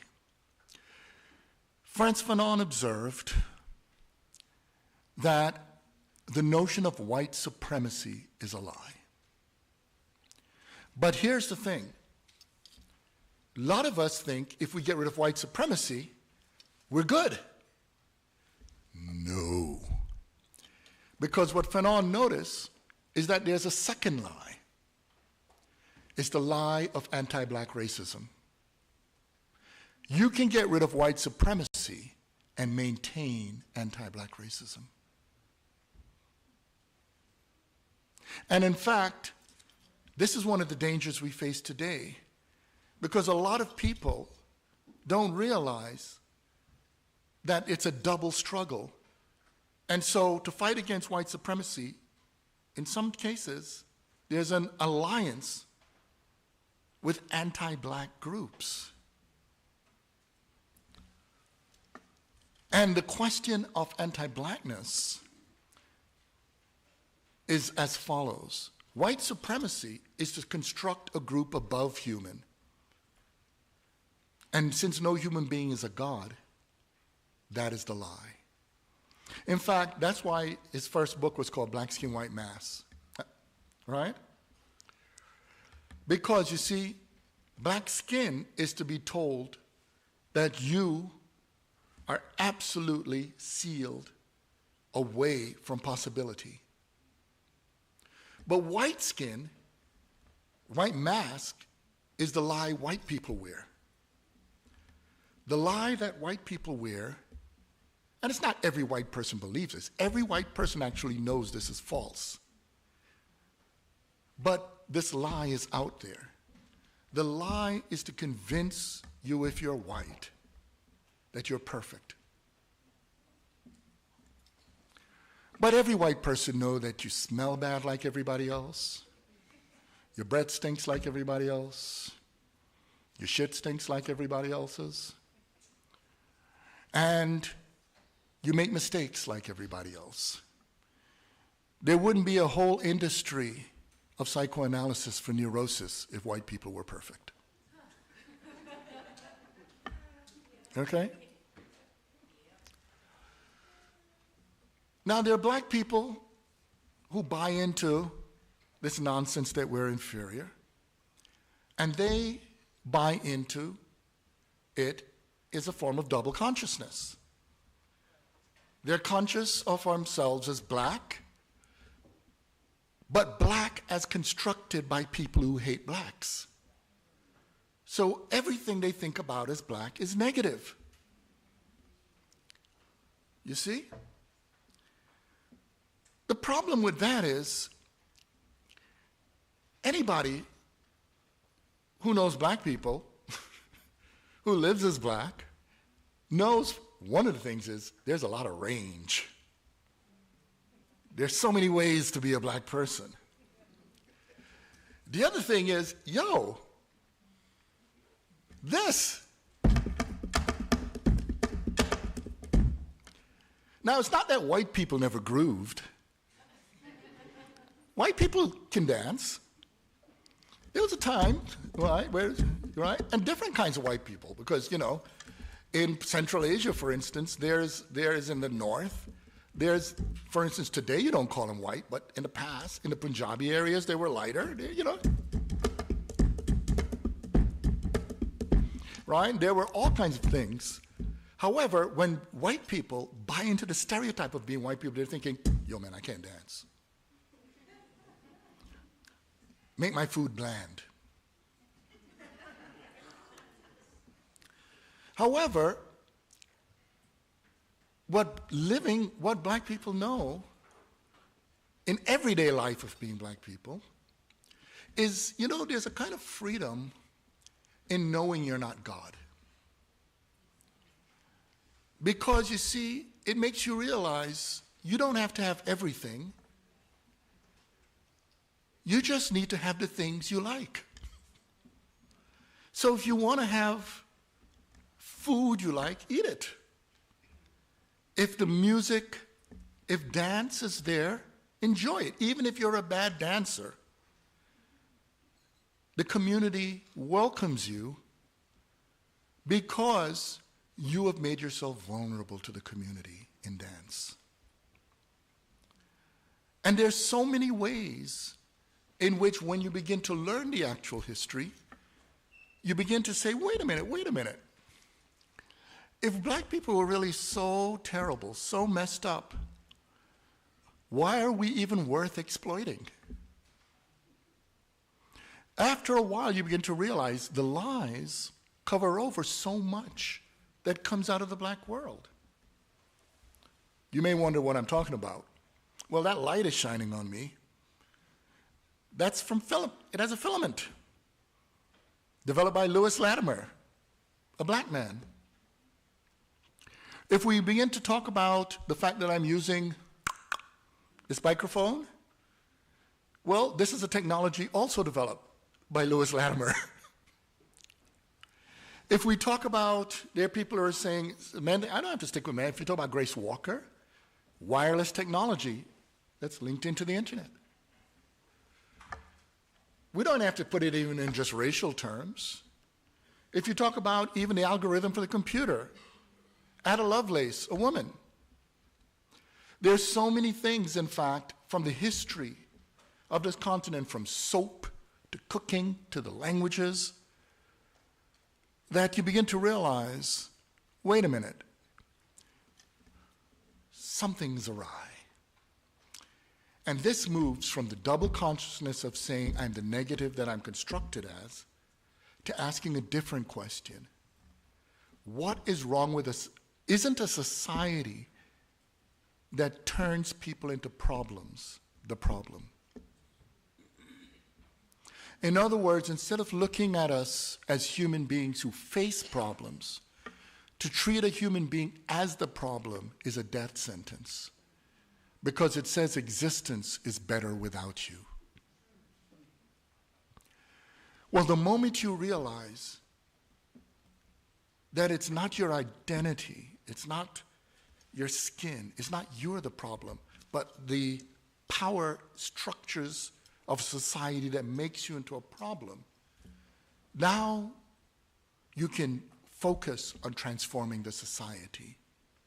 That is called potentiated double consciousness. It's potentiated because it deals with possibility. You see?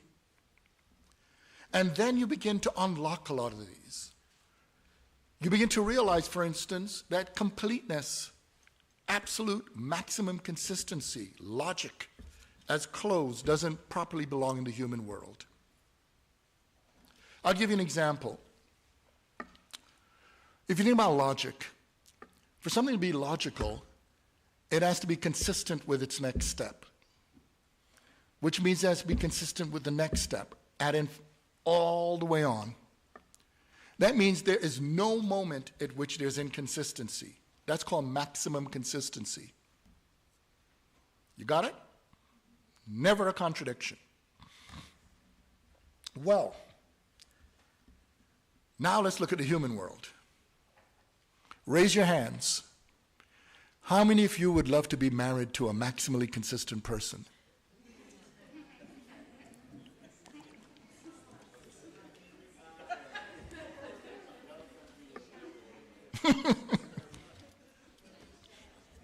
Only one hand. Well, to save time, let me surmise that what the rest of you are saying is, good God, that'll be hell.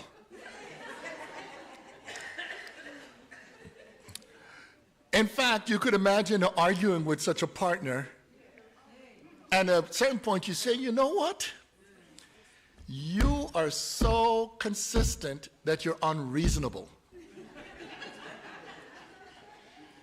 And that will give you the clue. Reasonability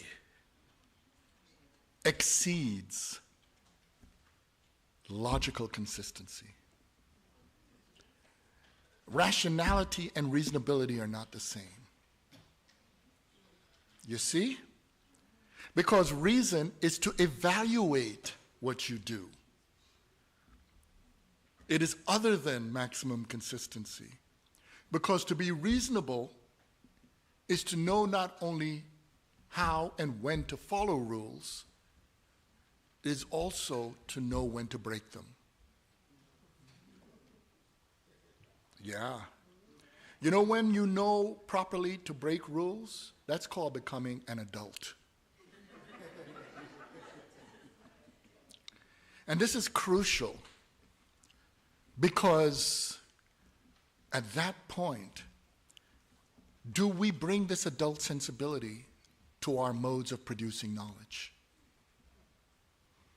You see, some people treat their disciplines, their systems of knowledge, like maximum consistency. They treat it as if it were created by God. And so they forget that human beings create disciplines to address the problems we have. But who says in creating the discipline, you saw all the possibilities of the problem? Only a God could do that. What happens when a discipline loses an understanding, the practitioners, an understanding of the discipline's relationship to reality, is that the discipline turns on itself, gets obsessed with itself, tries to maximally rationalize itself, and because it is turned away from reality, it is decadent, it decays. That is disciplinary decadence. You've met people, there were examples of it this morning, right? Sabella was giving some good examples of people who would basically say, you do the discipline this way. You treat it as if it's permanent and you apply it to people. But what do you do if people don't fit the discipline?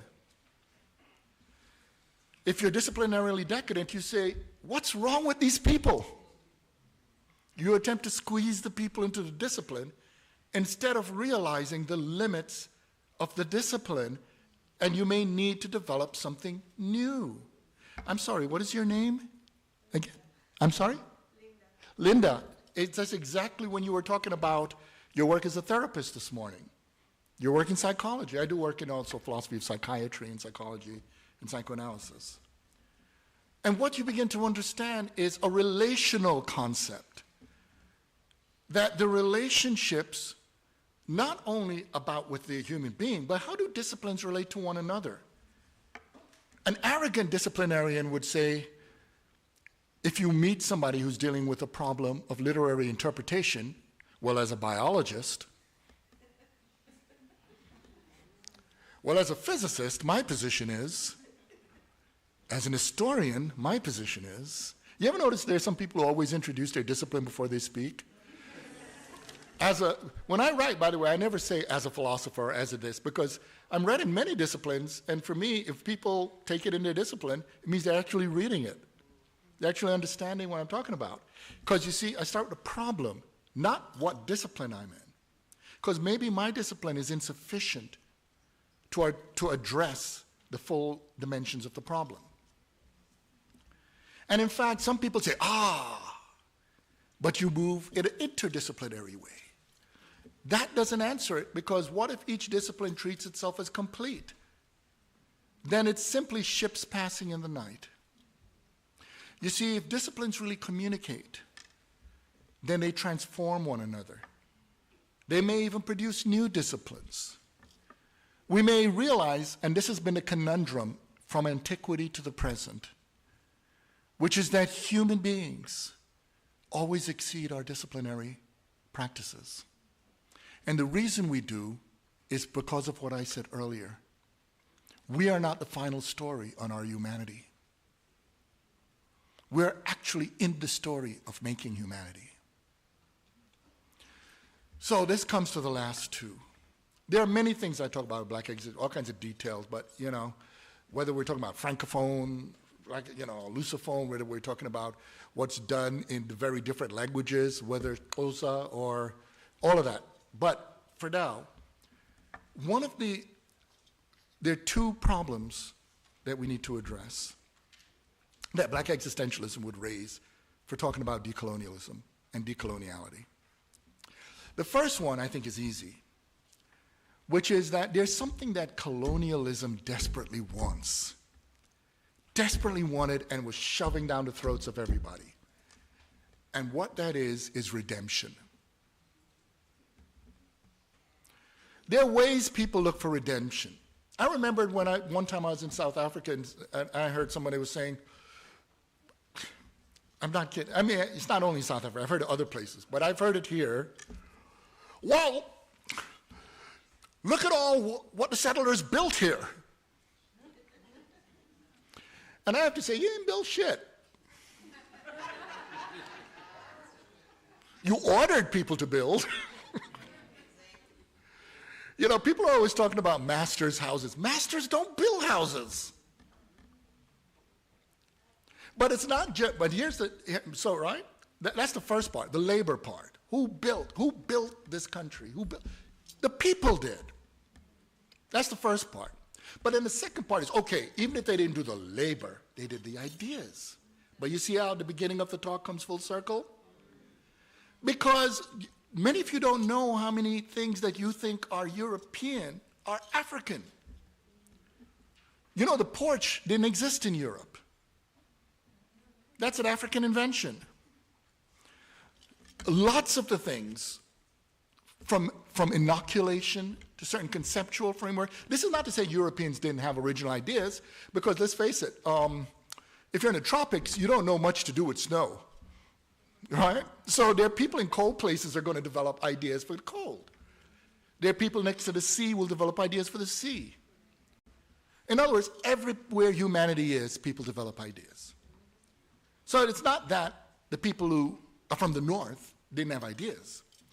But the point is, the ideas that work to live in the south, the people weren't sitting, scratching their heads. They were building ways to live.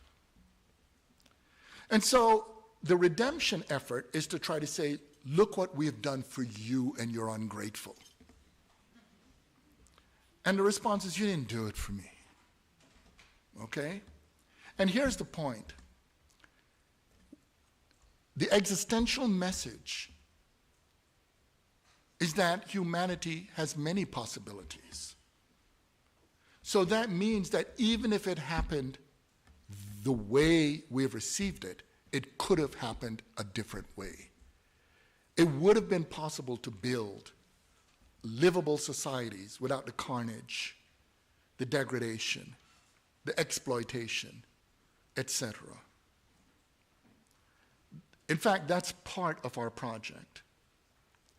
Part of the project is for us to use our creativity to find a way to build not simply the materiality of a world, but the livability of the world. And the livability is in our relationships.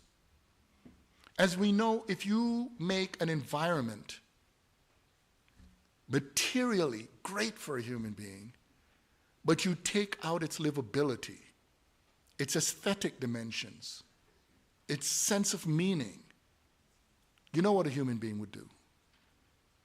Commit suicide. So, what does this have to do with decoloniality? Well, there's several things.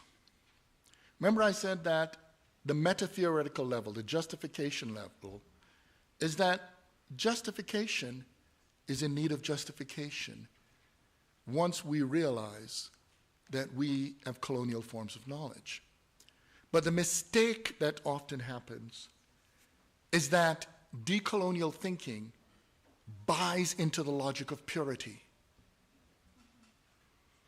There are people who think decolonizing is like cleansing. It's like clean, making yourself morally pure, clean. That is the very logic that conjoined itself through Christianity with capitalism and race to create the illusion of superior, pure people. Relational thinking is different. It means understanding that you should not repel yourself from what we call the other, but understand, and this is pre-decolonial thinking, pre-colonial thinking, because it was already here. Because if humanity did not know how to work together, we would have been extinct as a species hundreds of thousands of years ago. And that understanding that when we are treated in a humane way, we grow, and when we're treated in an inhumane way, we wither, should make the conclusion obvious. But here's the thing. You see, the academy is not simply a place of research and learning. It is also a place affected by colonial conditions such as the market. There have actually been institutions of higher learning before what we call the university. The university, as we know the university, really goes back to Bologna, Italy, in the 10th century. Prior to that, there were other kinds of universities, particularly on the African continent, mostly Islamic. And before that, there were even more ancient forms. It's just they didn't call themselves university, because you see the problem with the word university? It means one kind. There were multiple, remember when I even gave the example of me and students, where I said, if I look at it as me imposing on students my knowledge, that's not a good learning environment. A co-learning environment, ancient people learned together. And there have been, we know there have been ancient forms of higher learning because of the complexity of knowledge that we can access. So the question we have, if you look at the disciplinary decadent argument, is how do you transcend disciplinary decadence? Well, the technical term I use is a teleological suspension of disciplinarity. And what that means in lay language is you must be willing to go beyond your discipline for the sake of truth and reality. You see? Well, the marketing of decolonization came out of a period in the academy in which what was the rage, what was the hot thing, was post-structuralism. And it became a commodity because you see, let's face it, you ever listen to post-structuralists? You ever read that stuff? It's hard to read, isn't it? But that's the point. Because you see, the most powerful piece of capital in the academy is for people to say you're smart. You don't have to be saying anything of substance, of content. You don't have to, as long as people say, I've seen it. I've seen presidents, deans, I've seen people in boards, they're like, I don't know what the hell he said, or she said, but it sounds so damn smart. We gotta hire that person. In fact, it got to a point where people are like, yo man, I'm worried about you. Why? People begin to understand you. Okay? Now, this has led to all kinds of things, and for a period, as we know, one of the hottest ones was deconstruction, then there was genealogical. Deconstruction, as you know, is dealing with the points of fissures and indecidability of, I mean, I know, I taught the stuff, I know all the lees, but it had its moves. And then you have genealogical post-structuralism, which was talking about power/knowledge, and how they produce subjectivities, okay? The problem was post-structuralism went after liberation and revolution. If you go back and look at the literature, the idea, there was a lot of attack from post-structuralism on those areas. And this was in a period of the rise of neoliberalism and neoconservatism. And as Marxism was pushed out of the academy, and those isms began to replace them, people woke up one day and said, why does life still suck? Why is this a better way when it seems to have done nothing about the conditions of misery?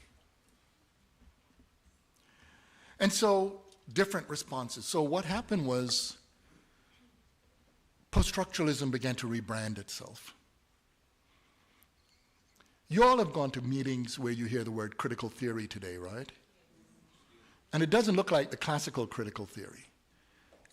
You notice that contemporary critical theory is just post-structuralism? It pretty much is. If there's a critical theory conference going on in South Africa, you know with certainty if you went to it what it'll look like. You may say one or two people of color, but it'll just be white. But then, decoloniality popped up. And decoloniality replaced power knowledge with coloniality. And you find the same arguments from post-structuralism, but genealogical post-structuralism, in decolonial theory. The difference is, if you say you're having a decolonial meeting, the room looks like this. You see? You'll see more women, you'll see more people who are queer, you'll see more people of color. So once you see that, you cannot just dismiss it as more of the same. You see what I'm getting at? Something different is happening. But here's the problem. If you moralize it, if you try to make it into a purity, then what begins to happen is just a new commodity in which you have simply replaced the players, but you haven't changed the game. So what existentialism raises is a very interesting question. Not all existentialism, okay? I'm just talking about the kind of stuff I do. And that is, you know the way I talked about freedom? Well, similarly, it's a similar argument about decoloniality. Decoloniality, unfortunately, functions too much like the liberty argument. It's what you get rid of. And people say, well, it's also what you're fighting for. But at that moment, you see, if you premise your work on hate, on elimination, hate is straightforward. Hate is a world of enemies. It's what you get rid of. Then you're going to be in a constant stream of what you're going to do. There's just going to be you're never clean enough. You'll be in a lost battle of perpetual purity. However, what if you thought differently? What if you got rid of the language of enemies and war? There are intellectual projects that are premised upon fighting. And if you could beat the opponent, right? The problem is you can win a fight and be wrong. In fact, the world might be worse off because you have won. And that's because when you think of war, the goal is winning. Now, I want you to think of a different model. Think for a moment. There's no such thing as a human community without conflict.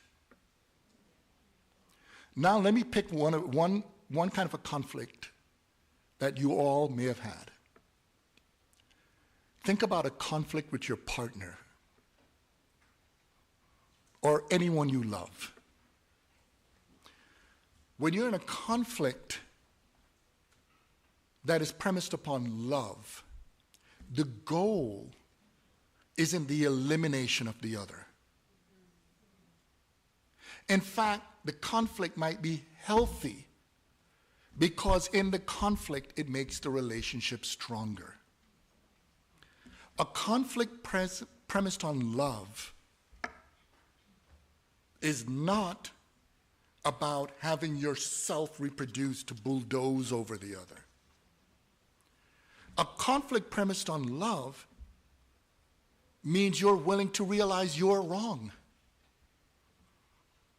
That the relationship may require you to change, or your partner to change, or the relationship to change.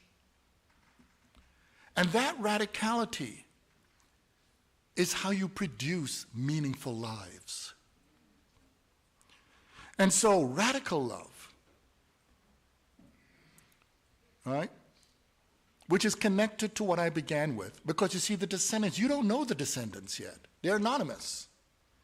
But if you're committed to the love for those to come, then you're going to put in there the actions necessary to set the conditions for their livable lives. It was mentioned, and this is what I'll close with, it was mentioned this morning repeatedly that this hall didn't used to look like this. That the people inhabiting this hall didn't used to look like this. But the thing you should all know is the people whose actions set the condition for it to look like this didn't know it would look like this. They had to make a decision that there were things worth struggling for that are greater than themselves. And so, if we're going to talk about these decolonial issues right now, we should understand that we shouldn't fetishize it, that it is part of a story.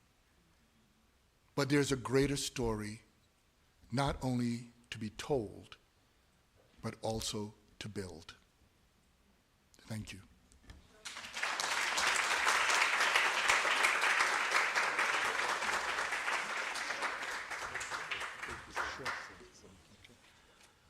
Wow, what an insightful presentation. Can we give Prof. Louis Gordon a round of applause once again? Thank you so much. Thank you so much. Prof, thank you for enlightening us on your presentation, and most importantly for making understand the concept that I've mentioned earlier that you are going to unpack for us. We are glad that you did so. And then this will help us as we proceed with our summer school, especially tomorrow when we have what we call the working groups and open discussions. So I would urge you to go back to the readings and then acquaint yourself with these concepts. They are there in those readings, so that when we come to the working groups, we'll be able to deliberate on them. And Prof, I've taken for myself on your presentation what you have indicated, and I took it as a point of note that you said the society that turns people into a problem is itself a problem. Certainly we are living in that kind of a society, not only generally, but we also experience that kind of situation even in these institutions. When you raise issues, then you are considered a problem, and it is upon ourselves to transform this institution so that such issues we no longer encounter them. So I'm going to open for questions, and then it will be in rounds. In the first round, I will take 5 questions, and then I will allow Professor Gordon to respond. And the next set of questions will follow up to until we still have time, but up to until 4:30. Let me say that. But if it proceeds beyond that, then we must reserve some questions for the working groups for tomorrow. Right, let me see your hand. Paul, you are number 1. And then, can you please introduce yourself? I'm Jimmy Spice Entong from Makerere, Uganda. Okay, you'll follow after Paul, number 2. And any other hand? Okay, Paul, you can start. No, thank you, Prof, for an insightful presentation. So I have one question. My question is around the idea of decolonial love, and how do you think we can actually translate that concept into a pedagogical strategy? I didn't hear the first part. So the concept of decolonial love, and how you think we can translate that concept into a pedagogical strategy. I hope Prof has taken note of that. And the next one? Yeah, thanks for that insightful talk. My question is partly based on the ignorance that I've not read the book. I'm entirely depending on what you have said. When you use the concept black in black existentialism, what exactly does it mean? And how do you try to avoid the danger of essentializing blackness? And what are your views about Afrocentrism, especially in the scheme of how you look at blackness and the distinction you make between, is it black, Africana, and all that? How does Afrocentrism feature? Thank you. Prof, you can take the question. Okay. The first one I could move through very quickly. Thanks for asking it, particularly because what even led to me doing my doctoral work was connected to pedagogy. And I think I write a lot around education. The short answer is, I don't think decolonial love by itself works. I think it still can be subject to that problem of purification that I was being critical of. I actually argued for radical love, okay? The radicality of love. Now, you may say, well, what's the difference? Well, let's start with what a colonial model of love, or not colonial, but just in the classic narcissistic model of love, okay? Now, I have to say, when I say narcissism, I don't take the position that narcissism is an intrinsic evil. And the reason I don't take that position is because humanity is a narcissistic species, right? And the reason we're a narcissistic species is actually very pragmatic, which is that we can only live in a human world. So wherever we are, we're transforming reality into an expression of ourselves for our livability. You see? So that's why even when we go and look outside at the trees and so forth, we have already affected them to make them livable for human beings. So we could call that good in the sense, narcissism, in the sense that it has a function of livability. The other reason is part of our learning, our initial learning, is through imitation. And so we are producing our subjectivity by learning how to belong in a world. In the form of when we look in the other, we see ourselves. That's normal. Abnormal or problematic narcissism is when we no longer are able to understand projection and that there are others beyond ourselves. So to make it plain, imagine someone comes up to you and says, I love you. And you're in a cheeky philosophical mood, so you say, really? Why? And the person says, because you're like me, and I love me. What that person is simply saying is you're an analog of them. I use them here because I don't want it to be reduced to gender binaries, okay?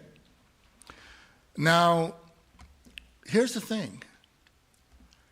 It's not only we have the ability to transform the world into a livable world, we also have the ability to love that which is not identical with ourselves. Now, this is where I think it gets interesting.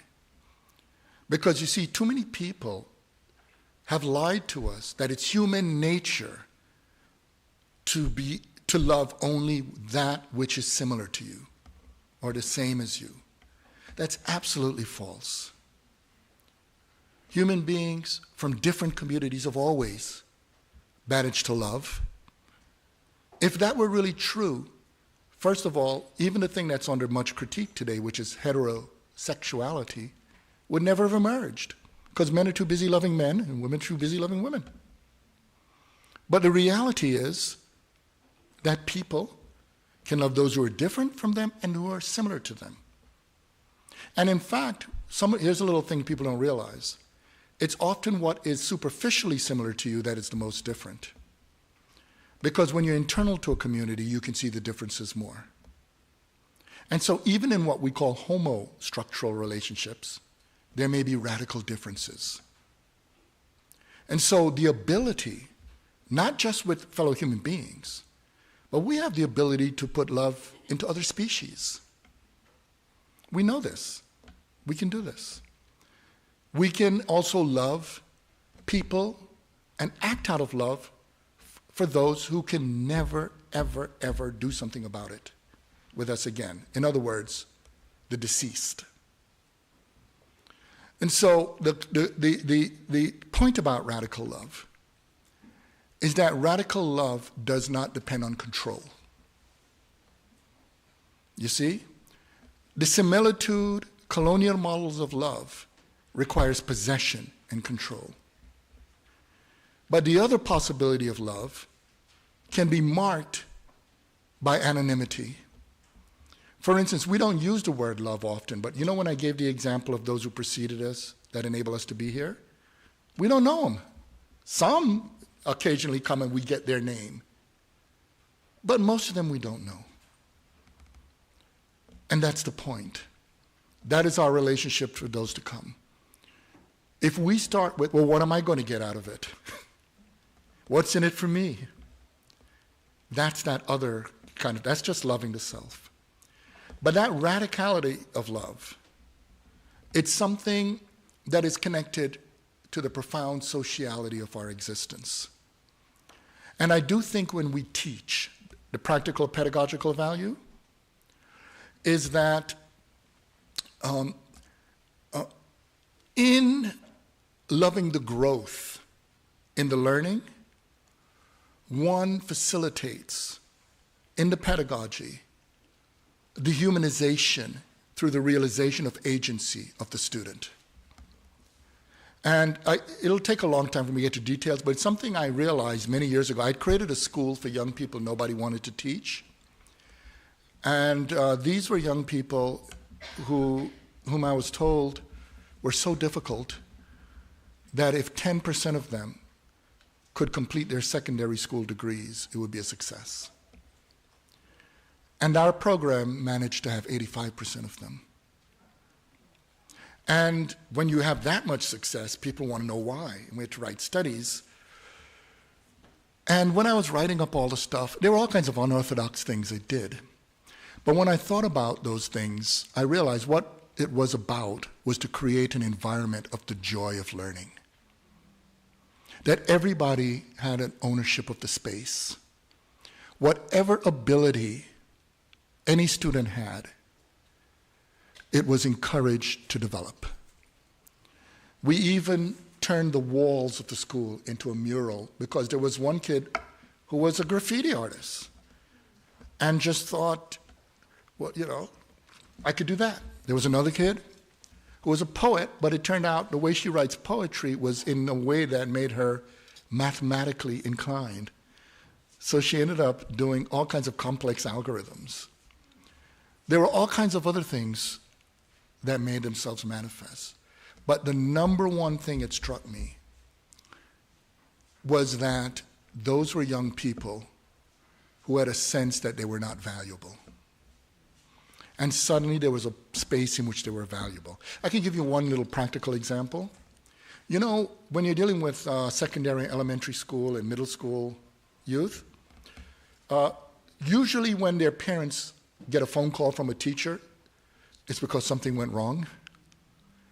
And one of the things I did in that program was I knew that the class started at 8 in the morning, because I knew that by 7:30 they were not in their homes.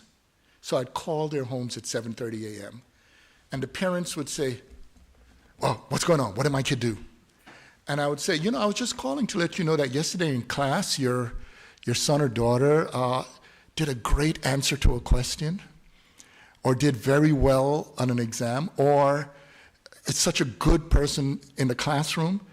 And the parents were so shocked that a teacher was calling for a positive conversation about their child.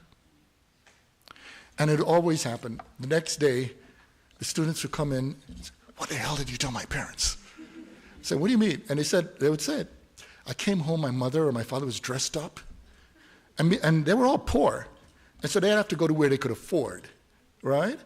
And they went out, even if it was just to a little burger shack or somewhere, or for pizza, and they had dinner together.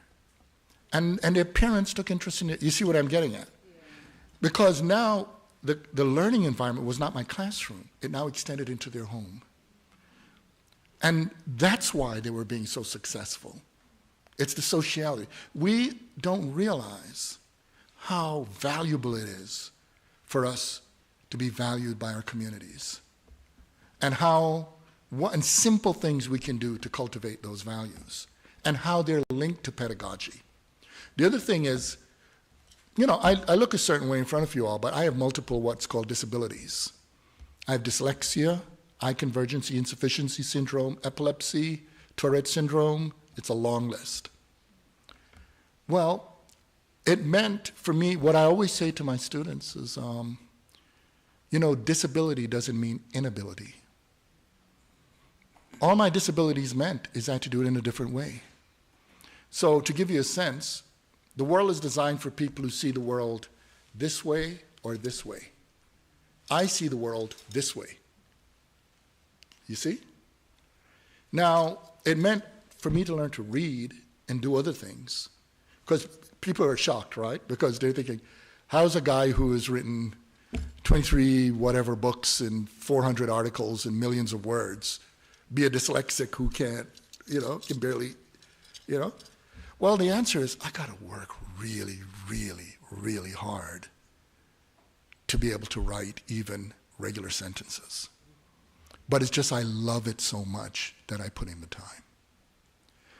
And here's the important part. I always have my students know about this, because there are students who also have this.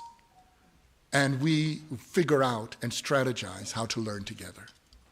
So there are many, and there's a lot more, but there are many practical uses. But you see what's going on there?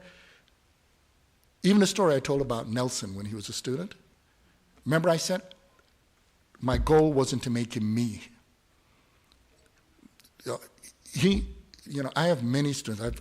I've worked with about 150 students across the globe who are PhDs, and they're all doing everything from, the head of gender equality in Vietnam to you name it, all over the place.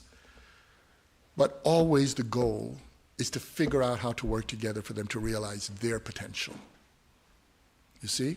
And you could extend that to society. The mistake people make, Fanon said it very well. What colonialism was trying to do was to make societies such as Azania in the image of Europe. That's narcissistic projection. The project in post-colonial Azania is to bring out, in this part of it that we call South Africa, the conditions to realize the actual potential of this society. And that requires not being an imitation. It doesn't mean you can't use the resources that are out there, but each generation has to set the conditions for the others to be able to realize their potentials. In terms of the question of black, I was just using it today because I speak again tomorrow. And by the way, you're at Makera? So you know Lina Some. Tell her hi for me, okay? That's a very brilliant political economist and political theorist. She taught for a while here in South Africa at WITS. She's from Kenya, and I cite her work. I'm a fan. So the question of, I only was using shorthand today, right? Here's the tricky thing about black. There are people who want to essentialize black, and I'm a critic of authenticity. The problem is, whenever people talk about authenticity, you ever notice it always comes down to being like them? That's why I don't push the authenticity narrative. The thing about blackness, so to speak, is that it was constructed in order to create that which is at a distance from blackness. So even within blackness, there are blacks who are too black and blacks who are not black enough. So it's already on a sliding scale. The truth is that's there with whiteness, but people don't realize it, because the only way some people can know they're really white is if they could get some blacks in the room, because in relation to one another, some whites are not white enough. But the thing is, there's several things. I make a distinction between the reductive, closed conception of blackness and what was actually theorized beautifully in this country from people like Biko and Mangani in the capital B blackness, not as an essence, but as a political possibility. In other words, it is linked in to the relational openness of our humanity, which is a paradox. Because it's not about staying black, it's about respecting and loving blackness enough to be willing, paradoxically, to transcend it. Because these racial categories are not the end of the story of what we are. In other words, if we deracialize it, if we can let go and deal with something else, which is to start thinking a more philosophically rich way. For instance, look at this room right now. This room has many distinctions. What if there were no blackness? This room would just be a whiteness. And if you all have spoken to a person who's blind, some of you may know this. Most people who are not blind think of blindness as darkness. It is not. Blindness, for many blind people, is a glaring whiteness. It's the inability to make distinctions. You see? Now, if you think about, you see what happens when you think contrary? Think about complete darkness. You have the same problem. You can't make distinctions. You need a dialectical interaction of light and dark for reality to appear. So a lot of these forms of thinking of pure anything distort reality. Reality can only make sense through the dialectical interaction of its many forms. And so, if we get rid of the contraries and we start thinking about the interactions, we begin to learn that in every contradiction is a possibility for more to come. And that's why you notice, even when I talk about our humanity, I never talk about it as a fixed category. We don't know what could come. And in fact, in our lifetime, we're witnessing it.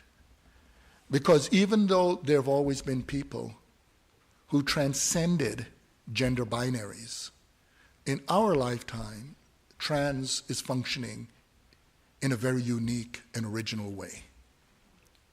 And many of us are learning to think in a very different way as other ways of living our humanity emerge. People may have in the past, but we didn't have the modes of communicating the way we have today. You see? And so there's a lot that's there. But we also have to look at political history. And that the political history of the past approximately 1,400 years has been one of the production, the material production of negative blackness. It's not the only story of it, but it's an important part of it. And if we're going to address that, we need to acknowledge it. I could give it to you through an allegory by way of gender. Imagine a heterosexual couple go on a date, a woman and a man. They have a good date. And at the end of the date, as they're laughing and they reach the door, the man says to the woman, I had a good time. The woman said, I had a good time too.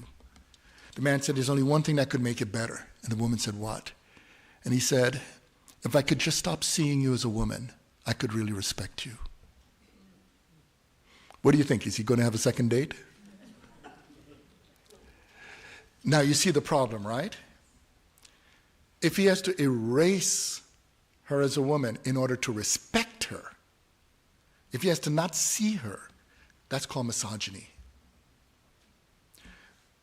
Well, we do that with race. We make the mistake of thinking when we say we have to not see black people or brown people. I'm not talking about the essentialist black or brown, just the way it's socially used. We make those people into the problem by saying the world is better if we can't see them at all. So we have to defang the power in race and beginning to see people in different ways that may actually transform the meaning of those terms. And right now, there are facts, demographic facts, on everything from unemployment to mortality that are tagged on to what racist societies do. And we need to address those. But in addressing them, we need a more nuanced language. One that actually, the way I talked about those students in the pedagogy example, bring out the humanity of the people with whom we're dealing. It's very different if we deal with black people as problems instead of as human beings who face problems. Because when you deal with human beings who face problems, you ask, what is the society doing that is wrong? And this means there are things you can do. And the answer, of course, is to think about how political work happens. Political institutions set up relationships by which people could function. Political institutions increase the options instead of limiting the options for people. And of course, along the way, a lot of the work we do in our intellectual work is to try to get people to think about in very concrete ways how to understand each other differently. And as we do that, I do think that ultimately it's a move from essentialism. But here's the paradox of essentialism. You know there's a kind of essentialistic anti-essentialism. Essentialistic anti-essentialism is if on an a priori, in advanced level, you've made up your mind. In other words, you have to live through the relationships to figure out how they're manifested.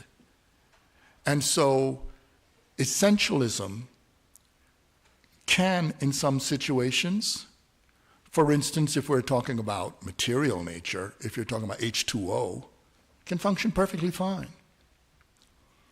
However, the essentialism of the form that says you close off the possibility of a person's humanity or actions, that slides into oppression and violence.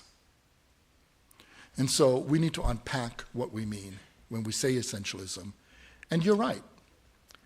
This is one of the reasons why I'm critical of the authenticity narrative. There is a violence posed when we used closed blackness. But blackness as possibility means that every black person you meet is a question instead of a conclusion.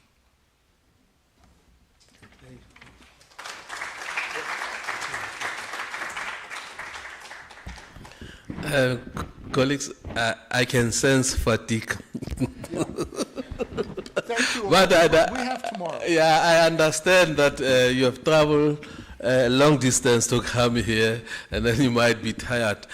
I think if we doesn't have anything to say to guide us about the program tomorrow, do you have it? You can speak while you are there, and then we can adjourn the session thereafter.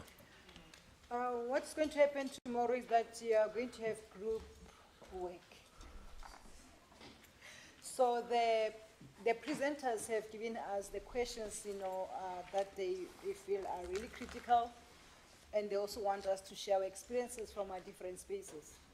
So we'll get the questions tomorrow to make it exciting so that you start thinking while you are there and not do your homework and come with the answers tomorrow. So it's going to be the question from Professor Louis Gordon and Professor Dr. Nemachena. Is the two sub-themes that, this one, and tomorrow Nemachena's that, we will have the group work on. So, and that's all. And one thing, lost and found? Thank you, colleagues. The session is adjourned. Have a restful day. Thank you. Okay. Thank you so much. Wonderful. Thank you. Thank you. And I hope you enjoy the book. Yes, I'm going to enjoy it very interesting. Thank you so much. I'll be here tomorrow and then facilitating the session. Thank you.